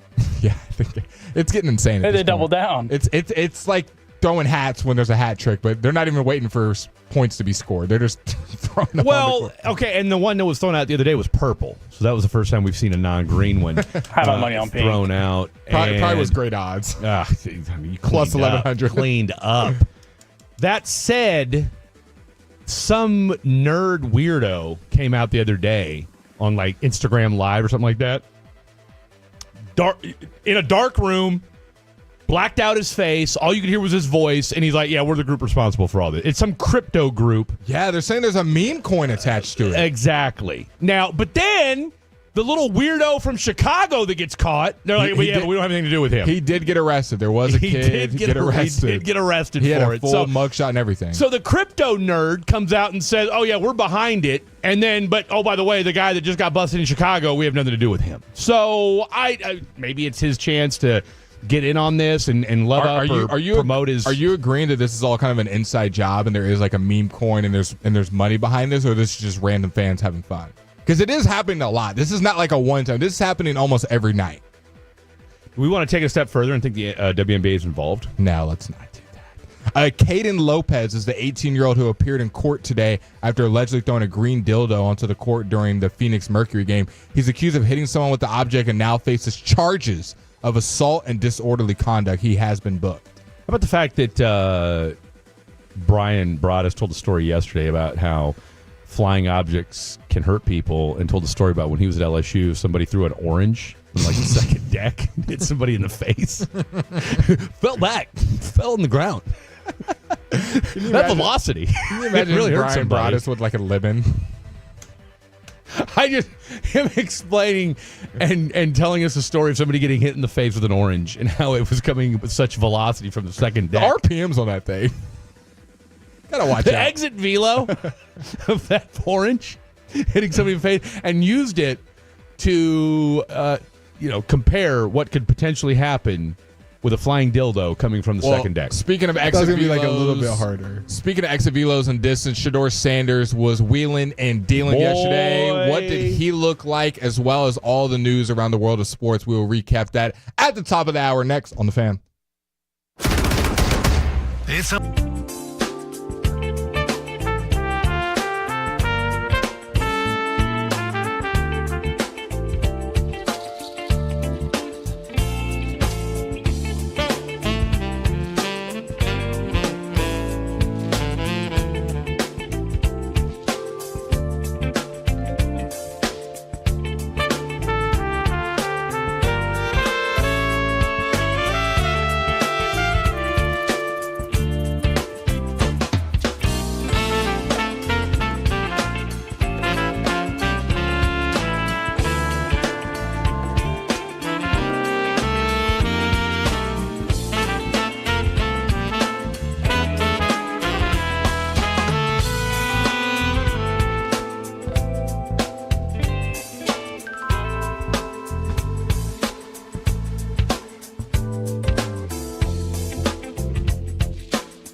Do you think it's true that you've got to forget something else to remember that Uber Eats has groceries? No, that's absurd. Hey, remember when you used to be what was it, Pepper Lady? Wasn't it Cinnamon Sisters? Razor Waves. Saffron Squad? Nutmeg Maidens? Freaker? No. Nutmeg Maidens? I just said that. Was it Spice Girls? Doesn't sound right. Was it Saffron Squad?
Leaving it on 105.3 The Fan. Final hour of the program. It is the pregame to the pregame, boys and girls, as we get you ready for right here on the official station of your Dallas Cowboys, 105.3 The Fan. I am Fred Davis. That gentleman is handshake deal Elliott over here. The one, the only.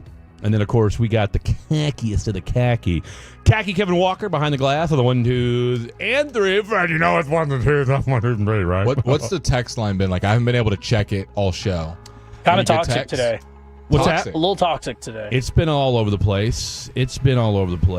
Really, guys, my 9-year-old daughter is in the car. Now I have to try and explain to her what a dildo is. What the hell? I'd let the wife explain that. No, here's my thing. Here's my rebuttal. Your 9-year-old daughter, and you're listening to sports radio, so she's not watching the WNBA? In fairness... so she would have seen it live. Sophie Cunningham not watching was Sophie on Cunningham? before us. Look, we're the journalists. We're reporting what has happened. We're not making up stuff. This is something that had happened at a sporting event. That's happened multiple times. Journalism. It's not our fault. Look, I remember being 9 or 10 years old and hearing "Me So Horny" for the first time. Not knowing. Okay. And not only did I not know what "me so horny" meant, I remember specifically, like it was yesterday, my grandma had a pool, and I remember jumping off the diving board and yelling "me so horny" as I jumped off the diving board, and my grandma goes, "What the hell did you just say?" I said, "Grandma, it's 2 Live Crew. What do you want from me?" I heard it on Fan After Dark. It's not uber sticky. So... Again, and then I'll tell you what, I remember being a kid watching the news, and we had a serial flasher on the Shunga Trail. These things are real. We're not making it up. I think sports is bad. Look at news. Dude, I remember going to my grandpa and saying, "What does it mean if you flash somebody?" "Well, son, let me tell you about it." "And why is he doing it in a trench coat?" Why are they running on the field naked? I mean, it's just... Have you ever watched the Super Bowl? I mean, come on. There's a streaker every game. Every Super Bowl? I want to say every time. I don't know about every Super Bowl. You think there's more streakers at the Super Bowl or at the World Series? You get 7 opportunities, possibly. Sounds sexy, right? From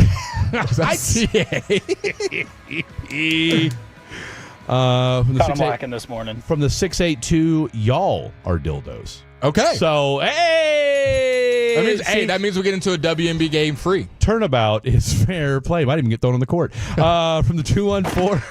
From the 214, I'll second your salute to those who serve and those who protect and serve. I saw a recent post that said for people throwing dildos on the court, they're giving them fines. They're making sure that they have to go to jail. Banning them. Felonies. They are saying that maybe the next solution is making them go to WNBA games. I saw 10 that. games you're exiled to.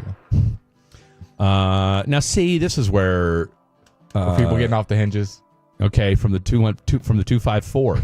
My daughter's 11. Okay. She knew what a dildo was at 9. I talked to my daughter. Hey, there you go. From another 214, whoever's complaining sounds like they need a dildo. There's no deed. And then from the 682, this is where I take umbrage. Here we go. Here's the umbrage take. And I do appreciate they're trying to love me up at the same time. Blake, you are not funny at all. Okay, here we go. It hurts to listen to you comedy. That's fair. Leave that to Fred. I will just be the one. I'll just read, and I'll keep the comedy to Kevin Walker and Fred, and I'll just read news. Let's be the news reader. Let's see. From the 817, I'm more excited about Caitlin Clark playing basketball again than I am about the Dallas Cowboys. Okay. Now that is a hot take. And you know what? While I'm on this topic, I hate to do it. I hate to do it. You agree? No. Oh.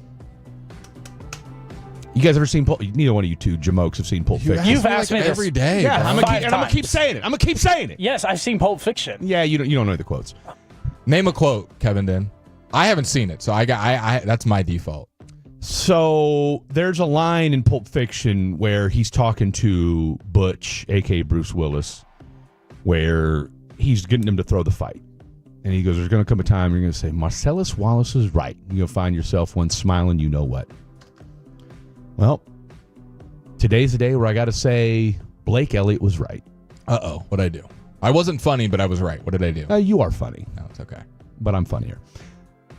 You said before the season started, the WNBA season, because we're also the WNBA show of record. Yeah, we are. You said that Paige Beckers Oh, I did.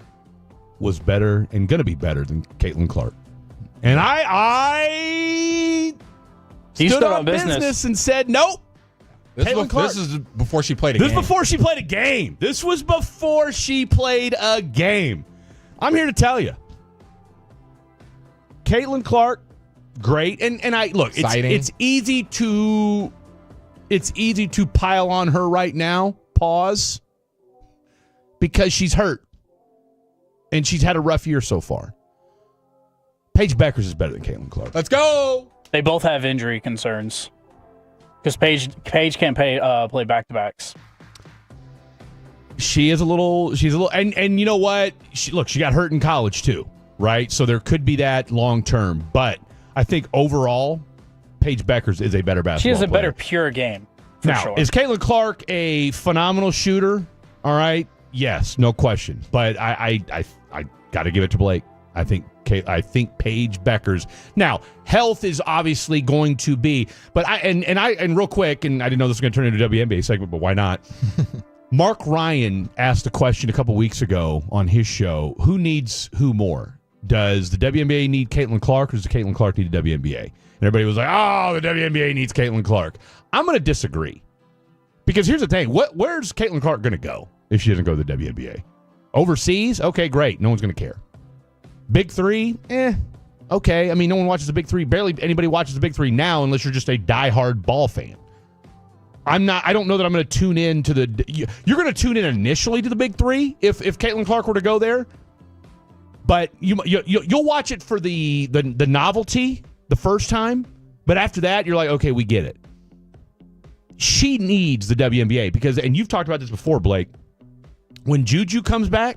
Mm-hmm. All right, Got like USC. You're starting to see. I mean, again, look, take nothing away from what Caitlin Clark's done, and yes, she has brought eyeballs to the WNBA that weren't necessarily there before. But you're going to start seeing more and more with the Paige Beckers of the world, with the Juju Watkins. Watkins, right? Watkins, yeah. I want to say Paige's numbers. I was trying to find it are better than Caitlin in every category. Points, with the exception of assists, though. I think 3-point percentage. Oh, this year? This year. Oh, I thought you meant just from a rookie standpoint. I think her rookie numbers from a assist standpoint. Was Kevin, if you don't mind finding how their stats compare rookie or just this year, I'm pretty sure Paige is beating her. So you want Caitlin Clark rookie versus Paige rookie, or?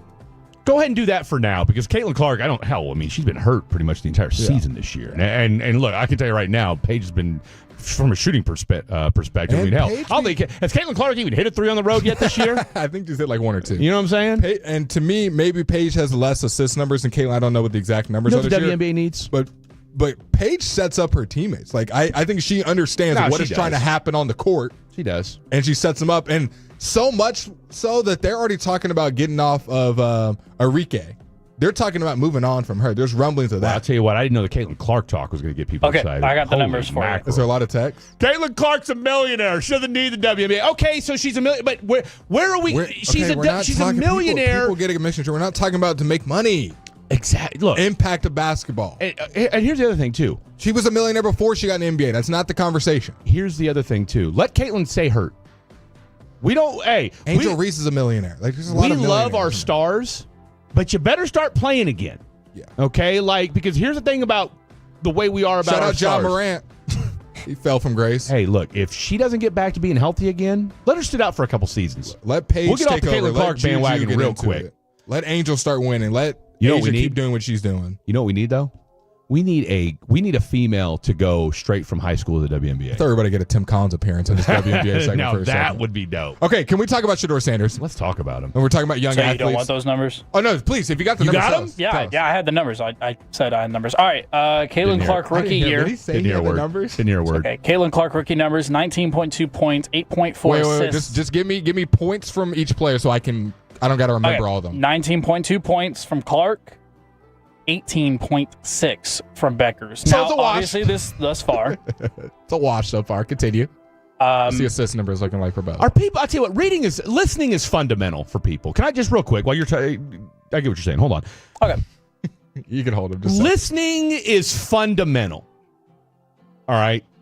Nobody said Caitlin wasn't the biggest draw in the WNBA. Did we say that? We did not. Did either one of us say that? We did not, because I think we'd be dumb to say that. What we said was Paige Beckers is a better basketball player than Caitlin Clark. Not one of us said she was the bigger draw. Nope. All right? She's not. It's We're Caitlin, not taking that away from Caitlin Clark. Caitlin being hurt is still a bigger draw to watch her on the sideline. We're not disagreeing with that. Seriously, okay? From the 904, you guys are on More Than Weed, LOL. Okay, which, by the way, I'm on day 53 of the Oski Woski Detox, so I'm not. You guys think this is a no-drug show. You guys think Dak is elite. Who said that? No one said that. No one said that. In fact, I want to tell you what, go back to the Odyssey app if you haven't already downloaded it. We complained earlier, who is Dak to think he shouldn't be playing in preseason games? So welcome to the conversation. So there's that part. Okay, you guys think Dak is elite and Clark isn't the biggest draw in the WNBA. So maybe it's just the 90. Where's this guy from? From the 901. All right. Thank you for LOLing. Keeping the context or, haha, this is funny. Couldn't be more upset or wrong. Okay, let's go back to the Pimp Cup. Kevin, we got the new guy, Jake. the point numbers are about the same. Yeah. Assist numbers stack up as how? 5.4 for Beckers.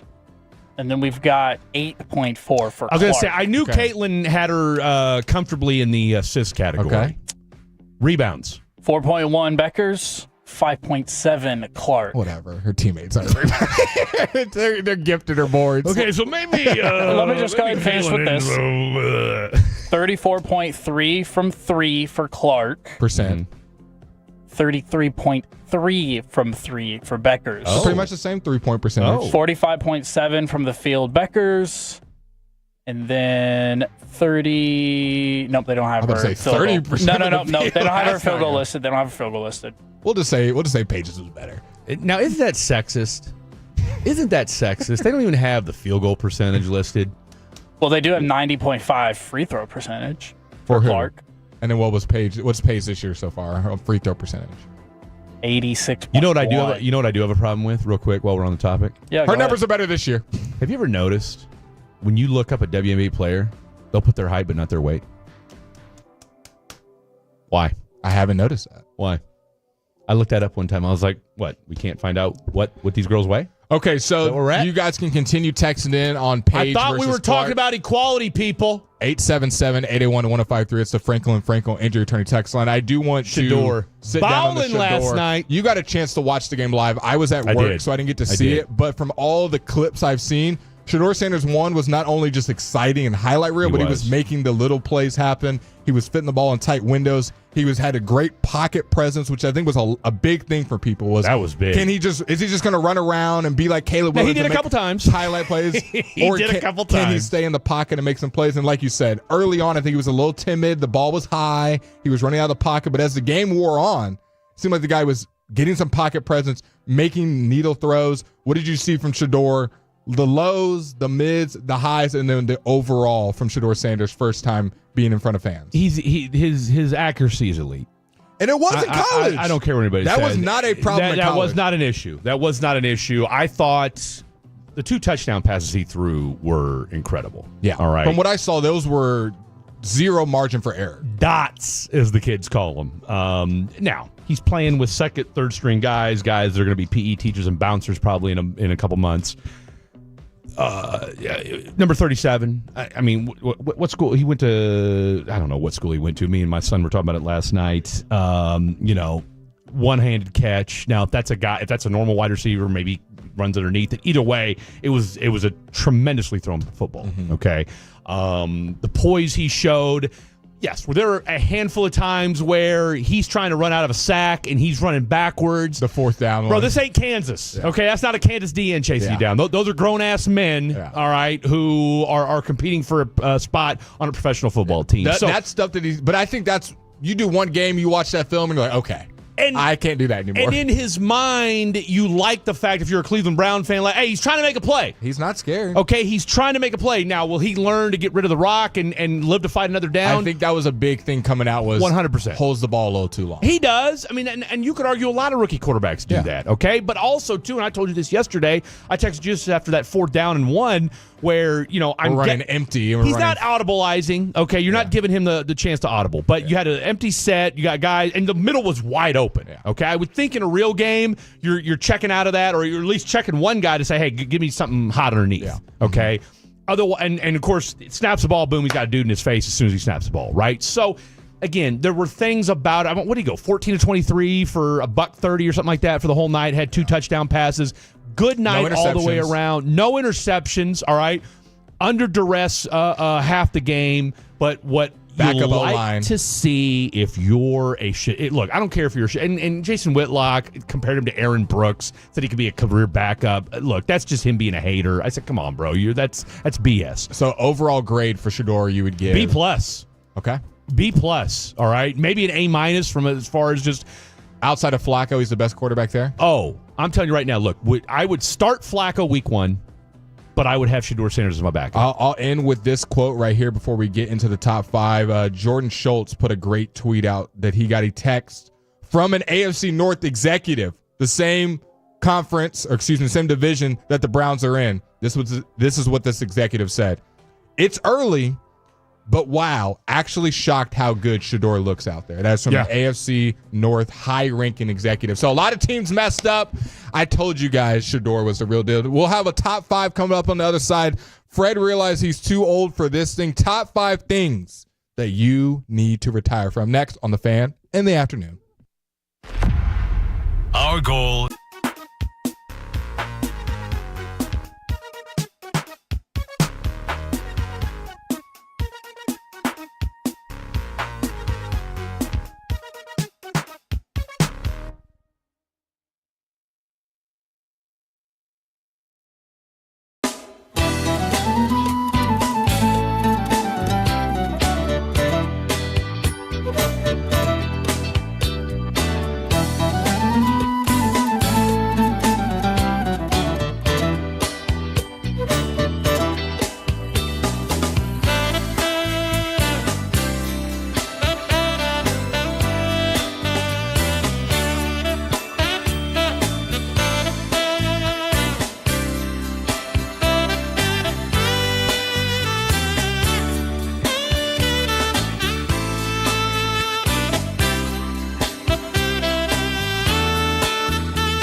Do you think it's true that you've got to forget something else to remember that Uber Eats has groceries? No, that's absurd.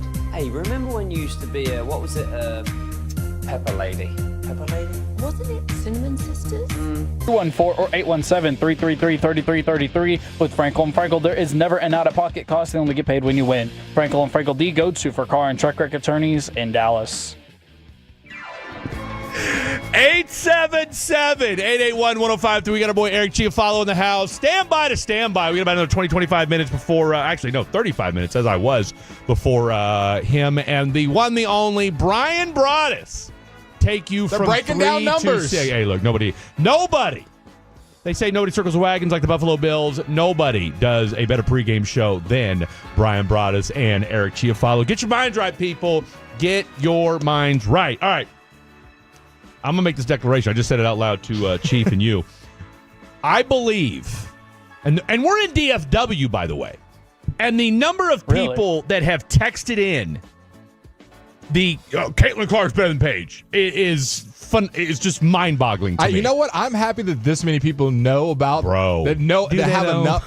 I'll say this. Do they? I'm glad this many people have interest in the WNBA seriously. where it's this much of a heated argument. If we make the same declaration 3 years ago about two WNBA players, they'll be like, okay, guys, move on. Next topic. The Kelsey Plum versus Sabrina Ionescu argument really never gained the traction we thought it was. Okay? Never picked up steam. But Caitlin versus Paige? Holy Toledo. You guys are blowing it up. Good God. All right, so... Wait, you didn't make your declaration. Oh, I didn't, did I? Holy mackerel. That's sweet. No. It's the new Michael versus LeBron. Ooh, who's Michael? Who's LeBron? Look, we're just going to use the analogy. I'm not going to pick They're playing together. Here. How does that even make sense? Huh? I said they're playing in the same time. How does that even make sense? The debate, Kevin. The debate. I disagree. Find a new debate. I love it when Kevin gets sassy. I tell you what. What's your analogy then, Kevin? Yeah. What's your analogy? I'll come up with one. Okay. Yeah. Go ahead and work on that. Maybe we'll replace Khakis Kicks with Kevin's newest WNBA argument. All right. Top five. He just played that against himself. I think he did.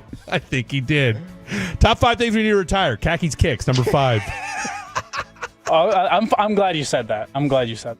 Number 5. Here we go. So I got a stern realization this week. Okay. A humbling ass whooping. Come to Jesus moment. All right. My son's in town, as you guys know. He brought the PS5 with him, and we were playing College Football 25, and I just felt lost. Lost on the map. The buttons, Were you looking down at the controller? Not necessarily. Okay. I mean, I still figured out is you can't mash them. I still know what, the X, the circle, the R1, the R2. But I'm just not there anymore. From a play calling standpoint, that's bad. You should always have that. I'm definitely not there from a play calling. You're asking Madden, what should I do? I think I just did coach suggestion for most of the game because I don't. You gotta get in different sets. I know, and I did. I'm more of a shotgun guy. Yeah, shotgun empty set. But no threat to run. We're a little bit. We're dropping 6 in coverage and we know he's not running the ball. That's probably why. I ran, but it's just not. I just don't have the. I'll put it like this. I enjoyed the recruiting aspect of it. Okay. I still love to recruit. He'll tell you that. I still love to recruit. Hey, we had a 15th overall class yesterday. Okay. And College Football 25 lets you get into it where you're like recruiting for real. Like you're talking to the players, you're texting them. No, that part to me was fun. But playing the game, it's passed me by. So as a result of that, for our top 5 today, top 5 things it's time to retire from. Okay. So where will that be on my list? I'll tell you here in just a second. Number 5, soda. It's time to retire soda. It's been gone for me. Okay, and I appreciate that about you. I still love a good root beer. I still love a good Dr. Pepper. I'll have one like once a month. And I still love a good Sprite. Okay? But Mountain Dew for me. Mountain Dew. Like we had ours at the ballpark. I won't have soda again this month. And see, I drank 3 of them. I did. I think I had 2, but that was also because that was really the only thing. Well, that said, outside of Globe Life Field tap water, whatever alcoholic drinks there were, and I don't drink, or Diet Coke, and I'm not Dawson, so it was Sprite. Yeah, Coke feels really heavy too. Yeah, I don't, and I haven't had Coke since probably a cola. Can't tell you that night. Hey-o. So my number 5 is soda. Your number 5. My number 5. My list is a lot different. It's more of kind of mindsets. I don't hate it. Negative thoughts is one of my honorable mentions. My number 5 of things that I'm retiring from: putting off bills. Oh, that's a good one. Add that to my list. When it came to my not tax. That's not what I meant to say. What's it called in your car? Toll roads. You learned a valuable lesson this week. That bill was stacking up, and apparently if your bill is too high, you can't register your car. Yeah. And so I had to pay that hefty bill of going on toll roads. So putting out bills, I'm gonna get ahead of stuff like that. I don't mean like my rent and utilities. Those late fees, but utilities are a good one too, though, because them late fees do add up. No, I've had my lights shut off before when I was in college. Well, that you getting your lights shut off because of forgetting to pay the bill does not surprise me one bit. But I've done it before too. I bet you're not the only college student. Oh, absolutely. I was like, you're not the only person. Did the electricity? Is there a storm outside? And you just look and you're like, that's the middle of a day on a Tuesday. I guess not. No, just past due, huh? Kevin Walker, number 5. I'll start with my honorable mention. My honorable mention is I think we should retire the DFW. Oh, wow. He's going at you're just taking shots at me. You get rid of Khakis Kicks, I get rid of your intro. Wow. He just said, I can still get to do it, though. That's the difference. My number 5, smoking cigars. For me personally. Oh, big cigar. I don't really smoke any nicotine or anything like that. So just go ahead and get rid of cigars as well. What should my intro be then? I'm just kidding. I like your intro. It was just you digged at me, so I had to dig at you. Okay, fair enough. My number 4, getting drunk. I like to drink and I can get buzzed, but not getting drunk. When was the last time you got drunk? I don't do it that often, to be honest. You don't need to retire it, though. I really don't train like that. You don't need to retire it then. If you don't get, like, when's the last time you got sloppy? Ooh. It's probably, it wasn't even probably this year, to be honest. So you don't need to retire it? That's all right. So that was your number 4, getting drunk? Yeah. All right. Number 4. My number 4, being elite at video games. Now, I don't mean not being good at them, but I have definitely hit a cliff of, for any of my people who play competitive games. A plateau? I've hit a plateau. Yeah. I'm stuck at diamond in pretty much every game I play. Now, there's Crimson, Iridescent, Top 250. Like, these are the guys that play for real. And I used to be at that level. I'm just realizing my reaction time, my hand-eye coordination is still good, where I'm better than the average player, I would say so. Yeah. But I've definitely, the days of just dominating competitive video games have passed me by. I'm definitely just a little above average now. So being elite at video games, I think these 18-year-olds, 17-year-olds, 19-year-olds that are just cracked and doing it all the time, they don't have another job and they just get on and play. It's tough to compete when I just get on after work. Well, look, there's a theme here. My number 4 is going to be reckless driving.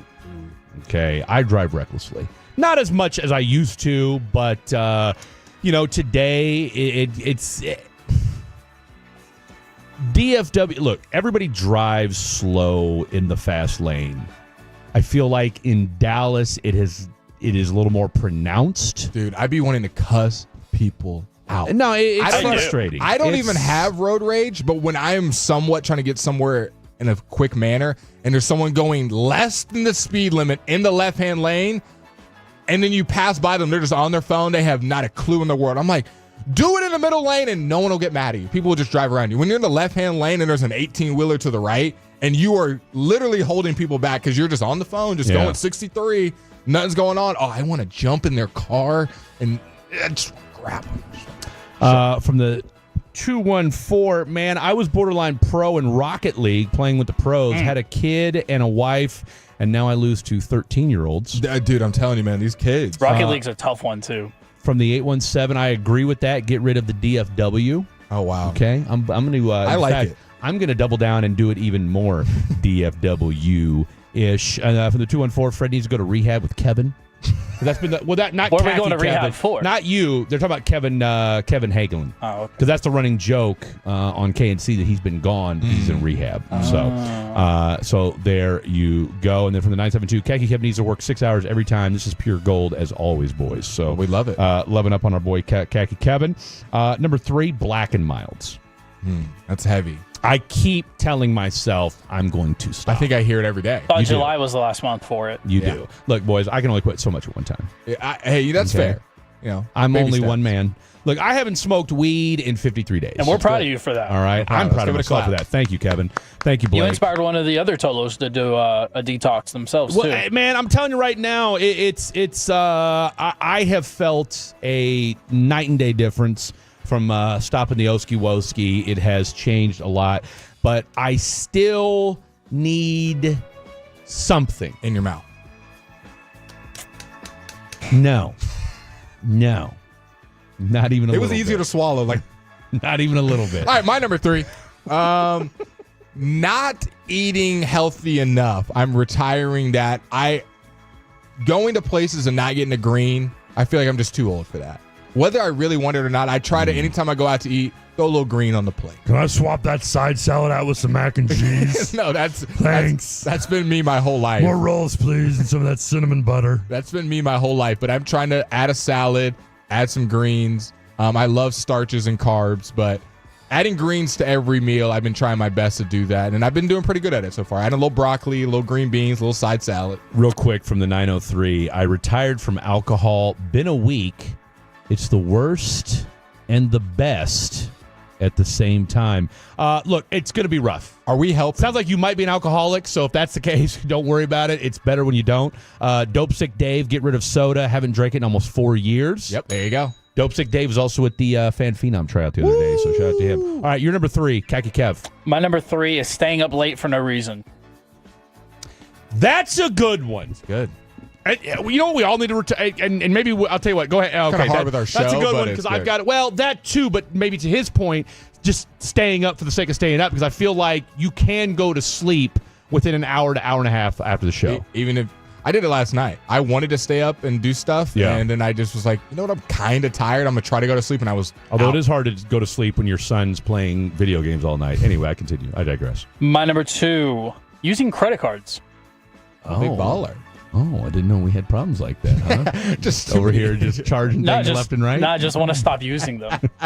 Clear them and then stop using them. I maxed out a couple. It is what it is. I'm not mad at you, but they say you need them though to keep. Like That's as long fine. as you pay as long as you pay it off. The key is to not let it get out of hand. So keep one, especially with the points. It's not a bad idea. My number 2, procrastinating. Oof. Getting older, Oof. just putting stuff off to put it off, whether it be laundry, whether it be bills, whether it be work activities, whatever it is. Maybe it's life plans you have for yourself. Procrastinating is a young man's game, and I no longer want to be a part of that. It's part of ADHD. I can't control it. You can control. Retire from making excuses. There we go. Kevin. Retire the excuses. From using ADD as a crutch. I'm 44 and I'm going through it right now. Whatever, dude. There's no difference. Number 2 for Fred. Video games. There you go. All right, video games. It's time. I'm kind of there with you. Now, here's the thing. And I'm only saying it because Kevin being 20 years younger. I only play I don't have time for it, video games when my son comes down. I don't even own a system. All right. I have Retro Bowl on my phone. That's it. I love video games. Okay. Look, back in the day, absolutely. But I'm just at the point now where it's like, even when my son comes down, it's like I just don't have it in me. I tried playing 2K yesterday. He laughed at me the entire time. I mean, I'm playing fundamentals, guys. Okay, I'm playing fundamental. I'm setting screens. Back him down. Put it in the post. Throwing off to the side. No threes for Fred. No, there were not. Post game. Zave tried to explain to me how to do it, and it just wasn't working. And then last but not least, a little bit of tongue-in-cheek here, reading toxic comments on the text line, okay? You guys are out of control sometimes. We read them anyway, but I should retire from that, but we love you so much. We're going to go ahead and do it. And I'm going to add one more, doom scrolling. I love doom scrolling. Okay? Yeah. I'm doom scrolling, all right? You will sit there and... Sometimes you get good content, though. I attribute that with staying up for no reason. They go hand in hand. And you can scroll on TikTok for an hour, whether you're tired or not, and just exactly. Hence the staying up late, doom scrolling, procrastinating, all of it. When you could be doing something productive. When you could sleeping, get sleeping early, so then you get up early and that goes to my number one. Things. My number one. If you're a fatty of the show, you'll know about this one. For me, waking up late. My alarm has been locked in the last week or two. I've been at the gym before noon every day. I've been eating breakfast, waking up at 8:30 a.m. I've been feeling a lot more refreshed. So no more waking up late and not going to the gym. All those things have been happening, and it's been a really good week for me so far. So Kevin Walker, take us home. Nothing that I'm proud of, but I know other people are out there. I'll say it for you.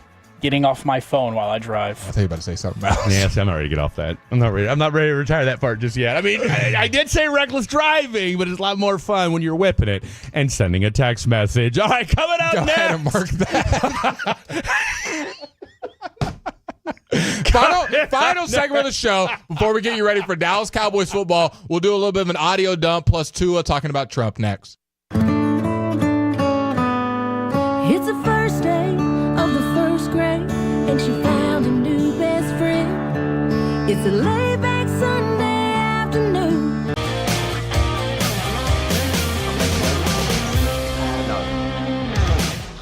Nutmeg maiden. I just said that. Was it Spice Girls? Doesn't sound right. Was it so fun?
on and leave it on. The Fan. Back to the Fan After Dark. This final segment is brought to you by Classic Chevrolet. If you're in the market to upgrade your vehicle, get to Classic Chevrolet in Grapevine. Back-to-back #1 Chevy dealership in the world. They've got more new Chevys than anyone, and they're all priced to sell. Silverado, Tahoe, Blazers, Malibus, Equinox, and more. Visit ClassicChevrolet.com. This is Texas. This is Classic Chevrolet. Together, let's drive, relax, and enjoy the difference based on new Chevy registrations 2023 and 2024.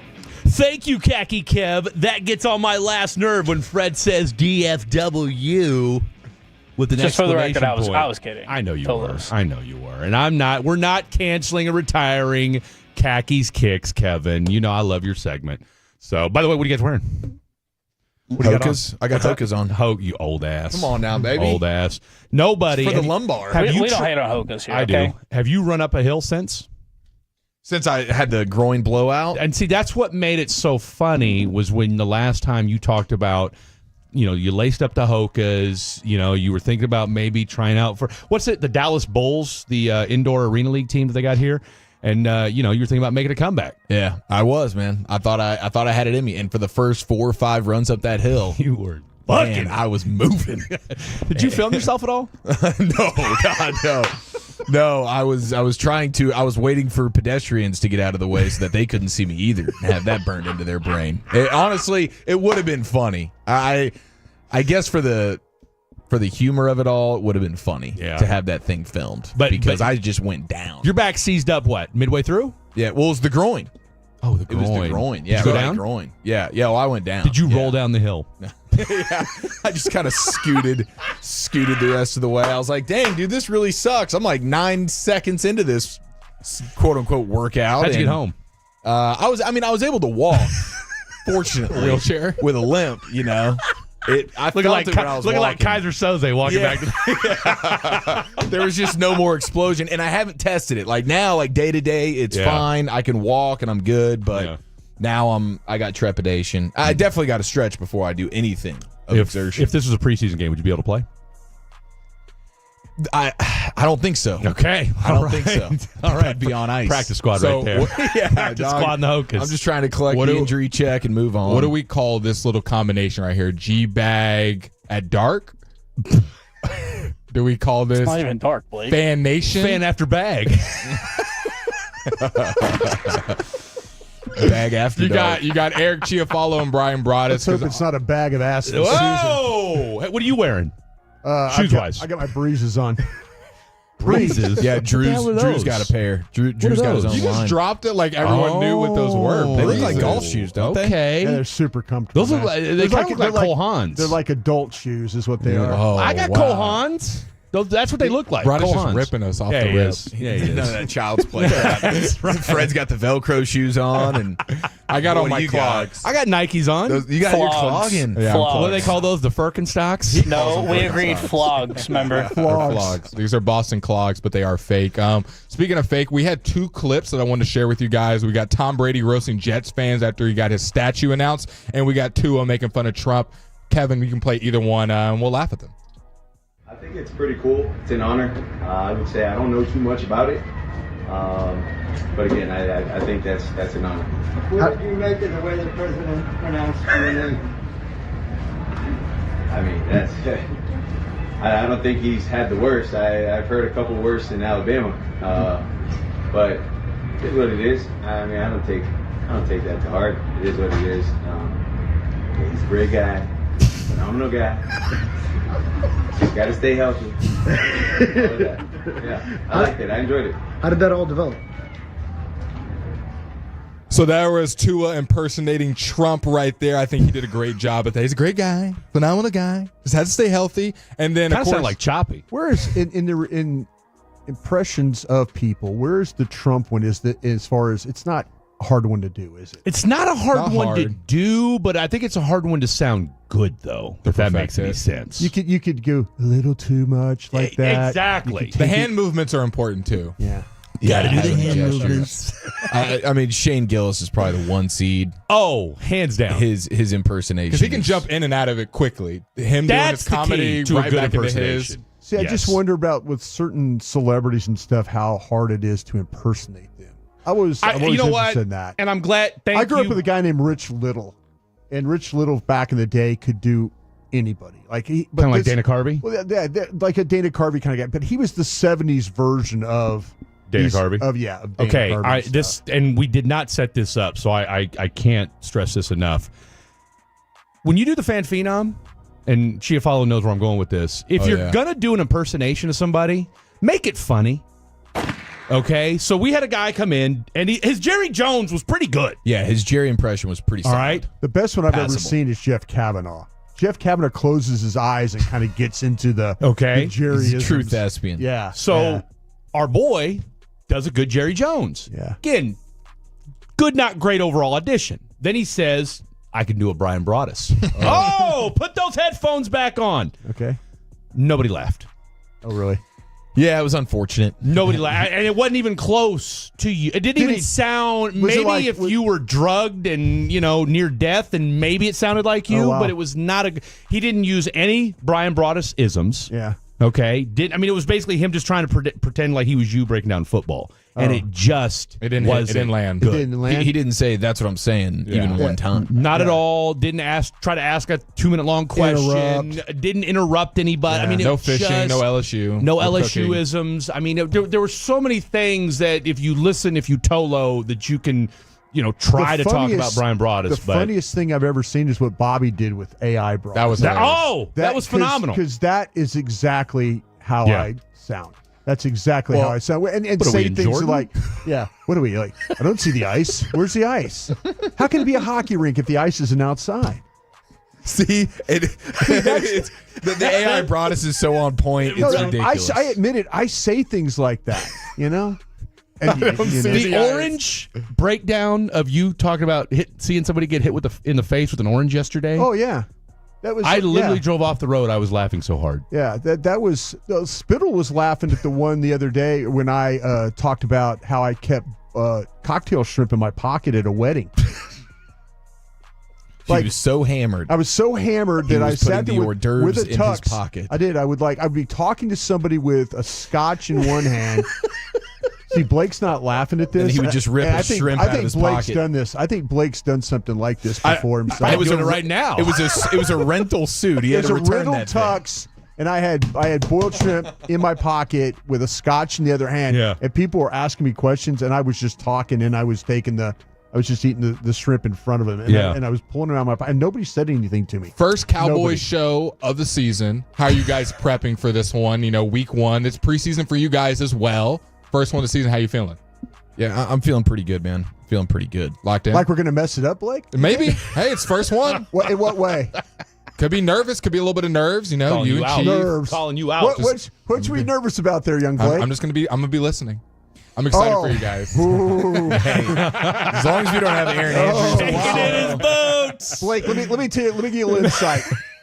If me or Chief gets fired, guess who gets to do the pre and post game show? You. Okay. Me and Fred. Yeah. Me and Fred. You and Fred. So Hey. First of all, nobody's wishing on anybody to get fired. Nobody is wishing. I'm honestly am. I am. Because I want to be able to walk in and talk to Blake about this and say, Blake, that breakdown you had was god awful. Who are you talking to, and what film are you watching? So we got Princeton Fant here. I think he has a real chance to start. No, donate the kid, not the car. Blake. Yeah, always donate the kid, not the car. Top 2 read of all time, and it's not 2. Not the car. I said it so confidently. I had no idea I did that. That was something I had to go back. No, I texted you immediately. I said, did this dude really just say donate the kid, not the car? Like, there's no way I said that. I thought that was going to unseat Sean for G-Bag of the Day. No, but that was legendary, though. Yeah, that was. I mean, it went 5 times, so it's up for forever It's up to greatness. battle me for the 4 I've had early. 4. Yeah. I don't know if we've had any nominees this year. We need to get our game. We had about we had a 2-week run where you and I had a couple that lasted like a day or two. But we had Freddie, you've had a couple. I mean, it's tough to sustain, man. It is. Man. You just got to take your moments and appreciate them because you never know. When Look, just being me and Zave got nominated for one the other day for his crash out on Thursday night. So and he's still mad about it. But hey, you live to fight. another day. There you have it. All right, stay tuned, ladies and gentlemen. No better place for pregame than right here on 105 through the Fan with the Super Bowl winning scout Bryan Broaddus and, of course, our boy Eric Chiofalo in his Hokas. Get ready for that. Great stuff as always from the one, the only, the khakis, the khaki, Mr. Khaki Kevin Walker, Blake Elliott with another superb performance, if I do say so myself, and I am the one and only Mr. Fred Davis. Shout out to all you fatties and tolos out there. Enjoy the Cowboys. Good night. God bless. Go Cowboys and Rangers. Take us with you wherever you go.